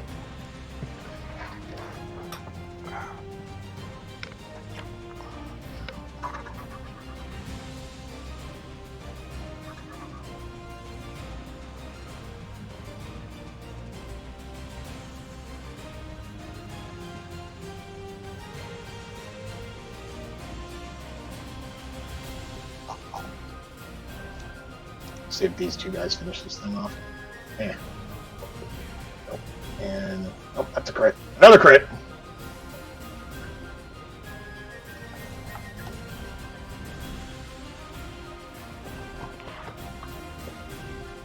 And yet another crit.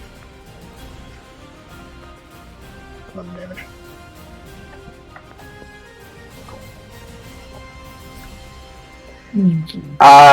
I think, Creed, you could see the Sahagi coming up from the other direction. Can you not? They're within your radius. Cool. So you see these four Sahagin Warlocks come around the corner, and they start blasting. See how many targets we got? 1, 2, 3, 4.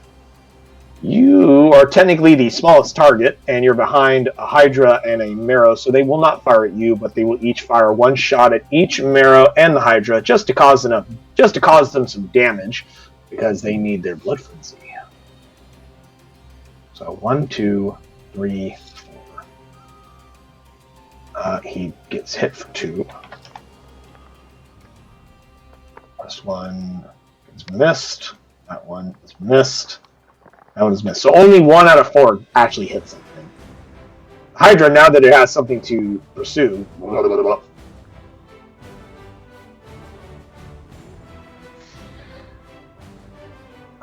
let me just look at the stat sheet real fast here. on one head, the Hydra has an emerald, and it does against one. It takes 25 or more damage in a single turn. One of its heads dies. If all heads die, the Hydra dies. At the end of its turn, it grows 2 heads for each of its heads that died since its last turn. It has taken 5 damage since its last turn. 10 hit points. It regains 10 hit points for each head regrown in this way. Cool. So the Hydra is going to fucking go to town on these motherfuckers because it has a multi-attack. And it gets to attack for as many times as it has heads. And I just remembered that I probably should have done this. I'm actually going to make it to where you can actually see the Marrow and the Hydra's rolls. But yeah, it gets... not that one. Multi-attack. So it's going to attack 5 times. 1, 2, 3, 4, and 5. And I believe it has pretty good reach, too. Let me check its reach. Oh, it has a 10-foot reach, so it can hit pretty much all of these motherfuckers. So, starting from the top, we got 10 damage on this motherfucker. 12 damage on this motherfucker. As each head goes for a different target. That one's a miss. That one's a miss.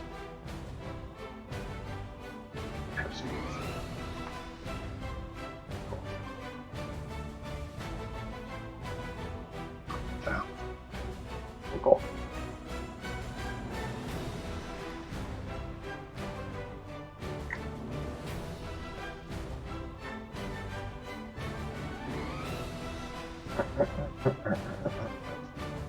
Hagen of the Old Ones. Let's see. Since one is actually now engaging the PC, let's see what it can really do. Dominate beast, not dominate person. Dominate person. Why do you not have dominate person? Why do you have dominate beast instead of person? It's terrible. You're a terrible warlock. Stupid warlock.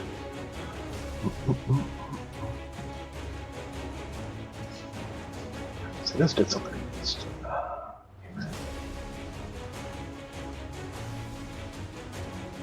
No, so. Now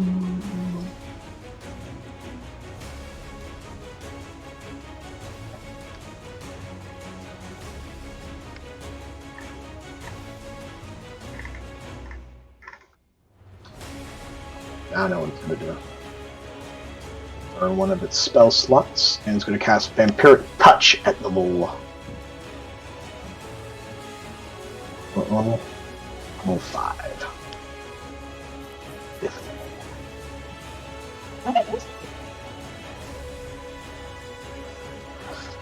Alrighty, it's going to move up to you, Captain Torg, and it's going to try and hit you with Vampiric Touch. Unfortunately for him, no. Actually, I think it is high enough. 16 hits you, correct? Yeah. You have 15 when you're not wild shaped into a boar, if I'm not mistaken, because it goes up to 16. Right?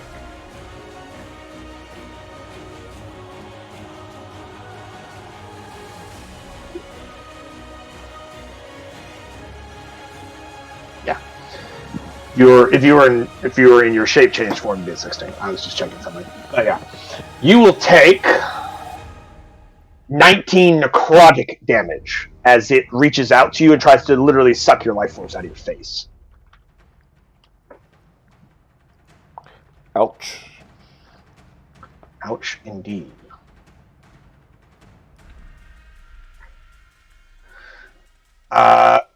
Japan, 'tis your turn. Okay. Dash here.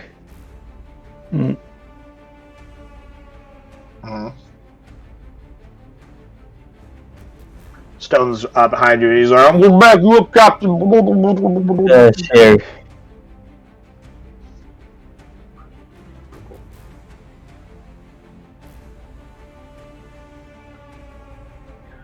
Alright, the Marrow will go. These Marrow, after seeing the what you're capable of, decide, I don't want to be here anymore. They're going to fall back. And and let you handle this because they're both incredibly fucking injured. It's much safer for them to deal with the Sahagin warlocks instead. No, they don't want to die. They may be monsters, but not stupid. They're gonna fucking throw themselves at it. And they're like, well, you fuckers can fucking handle these guys better than we can. Because they've also fought you before. They know what you're capable of, and you're stronger than you were back then. These two Marrow will actually go down into this hole here.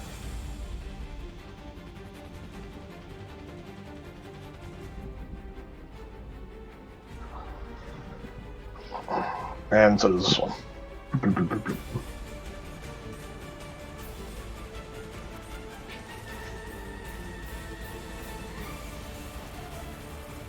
Okay. Cool. I need to go FK real fast. I'll be right back. Okay. Let me take something real quick. So, go ahead and be thinking about your turns while I'm gone for a second. Okay. Okay, Pop to what's a our rage plan? Pop to a rage and murder people. We should ask him what all their names are to confuse him. Yes. Oh boy. Just let him have fun with it. What's your name? We'd like to ask him a question. What's their name? Who is your daddy? What does he do?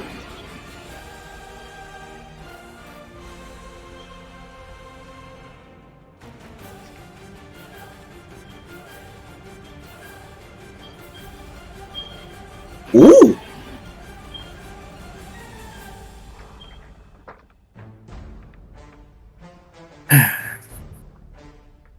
Yeah. Gotta love synaptic static.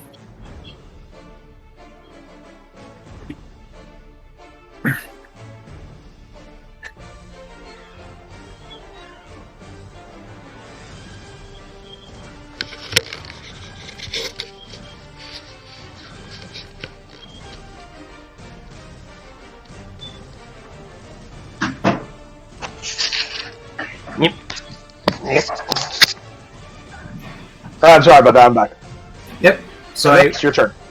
I rolled my attack roll against the Sahagin old one. I'm gonna assume a nat 20 hits. Where you are. Okay, there you go. Yeah, that does it. You're attacking with your tentacles attack. Yep. Target is a creature, is grappled, get PC 16, until its grapple ends, the target is restrained. Oh boy. Just gains tentacles. Wow.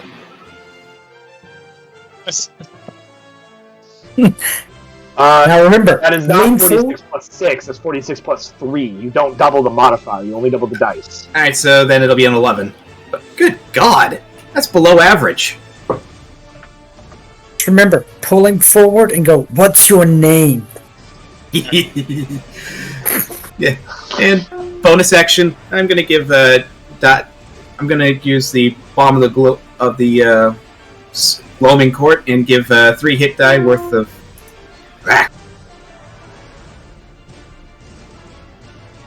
You can't Seriously? do that in wild shape form, Oh shit. as far as I'm aware.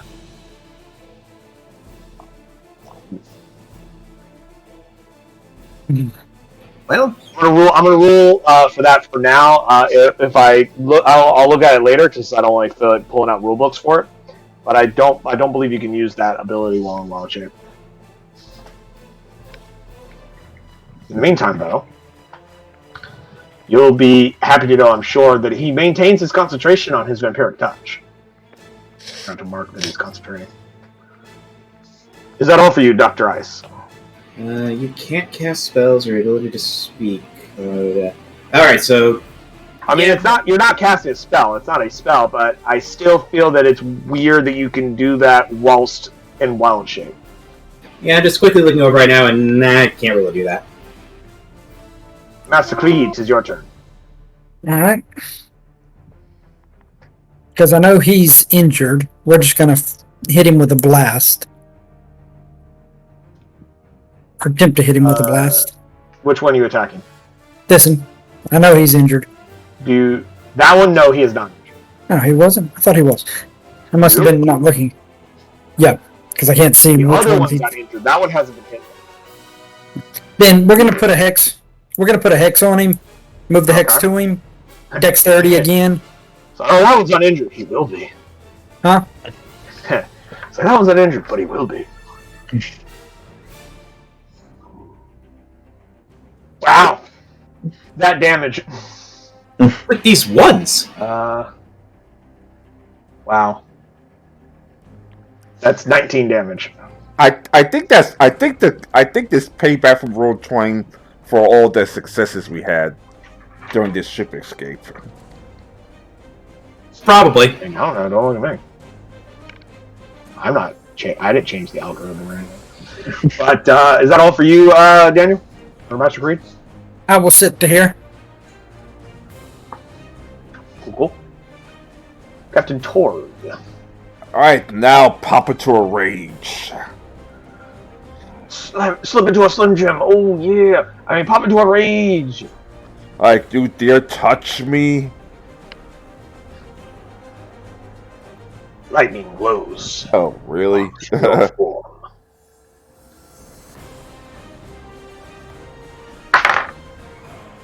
He rolled a natural 1 in his deck save. Well, that's interesting. Works attack number 1. Works attack number 2. He maintains concentration for that first hit. And then took 11 and then 18. Good lord.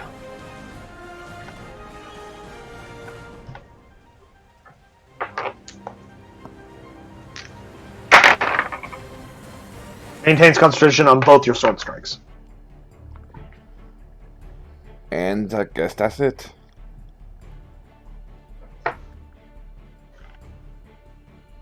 Okay.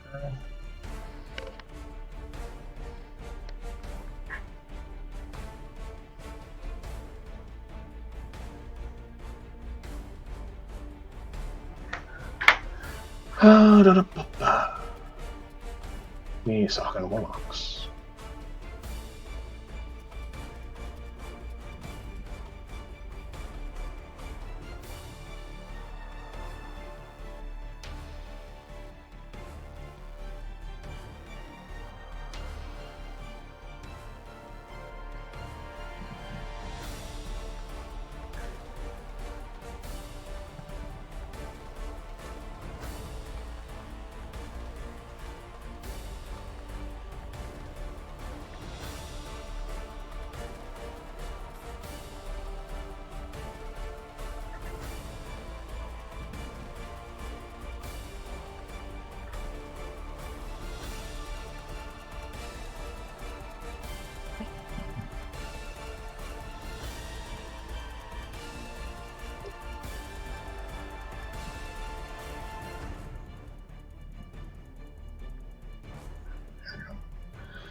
That's what those ones are doing. Now for these ones here, facing the Hydra! I think at this point they probably want to bust out some spells.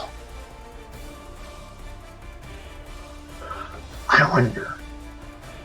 Yeah, I would have to.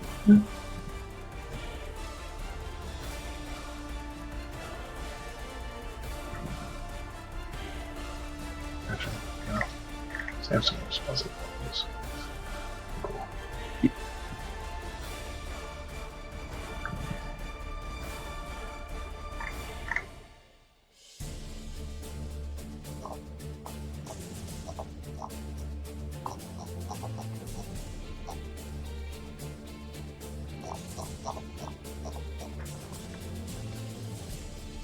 So this one moves down to here.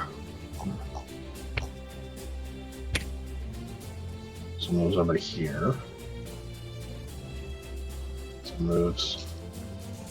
What's the range on this? Confer raise. No. Nope. That will actually stay where I turn.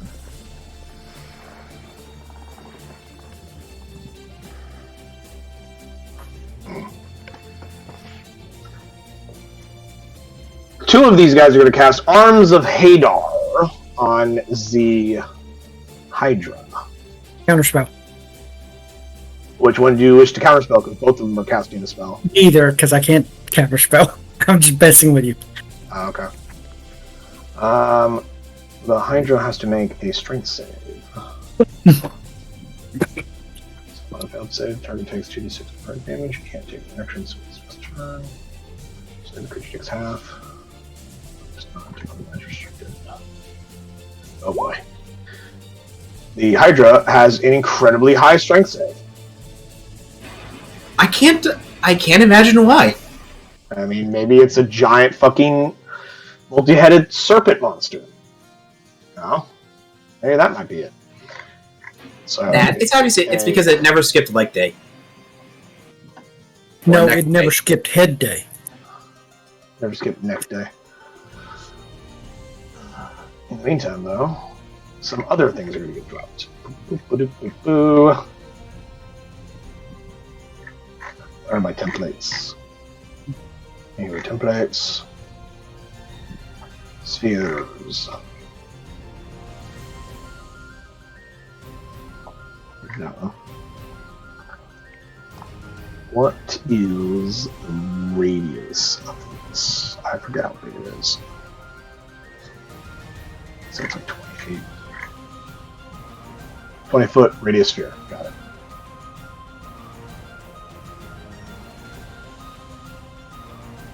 Boop.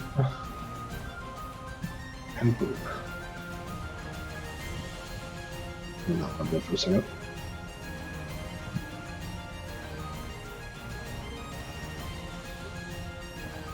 Yeah.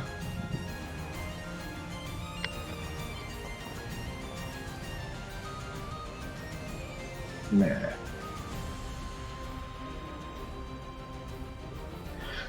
Two Hungers of Adar get also dropped. One on the Hydra, and then one over here on top of some of these mirror. Oof. Which also makes it to where, Daniel, you're kind of sandwiched between these two between these two spell effects.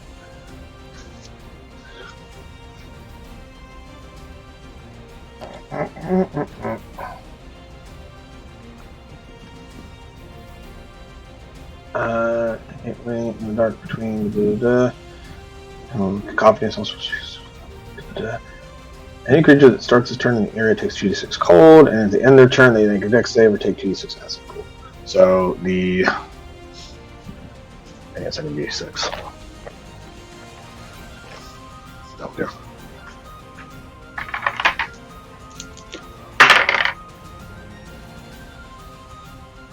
Hydra takes 5 cold damage immediately on its turn. And Hydra not liking this situation at all. Let's start biting some motherfuckers. Snake. Hey, look at that.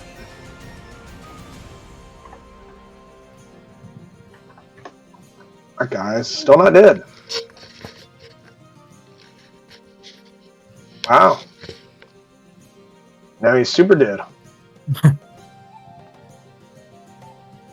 And the other guy, the one with your hex on it, is also dead. Bloop. And the Hydra moves forward.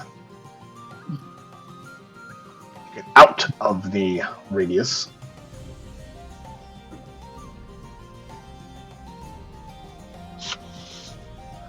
And that was 3, so 1, 2. Well, those also hit. That one dies. And this one has 1 hit point left. He ain't gonna make it.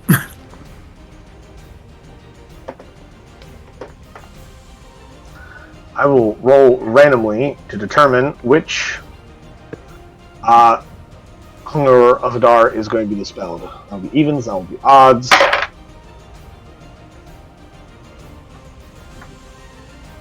Evens. This one goes. Oop. The other guy's gonna roll a concentration check. He passes. for now. The warlocks of the old ones.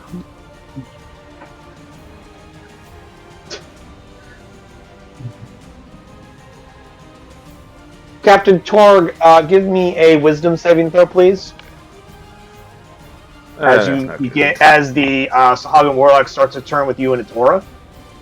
I also need Dr. Ice to make that same wisdom save, and Stone to make a wisdom save as well.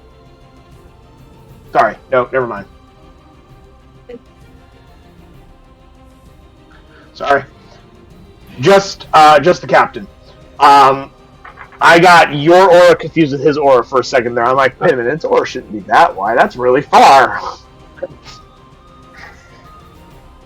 You pass. You will only take half of this. You take 15 psychic damage. So you will take half of that, which is 7 psychic damage. This is not halved, because you are not resistant to psychic damage. Biatch! Then, since it maintained concentration on its vampiric touch, it's going to try and suck the life out of you.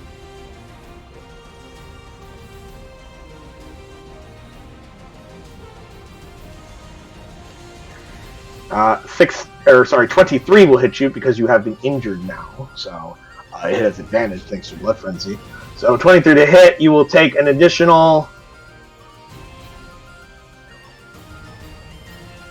24 necrotic damage.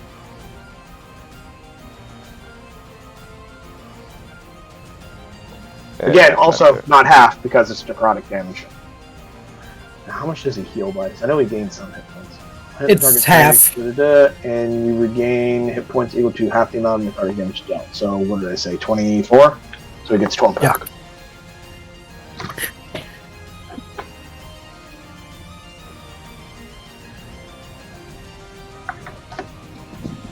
As he drains the life from you.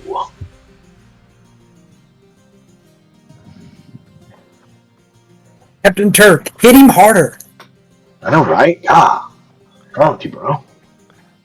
Sorry, I just got into combat. It's like you aren't badass enough to fucking save the president or something. It's crazy. Now them's fighting words. Haha. Cool. Oh yeah. Yeah, this is what he's definitely gonna fucking cast on the Hydra. Absolutely. What saving throw is this? Wisdom? Oh boy. I don't think the Hydra has good wisdom.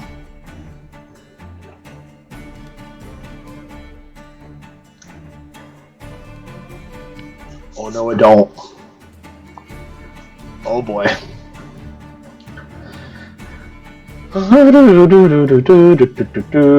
Let's use. That.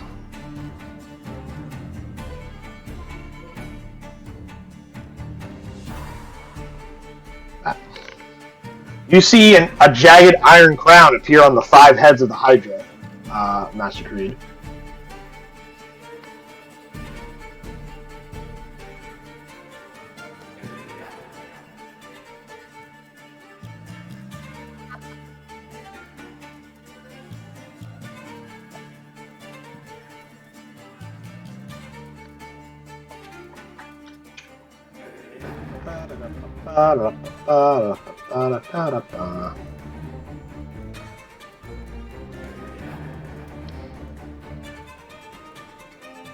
Actually, hold on. No, that was stupid. Sorry, I technically described the wrong spell, because actually he would have cast that spell. Which I think is also a wisdom save as well. Yeah. So, same thing. He does not get a jagged crown, but he does have an effect happen to him. That was one of the Warlocks of the older ones. What are the other two going to do? They had to do something. That's how it costs that.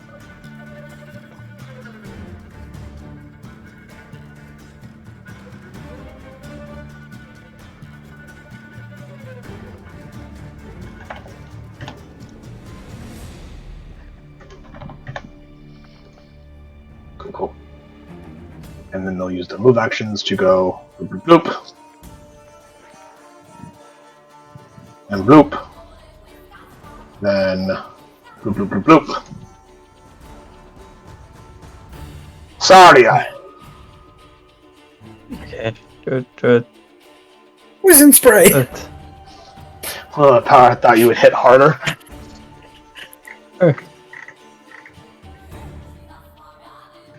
Fist of Fury! 11! Not enough, I think. I don't believe so. Wow. No, definitely not. Because they have their mage armor on, so they actually have 15.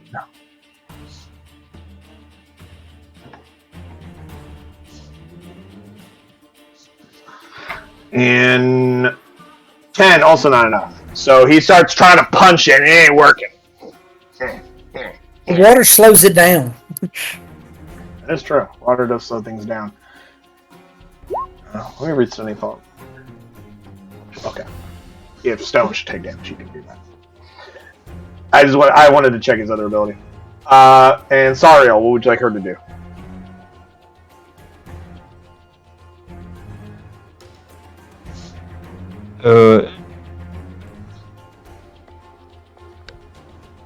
Poison spray.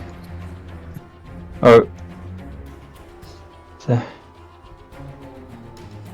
Her signature attack is poison spray. That is what she can do. If that's what you want. Yeah. Sure. Cool. He got a 6 on his con save against your poison spray, so he'll take 22 points of poison damage. And since he's concentrating, He got another 6. He lost the spell. Nope. Too bad. So sad. Not for me. Ha! Yeah, I bet. Is that all for you, Jimpan? Yes. Zamero go. And each of these motherfuckers is going to eat 2d6 cold damage. Oh my god. are you alive? Well, most of these guys hadn't been injured yet, so...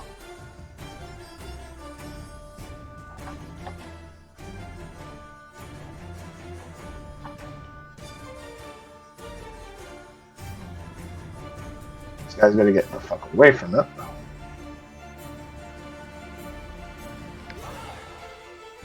This guy.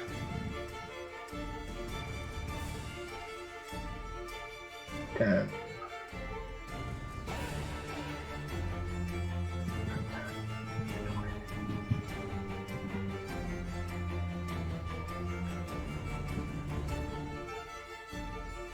Ah, no! With the devil terrain, that's a hog you can't quite clear the area! Oh no!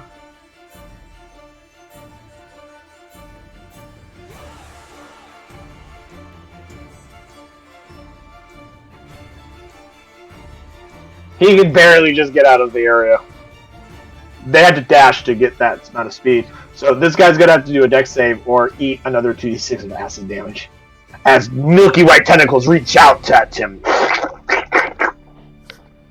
This is dex bonus. Oh no, not good. Oh no. Oh no. Needs some more damage. Dr. Ice, 'tis your turn. Okay.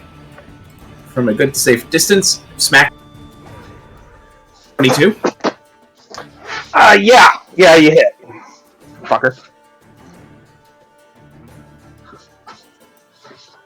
For 9 points of damage. 9 points of damage.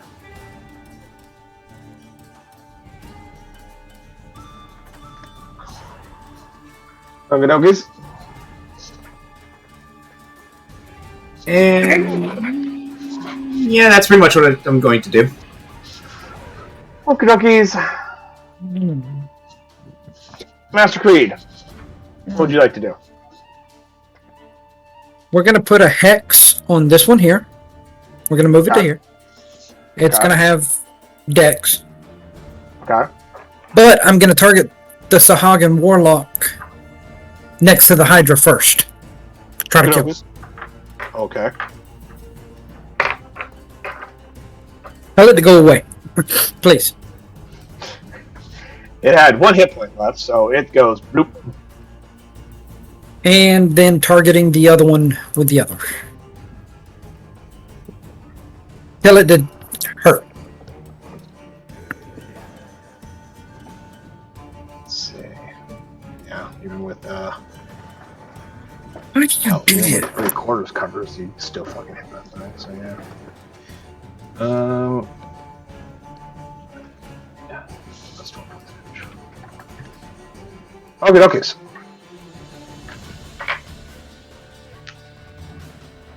And then I'll move to there. Master Creed, give me a perception check, please, while you're moving.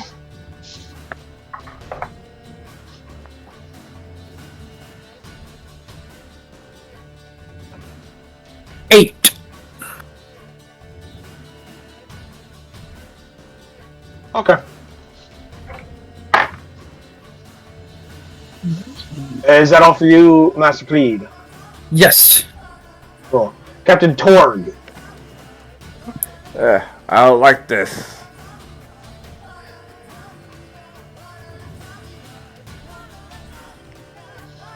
We need be to right back. kill this thing really quick. He passed. He'll only take 1 lightning damage. Alright, right. Alright, reckless attack number 1. Okay. Reckless attack number 2.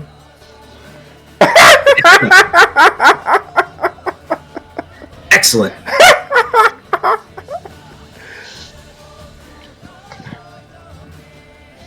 Wow. The first one was 9 damage. And your second hit, because of you being a 9th level barbarian half-orc, whenever you crit, you get to add not 1, but 2 additional dice of your weapon damage. So when you crit, It hurts. you instead of rolling 2d10, you're rolling 4d10 when you crit. Plus your strength modifier, plus your rage bonus.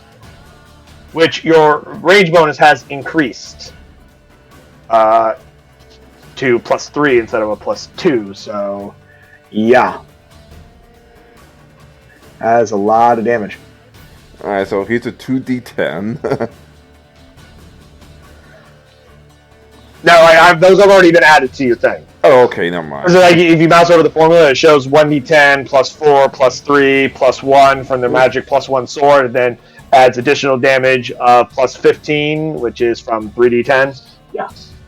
That's already been factored into your attack. So you just did 25 points of damage with your crit, which is incredible.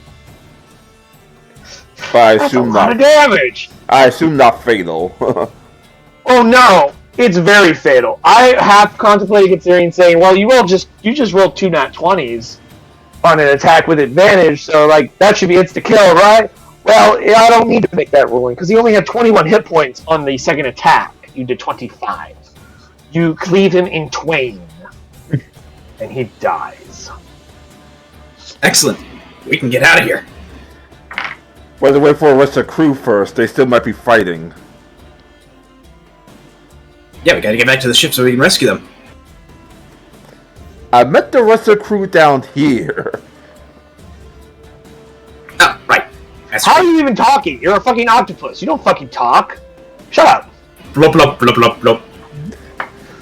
Captain Targ, you assumed this is what he was saying when he was doing his weird tentacle thing at you, and you started talking to a fucking octopus, and Sariel and Stone look at you like you're insane. Like, Captain, he can't talk back. He can understand you, of course, but he I understand, octopus.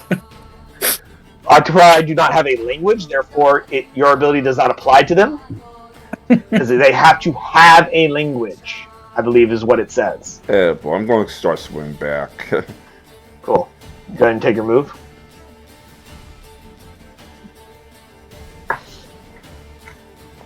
Ah, crap. What the fuck is that? That is a orb of dark blackness, and every once in a while you see the tip of a milky tentacle as you hear a cacophony of whispers and horror. Shouldn't that one go away? That's what you would have seen had there not been the dead guy in the other room.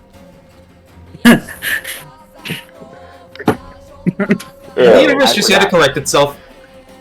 Yeah, the universe had a bit of lag, and it took a minute for that to catch up. So I'm going to throw inspiration out for Daniel keeping me on top of things. Thank you. You know what? All the sounds are echoing off the walls. You still hear it. I mean, you heard it when it was first cast, but, you know, and you probably saw it at some point. You just didn't see it still there. You saw a lingering echo. But you now have 4 inspirations on the table, gentlemen. Excellent. I mean, shit. Shindo has a lot to deal with anyhow. My job to keep track of everything else.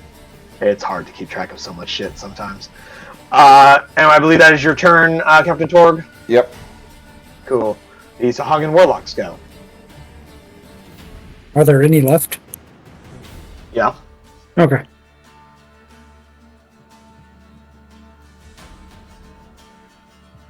There are more than enough for you to have a bad time, Master Creed. I will show you why in just a moment. Springing from the invisibility that they've been hiding in, they all attack you at once. They turned invisible like 4 rounds ago. They've been working their way up. They will have advantage on each of their first attack because they were invisible. So you got 1, 2, 3, 4, 5, 6 attacks coming your way. 2, 3, 4, 5, 6. Let's see, 23, I believe, hits for 11 damage. And make me those con saves as I yell at your damage. Another 23 will hit for another 8 damage. So we're up to 19 so far. Yes. Another 22 to hit for another 7 damage. What's your armor class? Is it higher than 16? No. Okay. So another 3 damage. Oh, wow, I don't think any of these guys fucking missed. Jesus. Another 7 slashing, and oh my god, one of them actually missed. He got a 13. So 5 out of 6 of those hit. Do you need me to read off the damage again? 11, 8, 7, 3, 7. 11, 8, 7, 3, 7. Yep. So, how many hit points do you still have? Give me a second. Okay.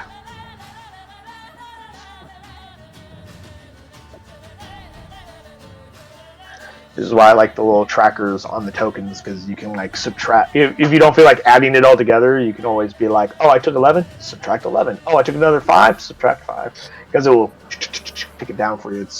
Roll 20 is really nice. when it wants to be. When it wants to be, of course, yes.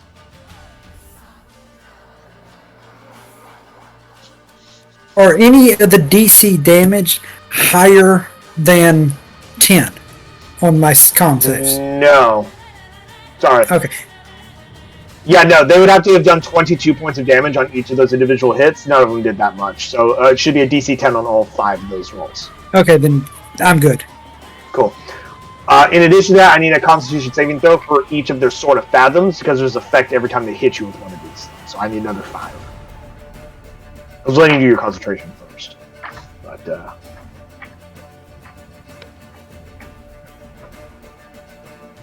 tell me if any of your rolls are less than 13.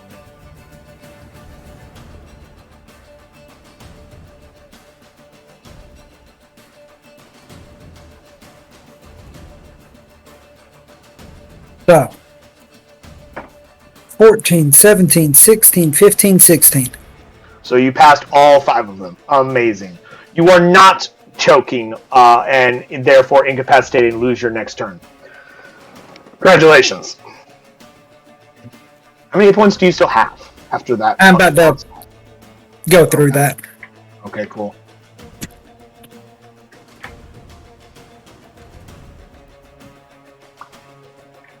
Okay, no, that did not work like it was supposed to. Yikes. It set it to that. Not. Okay. There we go. So you lost 36 hit points total? Yeah. I didn't add it because I was lazy. And what does that put you at? It puts him at 30 because he has 66. Okay. More 6 and you beat the Mark of the Beast. Ooh. But I have worse news, gentlemen. The spell that was cast on the Hydra was dominate creature. Oh, fuck. So the Hydra is no longer on your side. Run. Now, the question is whether or not I'm going to roll a luck roll to see. Actually, no.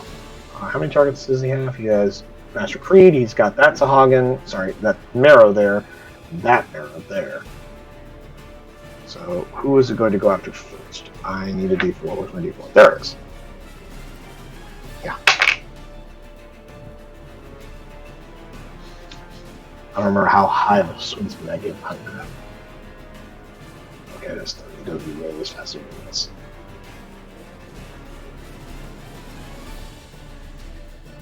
Can move 25 feet to there. No, actually. Doesn't need to move that full 25 because it has reach, so it can actually move to right here. It can move 20 to right here. And it's going to start biting this Marrow first. As that was the one that came up in the wall. Let me do this one at a time. Okay, yeah, that first one misses. That second one does not.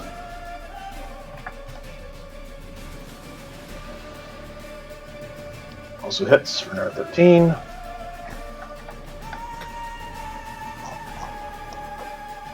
Also hits for another 7. That Marrow is dead. That was 1, 2, 3, 4 attacks. Still has one more. I speak to one of the mirrors like, isn't that Hydra supposed to be on your side? It turns you not understanding because I assume you do not speak Primordial. Ah, crap. The Marrow do not speak Common. As it only has 10 more feet of movement, it's going to move here and attack you, Daniel, with its final bite attack. 24 to hit for 10 damage. And I need another concentration for your Hex.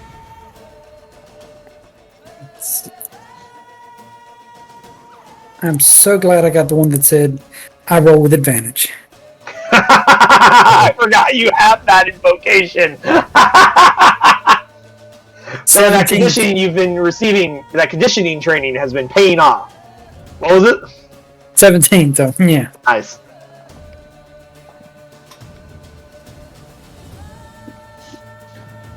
Let me just do a quick check. As the Hydra's done, let me do a quick check on one of the spells this guy has.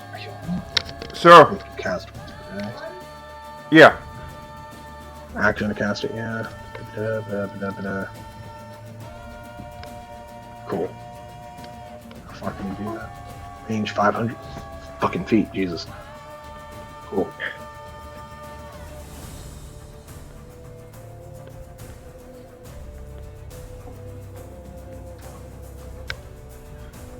We are going to use... Is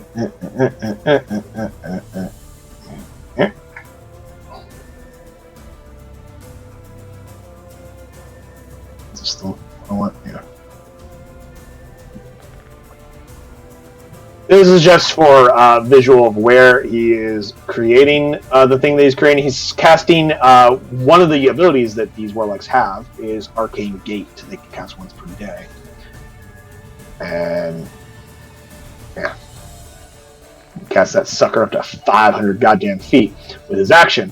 So he does that and creates these two-way portals that these Sahagin can use. This one's going to travel 25 feet into here to go over here.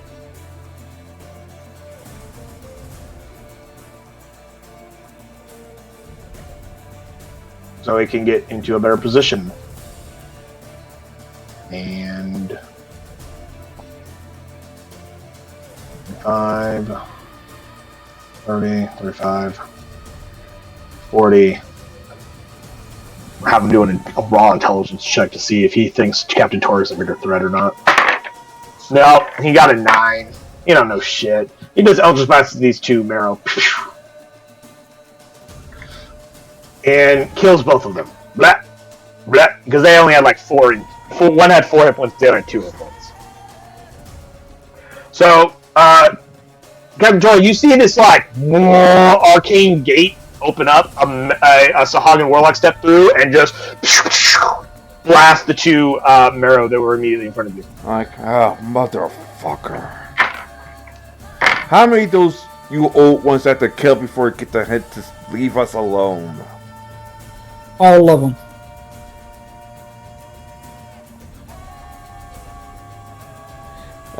At this rate. Sariel, 'tis your turn.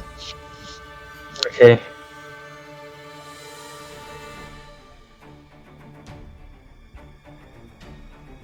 Cast.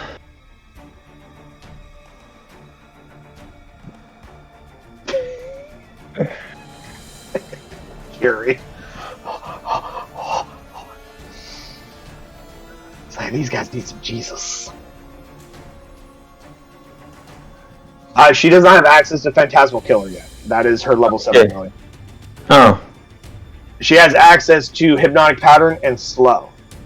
Ah. That would have been so cool. Slow. And this is Hypnotic Pattern.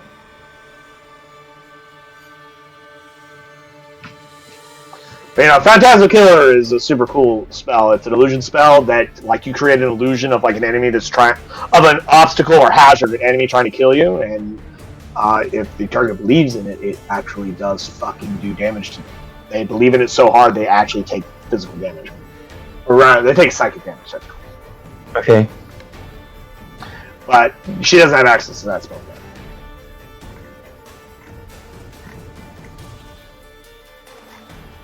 Mm.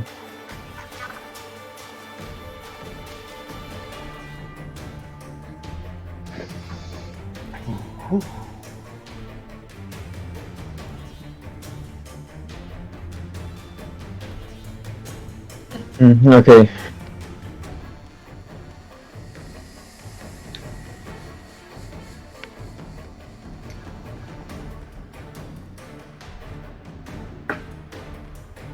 Mm-hmm. What are you doing, Japan? Dodge action. I need dodge action for Sariel and Stone. Yes. Okay. Zamero, those that are left, go down into this fucking cave. Down into the hole. Because it don't want to fight the goddamn Hydra. So a lot of the Marrow are falling back into the deeper parts of the cave. Or of the lair, I should say. Dr. Ice, it's your turn! Okay. No matter what's going to happen, we do need to have this happen. I shall move here. Action. I unwild shape. Unwild shaping is a free action, if I'm not mistaken. You can just drop wild shape as a free action, if I'm not mistaken. That's what I believe. Yep. So you don't need to use your action to do that. And the captain is desperately going to need this. I'm going to use the healer ability on him. So he will gain... You gotta use one of your charges of your healer's kit? Yes. How many charges do you have left on that one? Because I believe you actually took Dr. 7. Eve with his healing 7. kit, instead of your own, because you ran out. 7? Okay.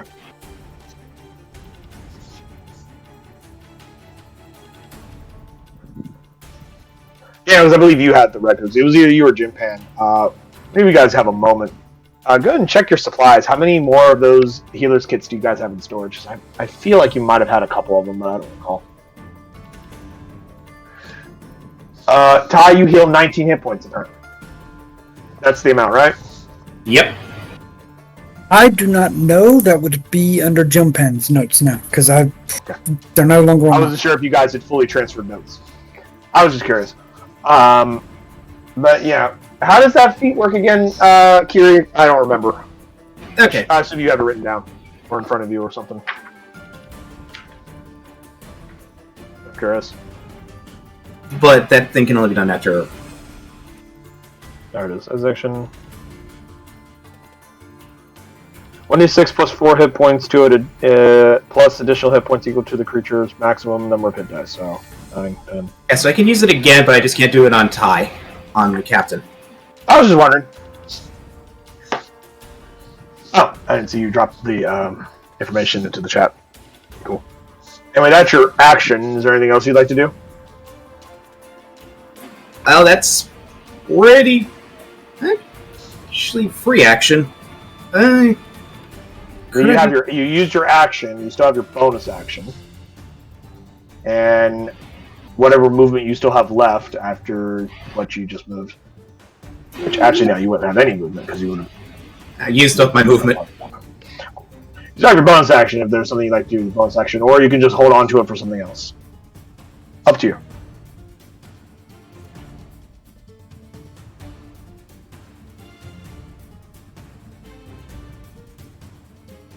I think you muted yourself because I see your mouth moving. Okay, I was hitting the wrong button. Okay. Let's recover. Let's give him some. I'm gonna give a 3 hit die for him, so he'll get. You taking out 3 of your yes. 9 pool that you have? Yes. So he has an additional. Gets another additional 12 hit points. Or Captain Torg, I should say. Yep. We need to make him strong again. Master Creed, you are surrounded by a lot of angry fish people with weird water swords and an angry Hydra. What would you like to do about it? Simple. I pull out a scroll, slam my hand on it. Arms of Hagar. Oh shit. What does that do? You have a scroll of Arms of Hadar? Yes. We've had it for a while. Okay. For those of you who don't know what Arms of Hadar do, or Hadar, I can actually, because the Sahagin cast that spell, I can actually... I've discovered that there's this little whisper toggle thing I can set onto them where I can like toggle it on and off of whether or not I want you to see the rolls or not. So I can set it to public, so I can drop its spell. So here's the spell. That's how that spell works. So all of them need to make a strength save, I believe. That's within 10 feet of them. Including the Hydra. Yep. All creatures within 10 feet. Each creature in that area must make a strength saving throw. On a failed save, it takes 2d6 necrotic damage and cannot take reactions until its next turn. On a successful save, the creature does not lose its reaction. First, let's do the Hydra. It has a +5 to this roll. 13. What is your spell's DC, my friend? 17. The scroll will be cast with your spell's DC. 17. The Hydra actually takes 2d6 damage. And it loses its reaction. That was amazing. This is the Warlocks. I mean, you're right there. 1, 2, 3, 4, 5, 6. 1, 2, 3, 5, 6. You said your saving throw is 17? Yes. 3, 13, 21, 4, 6, 7. The 21 is the only one that passed. Yeah. So go ahead and roll 2d6 necrotic damage and tell me how much you rolled. 8. 8. So Hey, we'll give say me my last leave as well. you took 8. And you took 8.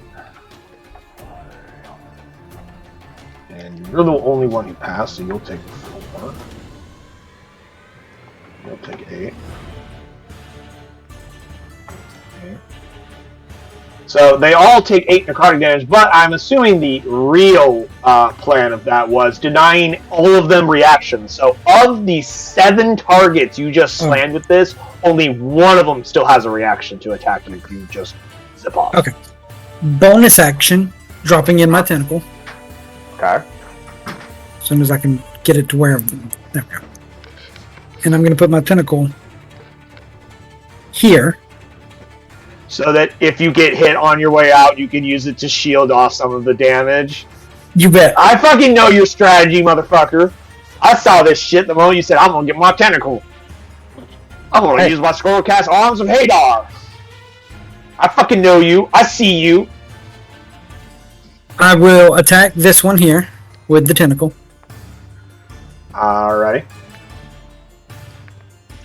12 cold.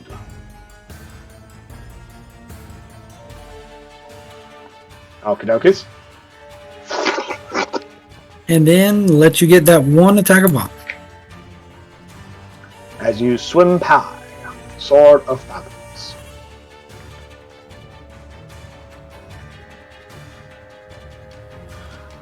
It missed. Cool. So those of you who can actually see Master Creed, you see him pull out a scroll, just somehow not disintegrated by water because it's parchment instead of probably vellum or something. I don't fucking know. Doesn't It's matter. magical. It's a magic scroll and it can survive water damage. So fuck you, paper. He whips out the scroll, reads an incantation, slams it shut with his hands just and these dark tentacled shadow tentacles shoot out from around him and slam the Hydra and all of the Sahagin around him, most of them being stunned and thrown back away from it.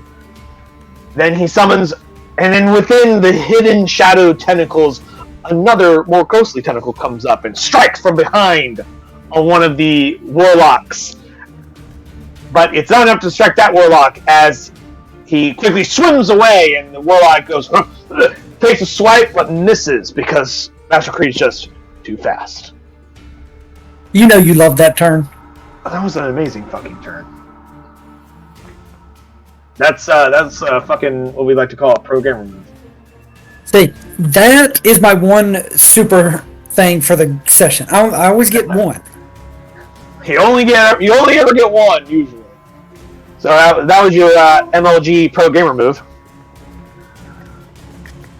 That's the D&D equivalent of a fucking 360 no scope. Captain Torg. You have to admit, yeah, I always get one per combat on mine. Usually. Oh boy. I run up to the Sahag. You swim up? Yeah. 1 second. No, you heard him. He runs up underwater. He is so angry the water gets out of his way.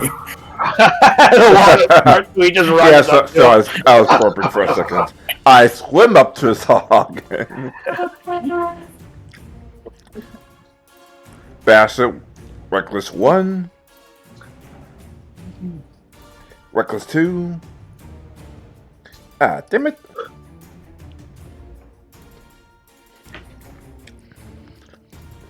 And then cast lightning on the way out, so. Alright, 1 second. For the first hit, because he had Armor of Agathis on, the first 2 hits blow through all of his temp HP, but you still take 25 points of cold damage per hits of those. So you take 50 cold damage from that. So I'm unconscious. Yes. But you did do quite a bit of damage. Because unlike the other warlocks, when these warlocks cast Armor of Agathis, they cast as level 5 spell rather than a level 1 spell. Alright, so once I pop back up and realize what the fuck just happened, I cast Stormbreaker on the way out. Cool. Are you using Relentless or Relentless Endurance? Endurance. Relentless Endurance? Alright. So that is your once per day use of that ability, but you are now at 1 hit point. And the Warlocks, he still gets his reaction if you step away from him. He's going to try and stab you with a dagger because he does not have Warcaster as a feat, so he can't throw a spell at you on the way out, but he can try to stab you. And he rolled terribly. He's like,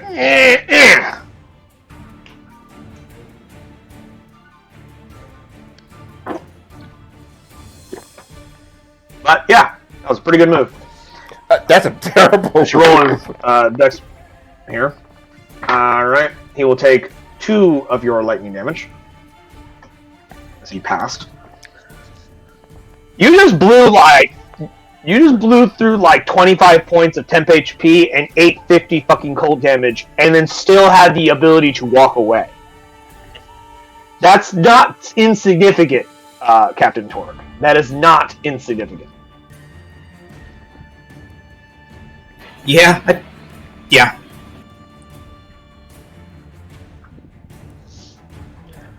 That being said, these Hagen, seeing that the Hydra is trying to murder you, all go.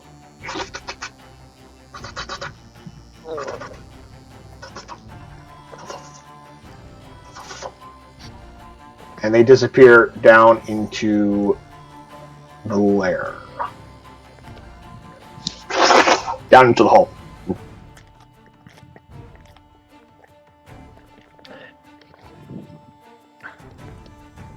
Hydra goes now. Daniel, how lucky do you feel against a Hydra? As long as it takes. We're fucked. I said, how lucky do you feel? Not how long do you think you can last? He's As going to lucky as do, it- because he has 5 heads. Sorry, 5 heads. He's going to do 5 attacks. This is all the Hydra does. This is a big guy hit points that does a lot of attacks. That's all Hydras can do. 1, 2, 3, 4, and 5. It's a natural 1. It's 15. I believe the 15 hits you. Yes. Take 7 damage from that one. Then a 20 hits you for another 15. A 14 misses, but then you get hit with another 14 from the 21 that hits. Well, the 2 14s would hit me because the third attack would drop me. Hold on. 15 for 7, then 20 for 15.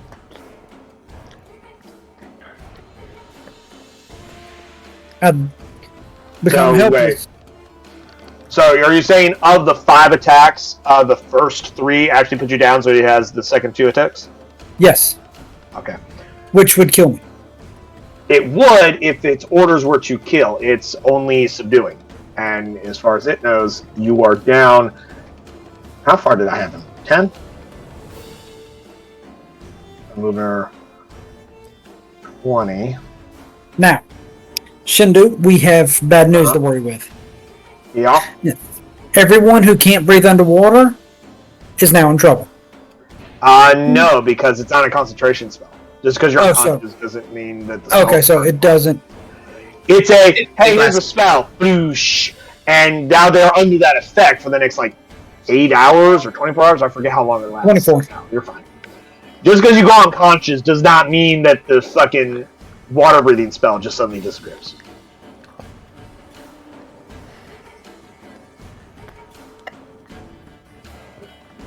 But it moves to here, and it's going to hold those last 2 attacks against whoever comes within range, because it's trying to take out some people.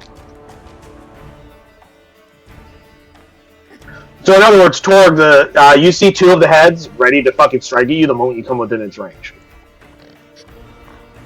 So. Motherfucker. What you guys need to do is you need to find the fucker dominating the fucking Hydra and break his concentration so the Hydra stops fighting against you. Funny thing is, I know where he's at. Problem is, you don't know who he is, and we have a Sahara. I do. That is also an excellent point. You don't know. Almost I do. What makes it hard to figure it out. Actually, Oh, I you saw do? him. Yeah, I saw him. That's He was right, with him. you did see the exact one that cast the spell, so you do know. Which means, essentially, you know it's not the guy concentrating on the portals that you saw summon, and it's not the guy fighting Captain Torg, so you know which one has it. But, speaking of those warlocks. Alrighty, the warlocks of the old ones go. Please reveal yourself. Alright,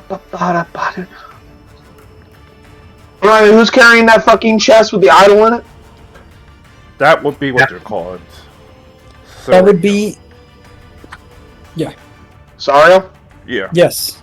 Cool. This Sahagins going to use his action to dimension door to here. Whoa.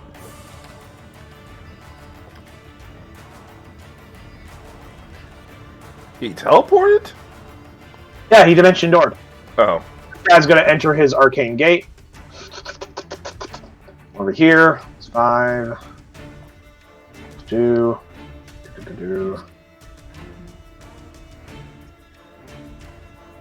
Actually, no, he's gonna stay right there because these aren't fucking close quarter warlocks. These are more range warlocks.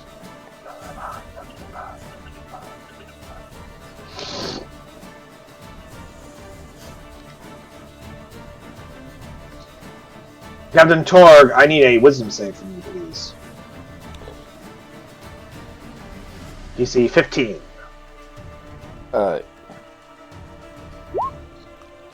I assume I'm sleeping again.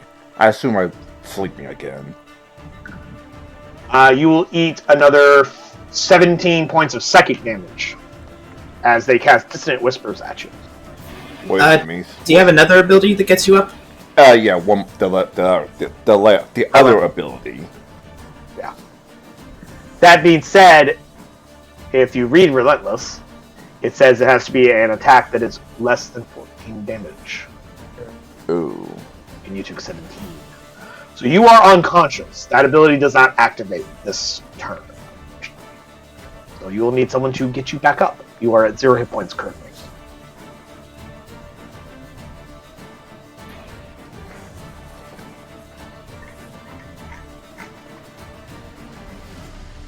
One moment. Let me do something real fast.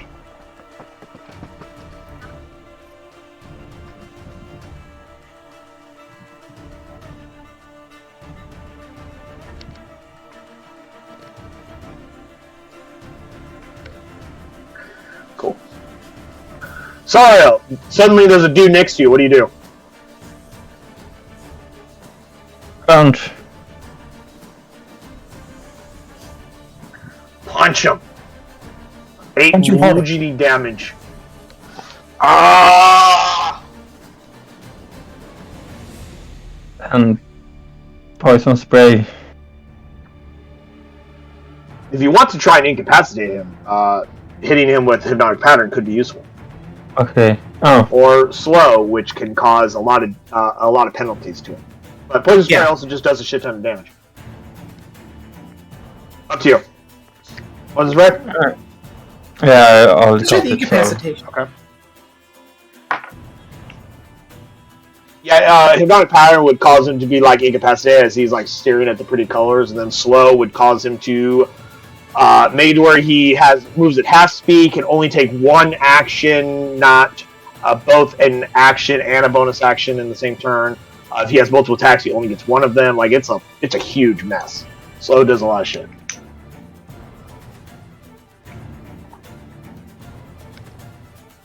See, he's no longer hex because you are unconscious, my good sir.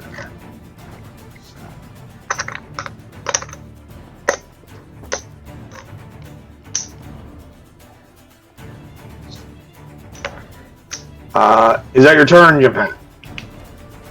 Yes. Cool. On the hag's turn.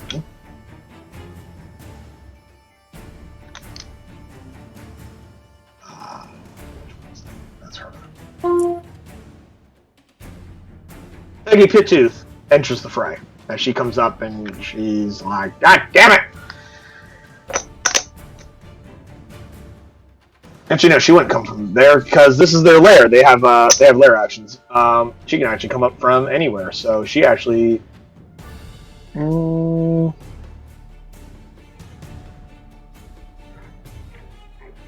no, she'd come up there because she doesn't know what the fuck's going on. Yeah. Moves to here, notices that their Hydra isn't doing what it's supposed to be doing. Because they didn't tell it to go eat motherfuckers.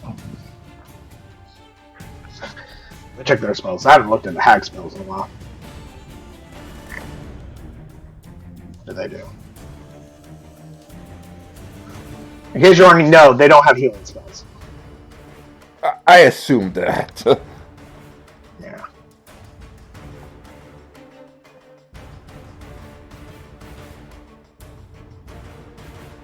They do have a lightning spell, though. At least it comes with something, too. So she's going to cast Lightning Bolt on that Warlock of the Old Ones.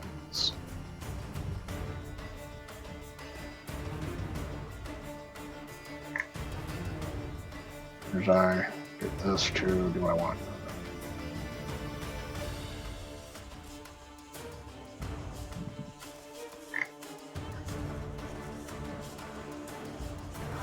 Pow! Thanks.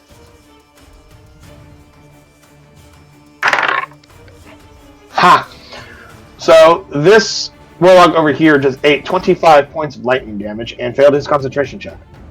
Excellent. So this goes away and that goes away.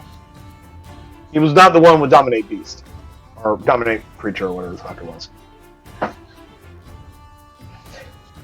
He was the one concentrating on Arcane Gate.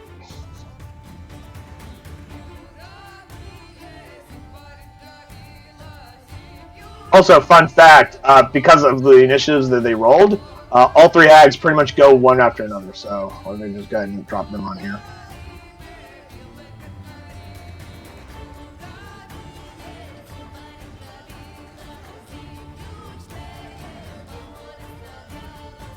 Hag comes swing over here. Bloop, bloop, bloop, bloop, bloop, bloop.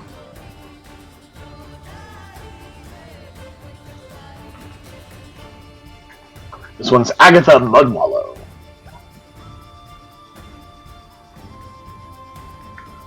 Fuck it, why stop a good thing? She's also gonna cast Lightning Bolt.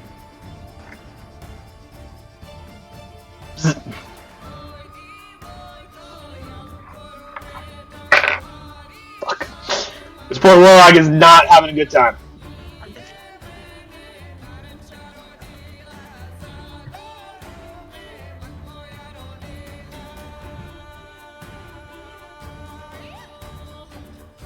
And Agatha Auntie Saltwater actually swims over here and kind of lands on top of the Hydra's head.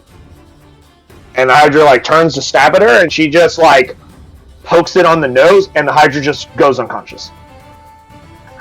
Hydra doesn't go unconscious; it just freezes. Because this is her fucking minion pet creature, so of course they haven't failed safe for this shit. That'd be stupid. Dr. Ice, it's your turn. The Hydra is currently not moving.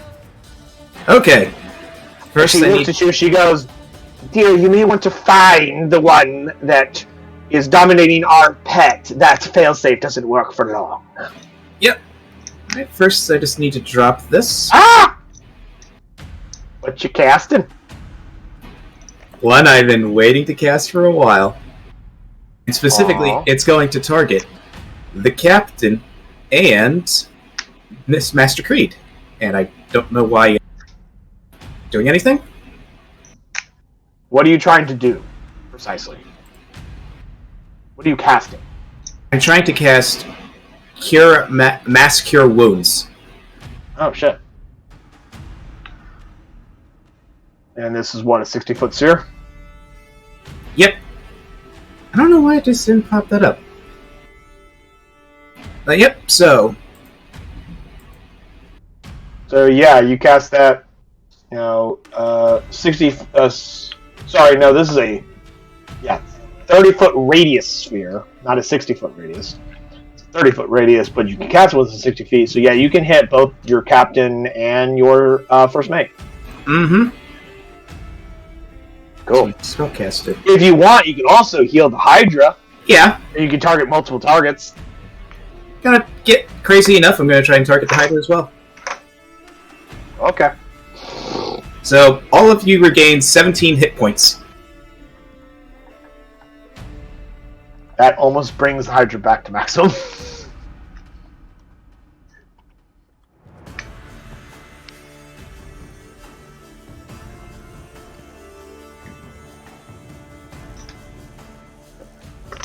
which means that your ship first mate does not, nor does your captain have to make death saves on their turn. They get to act normally.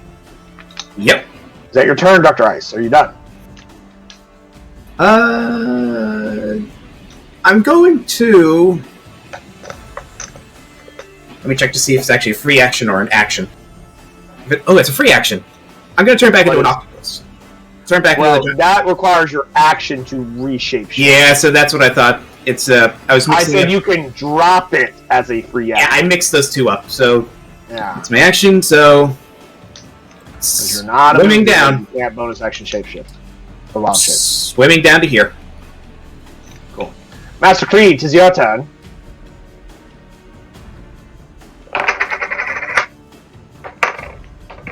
Let's see.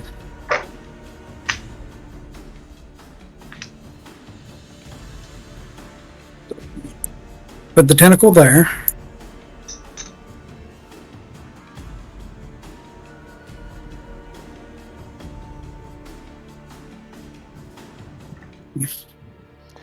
No, Master Creed.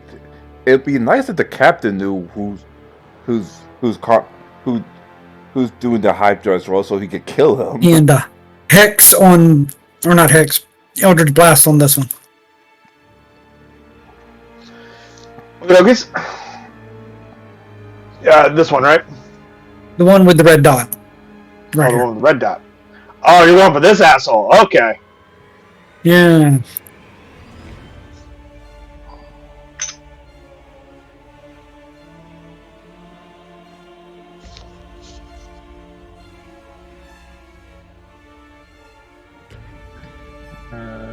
Okay. Then moving behind cover. You said you also cast Hex on him, right? I meant. Oh, sorry. Never mind. You don't have enough spell slots because you lost concentration on it. Okay, yeah. Yeah. So that's 13 damage. And it has to make 2 Constitution saving throws to maintain concentration. 19 and 17 on the die. With his bonus, he makes it.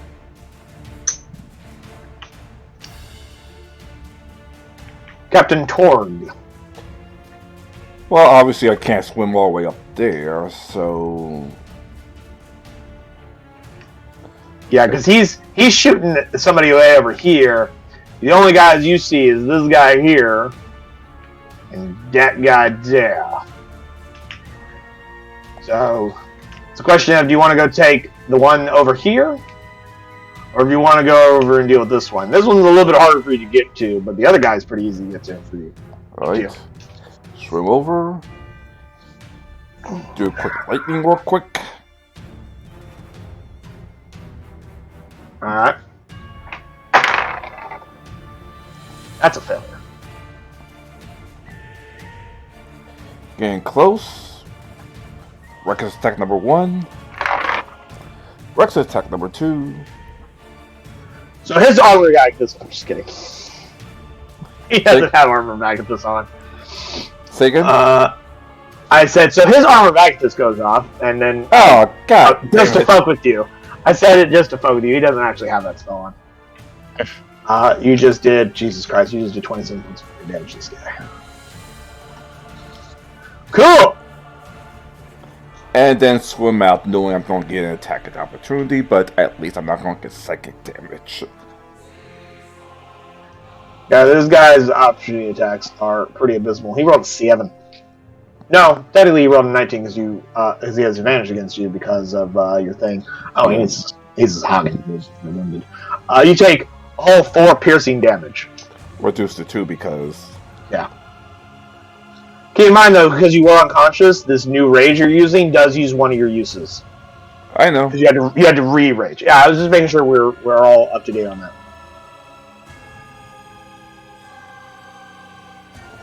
Hugging rock. Ooh.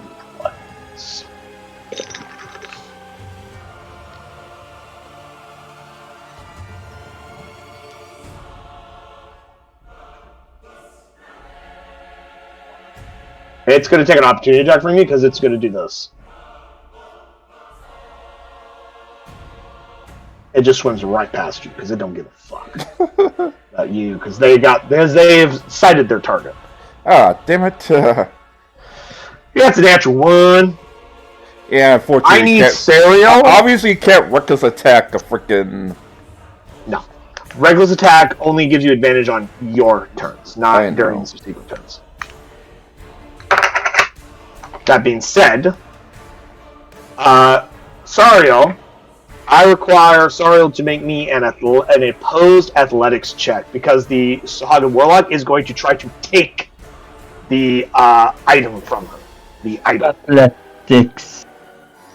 Yes. Go ahead and roll her athletics, please. 10.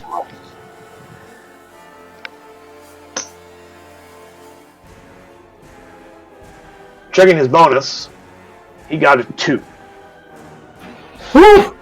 And she just goes, "Stop, no, no." Stop embarrassing yourself. She like just takes it from him, and like leans forward, and Dr. Haskins is right behind her.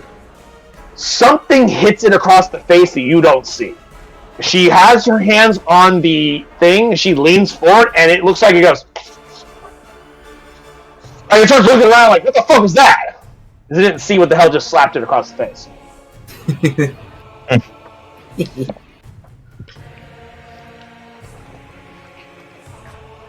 And with his action, the other Sahagin Warlock, because he's in a much better position for this, because he actually has a spell slot for it, he's going to cast Telekinesis. I need her to make me another athletics check. This time it's going to be opposed by a much higher roll for him. Motherfuck! Athletics. 10. Again. He tries to rip the box out of the other Sahagin, the one that moved and took the op attack, tries to use telekinesis to pull the box from her! And she just... No! Stop that! And she pulls it out of the effect and just holds on to it. Because, I don't know, something weird's going on here. Because both of them have rolled absolute fucking garbage.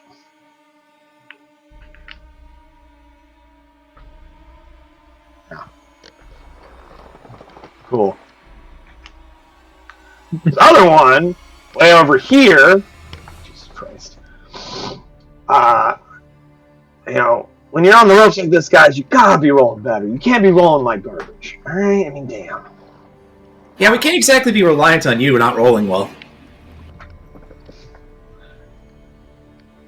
I'm talking to my monsters. I'm telling them, like, they gotta be doing better than this. No, he's just gonna do this.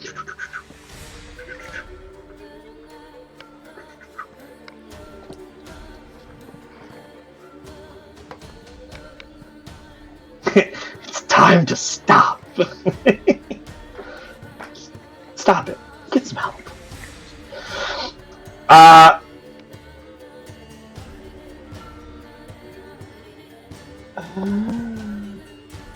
One second.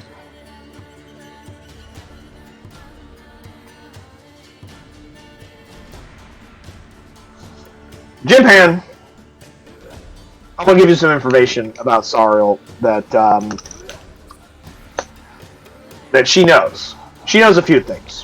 One, she knows the exact fucking position of the Warlock concentrated on the spell, maintaining domination of the fucking Hydra. It's 80 feet from her in this direction right here. Okay. She has an ability that can hit something up to 60 feet, and she does it, and it doesn't need to be within line of sight. She could do it through solid objects. So if she could get a little bit closer to it, she can nail that thing for a very massive amount of damage. And thus possibly break his concentration. Would you like her to do that? Yes. Cool. So I'm going It's to assume we're going to feel move like here. right so. No, she was right here. Yeah. If we do a straight line, to him. Alright. She moves right there. Should put her, just out of reach.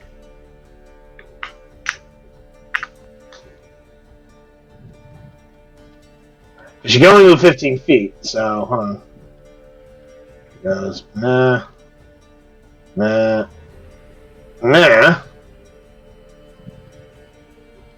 it! She's still 10 feet short. She could have gotten within 60 feet of him when he was over there, but when he moved, the range is no longer good. That's as far as she could go without dashing. She, of course, will take an op attack, but I don't think any of you guys give a shit about their op attacks.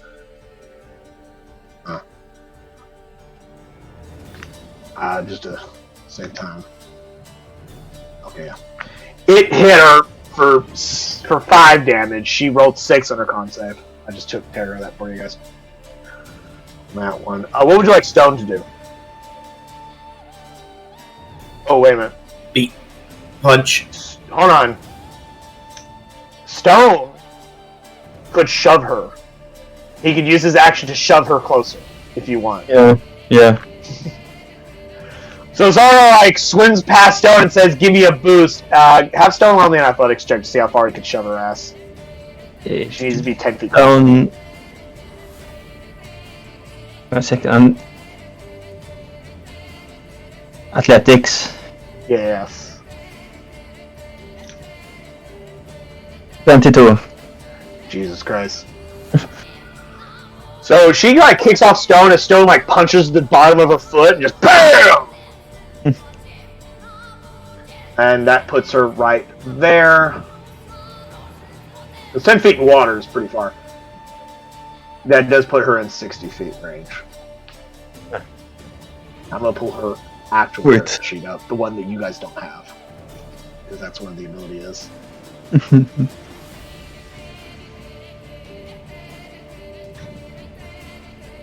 What you guys see is she looks in the direction where the Sahagin is, and you see no other visual effects. But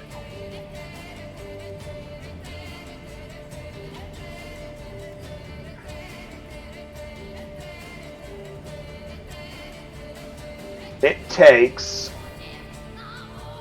oh boy, it just 19 points of psychic damage. Creature in the area and succeed.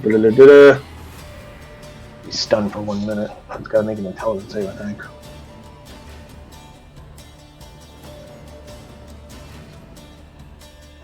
Yeah. That's 7. Her DC is at her level 14, so I don't think that's enough. Unless he has an incredibly high intelligence. He does not. Okay, so here's what happens. You watch Sariel swim past. The guy tries to stab her. He gets a nick on her body. Nobody gives a shit. Stone shoves her with an incredible fucking strength check to get her 10 more feet, and then she looks at it, see her furrow her brow for a moment, and you hear the sound of, you hear the strangling sound of something's brain melting as it's like, that warlock is stunned for 1 minute until it saves. Let's see if it loses concentration. What though. in the fuck? Oh yeah, I lost concentration. Hydra's gone under his control. He does 19 psychic damage, and he is stunned. Using her ability, who I will not say the name of. I If you're wondering, Dr. the ability that she would have used on you if you kept being pushy. This is gonna be her final follow up to get you the fuck off. Let's use that symbol.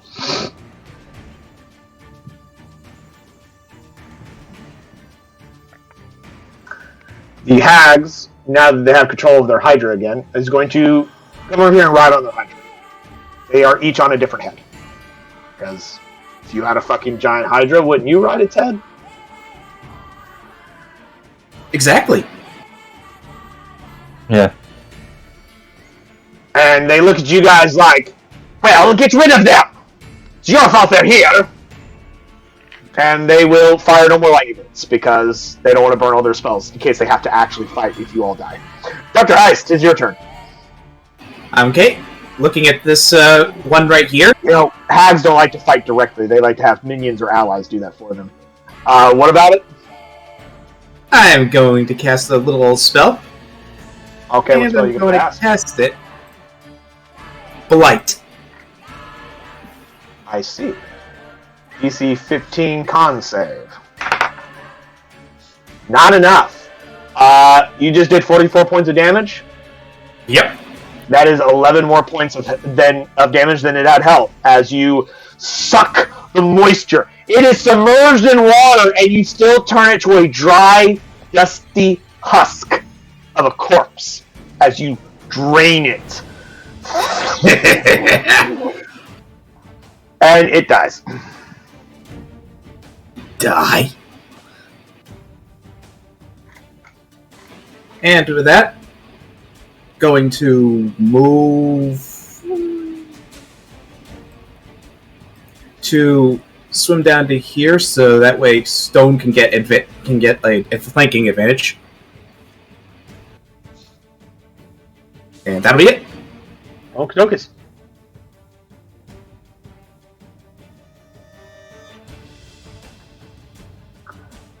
Master Creed.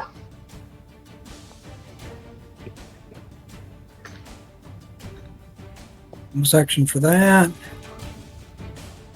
used to you guys not having all 4 of the fucking tokens. I'm used to sitting here playing with it. I should play with them because they're all right over here. I should keep in mind. I mean, the time when we ended up burning through them, we ended up getting them back rather quickly. You guys do cool shit sometimes. It just happens. And I will move to there. Okay. That was your dash, correct? Yes. Okay. Anything you want to do with your bonus action? I've already done it. Okay. Oh, there it is. Let's say, I assumed you moved your title, I just didn't see where you moved it.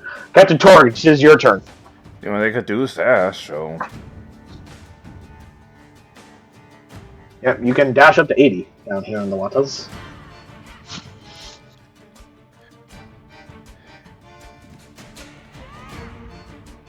Let's see. I think, yeah, it's just enough to use at least Stormbreaker. I don't have to get all the way up on you. I only need to be within 10 feet. Lightning! He failed. Go ahead and roll your thing. There it is. 2 lightning damage. And since that's a hit, that means I can keep my rage. Yay. Alright. Alrighty. This is the Hydra.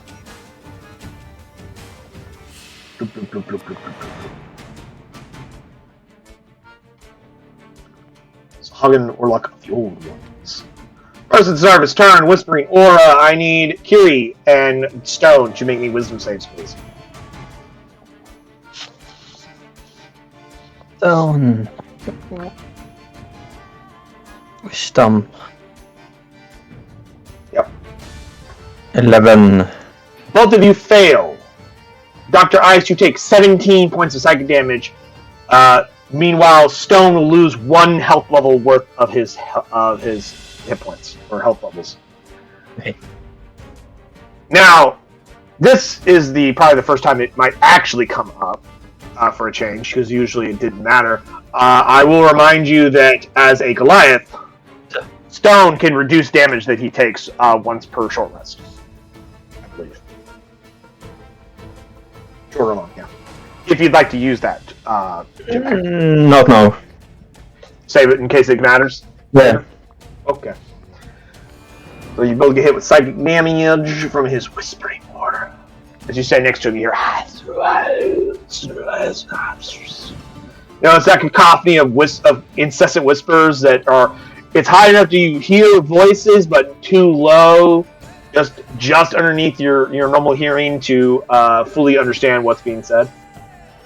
I'd like both of you to take an up attack as he goes... Roop, roop, and he's going to get that goddamn box. Whoops. That's what I was trying to do. I was trying to minimize my character sheet for a moment. Uh-huh.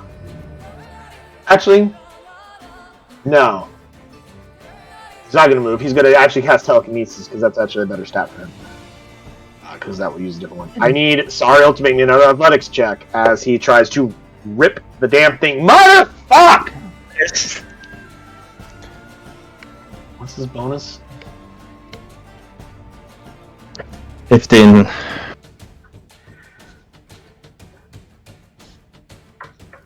Again, Sariel's still holding his chest and it's just...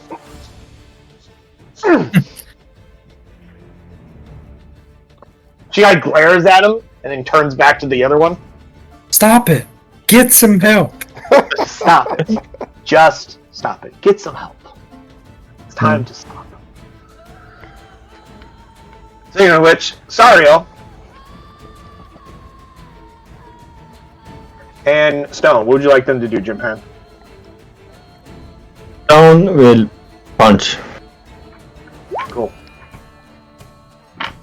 And Oh, miss. I also should have mentioned, in reaction to him taking that damage, you could have had Stone use stunning follow-up to try and punch the shit out of that Warlock. Yes. Yeah. Would you like to use it? Yeah. See, as a reaction to taking damage from an adjacent creature, Stone immediately makes 2 signature attacks against his attacker. If both attacks hit the target, the attacker is stunned. So go ahead and do his 2 signature attacks for that. One And they're with from that advantage. reaction. and 2. As is right, they are with advantage. Wow. So no, he does not cast telekinesis because when he, at the start of his turn, when he damages Stone, Stone takes it and then and he like slams into like a pressure point with his fist and stuns the Warlock. So that Warlock is actually stunned.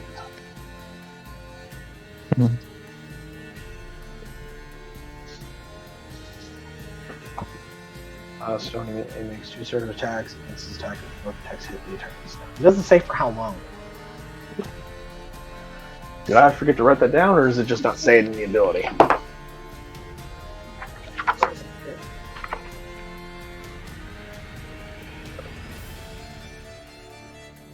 This is important because how long it's stunned is actually really important to get to know. Where is that fucker?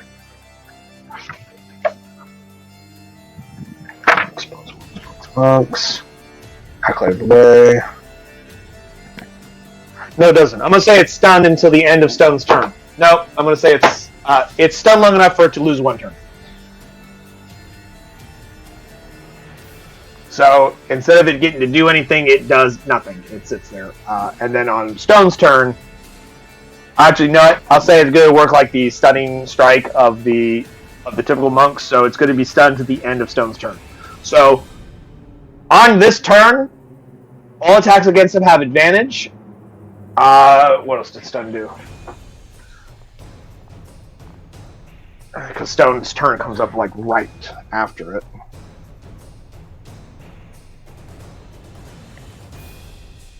Stone creature is incapacitated. See the condition of the can speak only falteringly. Dramatically fails. Strength and dexterity saves. And attack rolls against the creature have advantage. Cool. So he automatically fails any strength or dex saves, and you have any attack against him with your until the end of your turn. Jimpan has advantage because he's stunned. So, Okay. Granted, though, 12 is not enough to hit him. But let me go ahead and subtract the damage from the other 2 fists that we just gave him.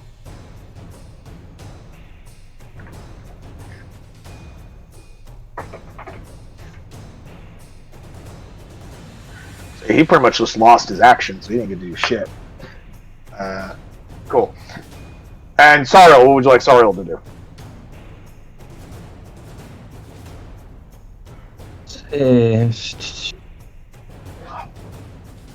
Shit, it's 4 o'clock. Maybe Oh, here. Poison spray.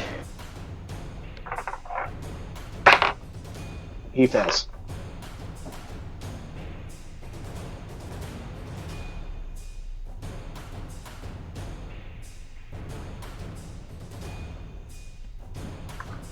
Dice, 'tis your turn. Okay. I'm gonna pop a charge of the Staff of Withering, and it's with Shillelagh. Okay. Bonk.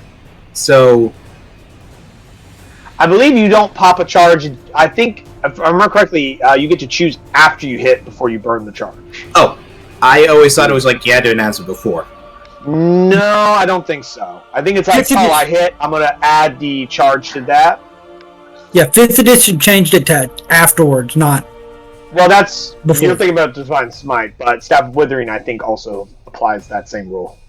I believe it says it because it says when you hit, you get to choose to burn the charge. I just didn't want to add the necrotic damage into the standard attack because I didn't want you to be like, I didn't want you to know how much damage you were going to do before you decided to make the attack, or sorry, before you decided to burn the charge. That's why I made them separate macros. Because it'd be like, well, if I burn a charge on that attack, then I only do 5 necrotic, whereas this other one I did 20 necrotic. Wow. See, I didn't want you to know how much damage you were going to do before you decided to use the charge. Yeah. But you do get to know if you attacked first. All right.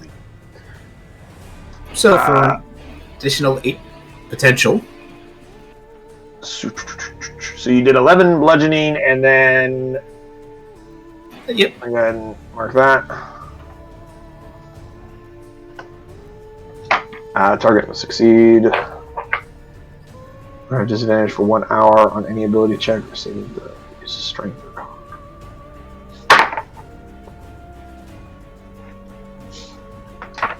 That is going to be a success, I believe. I think he has +2. I just rolled up to him. Yeah, it is. So he passed the DC to not get those disadvantages, but he still eats 7 necrotic now. So close. Yeah. You don't sap his strength away. Master Cleed, 'tis your turn. Let's see. Oh, I never rolled to see if that guy got out of stun. He did not. Because his intelligence blows.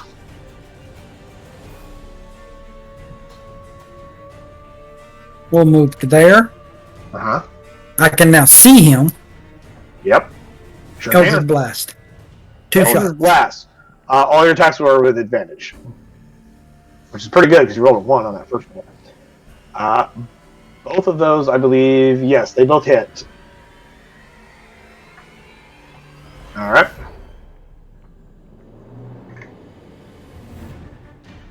And my tentacle should be at there. Because I think that, yeah, that's my tentacle. Good.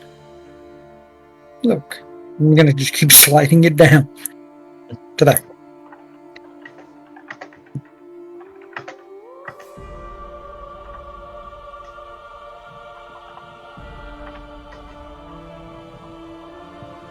And that ends my turn.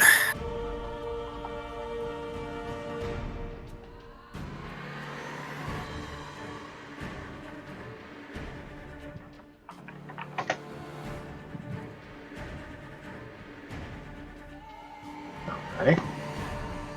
Captain Torg, 'tis your turn. Alright. Murder? Murder. Murder! Murder! Reckless 1. Murder. Murder, jolly murder. Murder. Reckless murder. The 14 doesn't hit, but that 22 does, and he has 6 hit points left, so... He's out of there. And assuming Serena tells me where the last one is, I'm... The other Sahagin is still stunned. And can do nothing, as his brain is goop.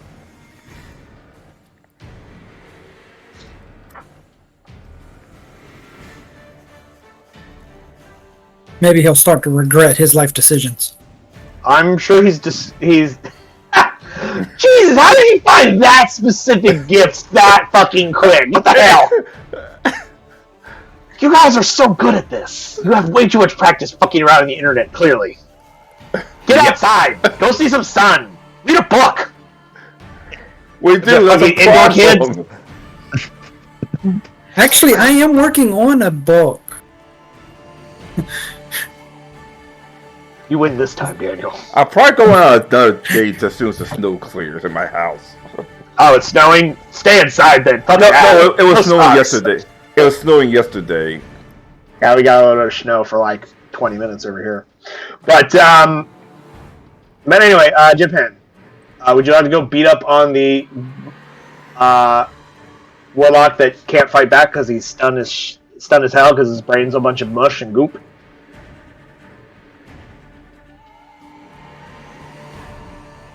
That's right. None of you guys, neither of them. I forget that he's much slower than the others. Dash. So I'm done. Dr. Ice. Okay. Action. I'm going to transform back into the giant octopus. Okay. Could you? Yep. I'm working on it.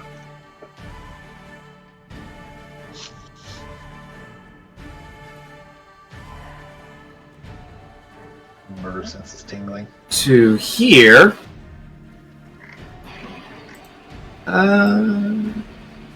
So close, so close. You don't have an action to attack, so it didn't matter. Yeah, I know. I was just saying, next turn I'll be whacking. Master Creed, would you like to beat up on this defenseless Sahagin Warlock some more? Yes, but I want to get to here. Okay.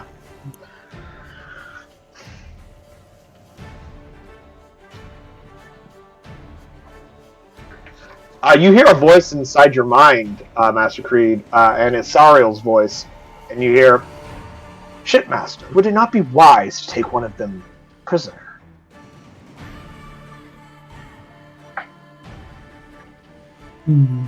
She throws that suggestion out, but it's your decision, of course.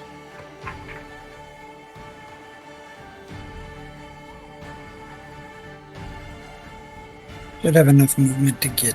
I don't know if I have enough movement to get to there. There. Hold on. Let me back up. I was there.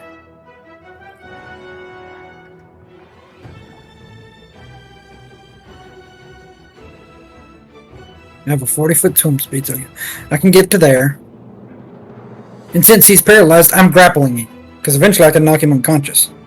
With the grapples. He fails automatically. You have him in a grapple. He can't fight back.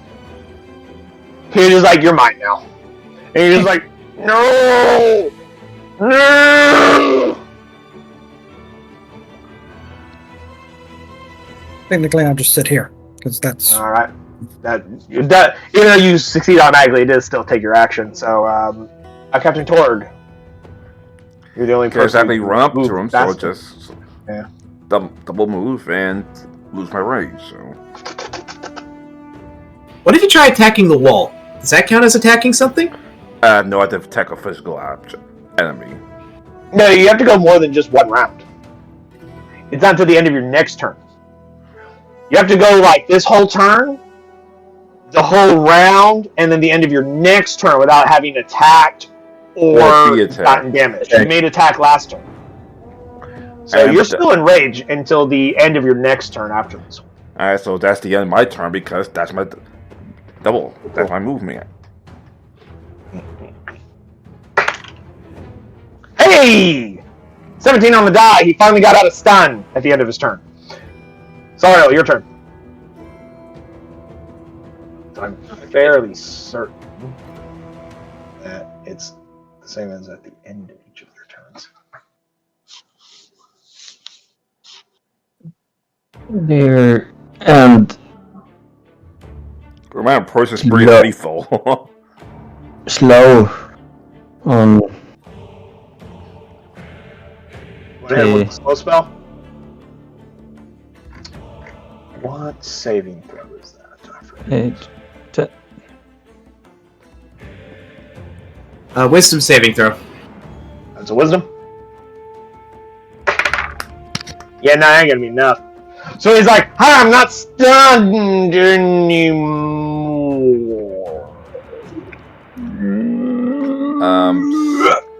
Sarah, are you trying to let him live? Effective target speed is halved. It takes -2 penalty to armor class and dexterity saving throws. It can't use reactions on its turn. It can either use it in action or a bonus action, not both. Regardless of the creature's abilities or magic items, it can make It can't make more than one melee or range attack during its turn. If the creature attempts to cast a spell with a casting time of 1 action, roll a d20 on an 11 or higher. The spell doesn't take effect until the creature's next fucking turn. And the creature must use its action on that turn to complete the spell. If it can't, the spell is wasted. A creature affected by the spell makes another wisdom saving throw at the end of each of its turn. At the end of its turn, it's also save. The effect ends. Yeah, Slow is a fucking stupid, awesome spell. It's some bullshit. Helping the others to either kill or capture whatever they want to. Yep. Dr. Ice. You see, Creed is now currently grappling. Was originally a stunned Sahagin, is now an incredibly slow Sahagin. So, like, you see the Sahagin, like, slowly trying to reach up, like, to try and, like, grab Creed's arm, and, like, does the very... It's not like his strength is not affected, but he's very slowly going...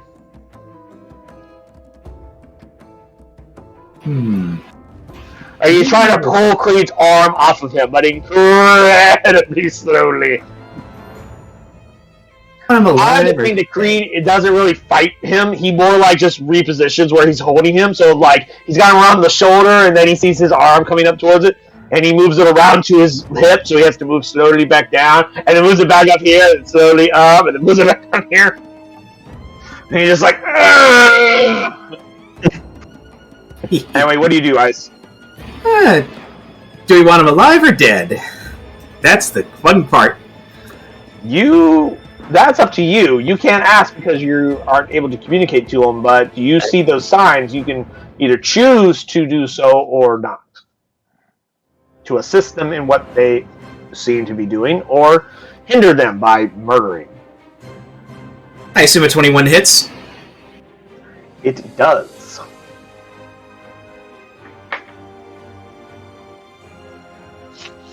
For an additional 13 points of damage. Also, Okay. If the target is a creature, it is grappled. Cool. So, Creed, you're holding this Sahagin, and suddenly this giant octopus motherfucker comes up and just... And now there's a bunch of tentacles. And so now you're both holding the same guy. At this point, I'm going to say the combat's pretty much over, because there's no way this guy's getting out of this shit. You guys got it. Because either Creed My only question is, alive or dead? Alive. Okie dokie. Creed, are you nuts? I'm gonna punch him out. Just sit there. Beat him unconscious. Yeah, with the 5 of you, it is no contest. You eventually subdue him, and you now have a Warlock of the Old Ones in your capture. I hope you know what the fuck you're doing. I'll swim back to let the sisters know that we've dealt with them. Not to mention, they might have a few questions themselves for her. And when we're done, Ezil might like a snack. That's a good Something point. fresh. Yes.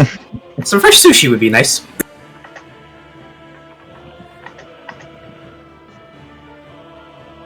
Yo, sisters! Damn it, they ran. Blop, blop, blop, blop. Oh no, I see them. Hey, sisters! We took care. Sorry for the inconvenience. We took care of them. Is there anything you want to ask one of the Sahagins before we question him on our ship, or no? We don't care to get involved in the politics of... Oh no, trust me, it's not going to be political. No, hold on, let her finish. She says, we don't care to get involved in the politics of aboleths and krakens. Take your problem somewhere else. Very well. Sorry for the inconvenience. Have a pleasant day. Hold on. Of Krakens? And up. Yes! Of course, krakens. Blop, blop, You do not blop. know what's been happening in the waters. Wait. And don't get into politics with Krakens. Wait. Kraken? Between aboleths and krakens is what I said, boy. Now get out of our hole. Sorry for What the happens between Slakathel and the Aboleth hegemony is not our problem. Now get out! And don't come back with these problems to our doorstep again. Sorry for the Keep that shit somewhere else. Sorry for the inconvenience. So there's a little bit of lore drop for you fuckers. Like krakens? Well, That's been looking like fucking krakens. When the crew leaves, I'm going to stay behind just a little bit longer. Okay. Sisters, there is more reasons that we came. I did not know that this was going to be an inconvenience for y'all. Make it quick. Our patience wears thin. But I need to become stronger. I need y'all to teach me. If you wish to become stronger, you have to go see your patron. We cannot help teach a warlock. Ow, fuck. Your power is directly derived from your patron. More knowledge does not make you stronger. Yes, but y'all know more than I do. We know many things more than you do. That's why I came to y'all first.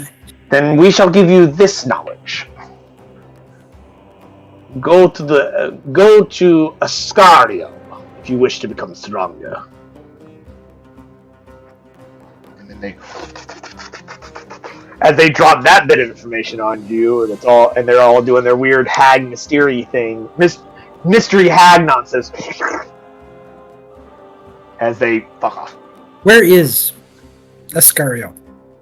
History check. See if you've ever even heard the word Sariel.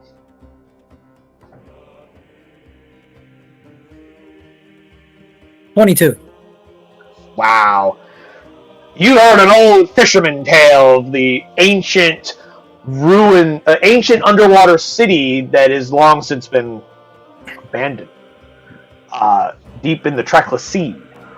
It used to be, I believe, some kind of ancient underwater empire. I don't remember off the top of my head immediately. When I do, I'll get back to you. But, it's far to the west. Far to the northwest part of the shush battle music. I don't need to hear you anymore battle music. I think I can put you guys back on the map. But you've heard many tales of Sariel, and it has been lost. But you've heard it is in the Trackless Sea, which is where you guys technically are, because the Sea of Swords and the Sword Coast is technically the Sea of Swords is over here.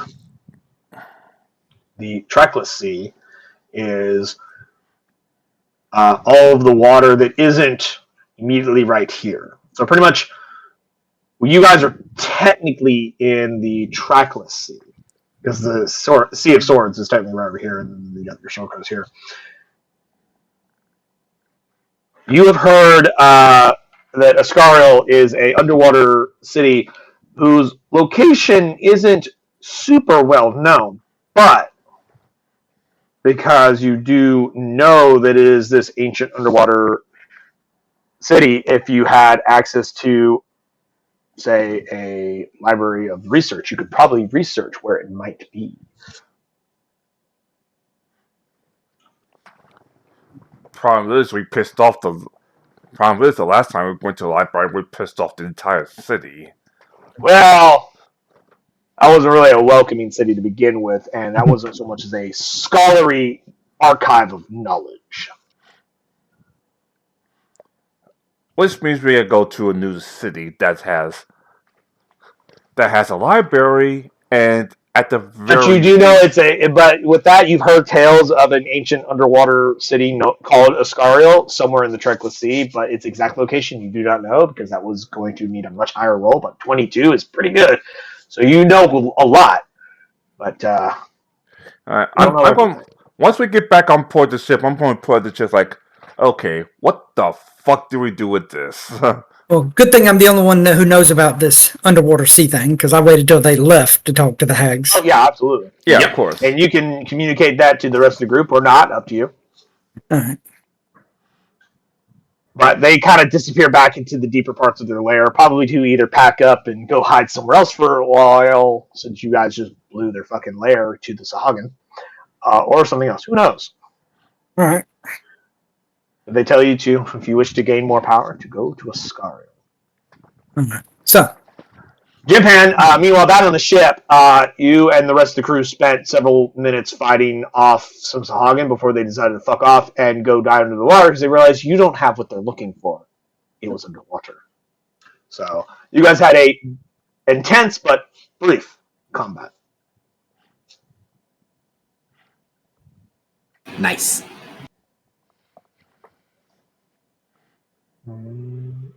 Obviously, we swim back up and like, okay, once Master Creek gets back on the ship, we're gonna figure out what the fuck to do with this.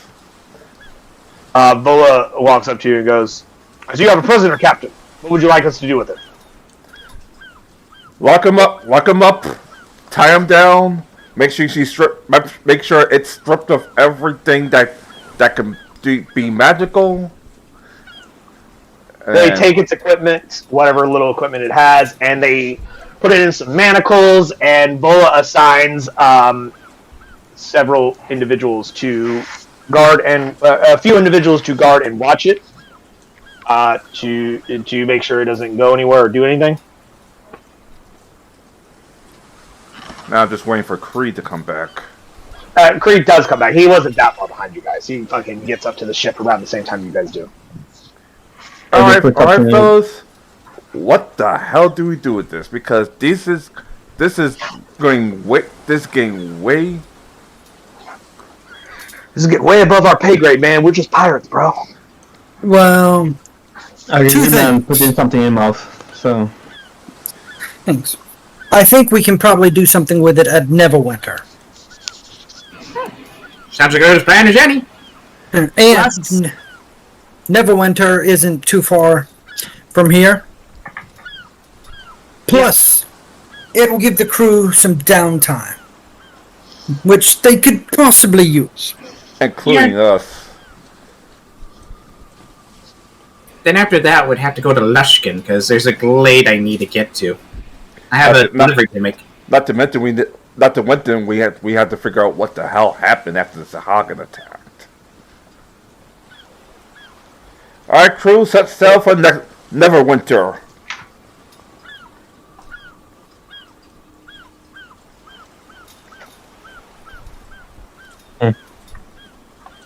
Hello, crew, Yeah. set sail for Neverwinter.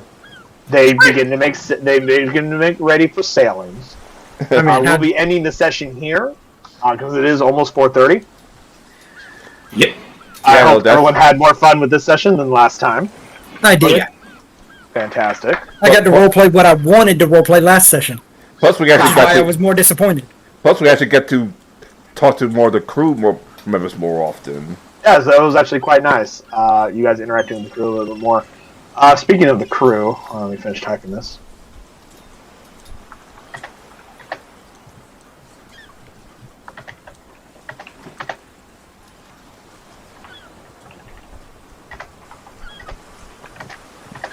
Because if they didn't get the hint yet, the reason why the captain is challenging his crew members is mostly for sparring contests to train the crew as many fights as we get into. We need to keep on the ready. Yeah. And like every morning, I just do a quick druid craft thing to get an idea of what the weather's going to be like. Then I go and help Dr. Lidwitz. So yeah, the captain's not being an asshole. He's trying to get the crew ready. Yeah. Get some blood pumping. So, any questions, comments, concerns that anyone may have about today's sessions? Nothing I can really think of, but there's just one thing that I've been trying to figure out. What exactly is like with the numbers written on the screen on the map? I recognize the 360 miles, but are these like coordinates? Like 8.5 north, 15 south. 1 second, hold on.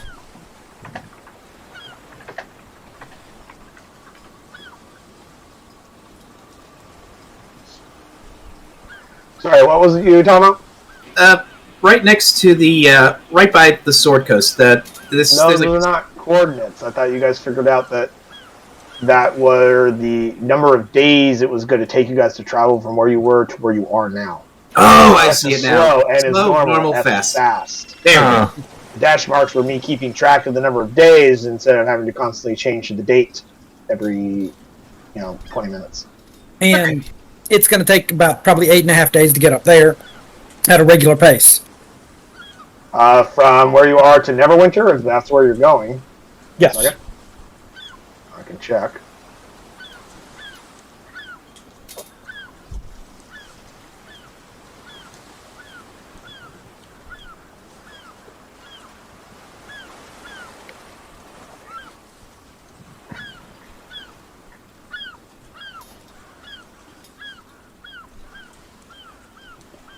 So, Villain, favorite moment in the campaign? Or, sorry, in the session so far?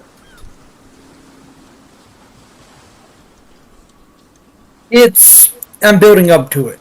It's the setting up for some other stuff. Cool. Do you guys have a favorite moment in the session, though? Yeah, of course. It was just totally fucking just bombing through my fucking skill challenge. Yes. The fact that we outran your encounter. Like the fact that we outran your encounter. Now, that being said, this time, but it won't happen every time. we need to keep an eye out for a ship on before we get too close to Neverwinter. That way we can raid it and kind of have items to trade. A trade ship would be nice to have something to bring in. Yes. What you gotta be careful though is make sure it's not a Neverwinter ship that you're bringing Neverwinter goods back to Neverwinter, because they would immediately know they're stolen goods and you guys would be arrested on the spot. Oh yeah. So you'd want to steal something like a Water Deviant merchant vessel instead, and then go to Neverwinter. Mm-hmm. So, Because ironically, I want to ask Lady Brightroot if there's any merchants she wouldn't mind disappearing. But yeah, mostly I'm setting up for things to happen over the next few sessions. Let's get the dominoes in place. Like ironically, Creed's trained himself, and I'm somewhat trained the crew. Actually, the training is part of the dominoes for something setting up later. Shindu knows what I'm trying to do. oh And yeah, set up for. yeah. This isn't just I'm just trying to have something downtime. No, there is an actual He has a downtime story arc that he's working on. He has a whole story arc. Nice. And I'm hoping it will complicate the game just enough to be fun. Like Shindu is enough. Well, since I got the approval from him, Yeah, and he's been working. It's narrative drama, narrative complication, not actual game complication. You guys trouble. Speaking of this, I got a sub for. You guys are give or take about 6 days or so of travel from where you are at a normal pace to Neverwinter. I'd say we go for a slow pace. That way we can look for a ship to raid and then go to Neverwinter. That sounds good. Yeah. Speaking of this, I got set up a very pissed off monk for you for carrying Jim Pan to deal with next week. That would be 10 days from where you are if you guys brought it down to a slow pace. Alrighty. That also means that you have even more if you guys opt for the slow pace, you only need like the bare minimum, like 15 people working at any given time. So it gives all of your crew more downtime to pursue other activities besides always running the ship. Which is better for It's pay. great for Vola because that means that Vola can do more training for the gun crews. Stone can do other stuff. Like your retainers wouldn't have to be on duty the whole time you're traveling because you wouldn't need them because you're going at the bare minimum speed. Which means they would be available for downtime activities that you guys want them to be involved in. All right. What kind of fun stuff will we get in next session? Oh, don't worry. The more I'm hoping things go through the way I want them to, but we'll see. Called character development. Oh boy. As I slowly ascend somebody else into the captain's spot. Fuck you, too. Hey, he's got to have a backup plan in case you die. How often have you fucking gotten your shit kicked in? And besides, who else is running your ship? Besides Vola. Me, Vola, and Nezor and Ryota kind of run the ship ourselves. Well, Nezor doesn't actually run anything. You guys keep having him do shit for you. So He's you, not a leader. Vola, Nusser, and freaking what you call it? No, I think Nezor, Arcanist. the only reason I say Nezor is because he is the helmsman, so he has the authority to make things said as he's piloting around if need be. So yes, that he is in true, position. But, like, if you tell him where to go, he's gonna go where you tell him to. He doesn't decide where the ship goes. He decides how the ship gets there. Yes, but he needs enough authority to where if he goes, we need to trim this sail. No, do I didn't this. say he didn't have any authority. I said he's not a leader. He doesn't run the ship. You just keep having him do shit for you. Vola runs your ship. Yes, but Ryota Vola, runs your ship. but Nezor Nezor, is a bugbear. He's lazy. If you don't give him something to do, he's not going to do anything. In the absence of him having to pilot the ship, he fucks off. Like, he'll just disappear. He'll fucking ninja smoke while I'm out of there. He's that kind of an employee. He's just like, cool, I'm off duty. Deuces. So meanwhile, let's look at the mall. hey, The moment you guys don't give him something to do, he disappears. And you have to Remember. fucking hunt his ass down. as long as they do their job when they're supposed to do it, their downtime is their own. That is Creed's general concept. That is the bugbear way. Yeah, he Homer Simpson's right the fuck out of this. Okay. Alright, it's 4:30. Yep.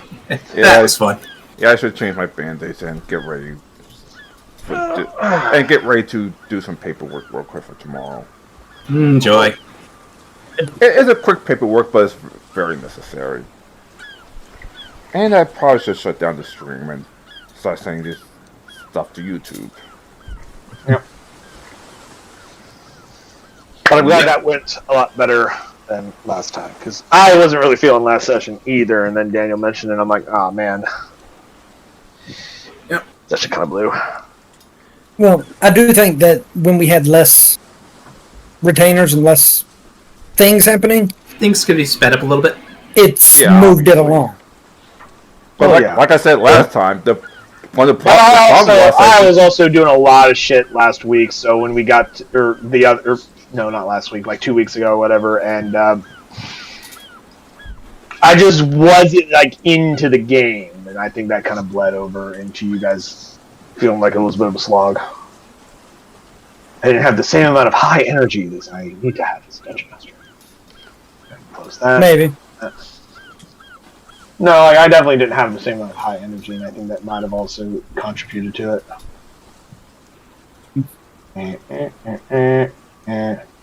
Yeah. We done with the stream? Three, Yes. 2, 1.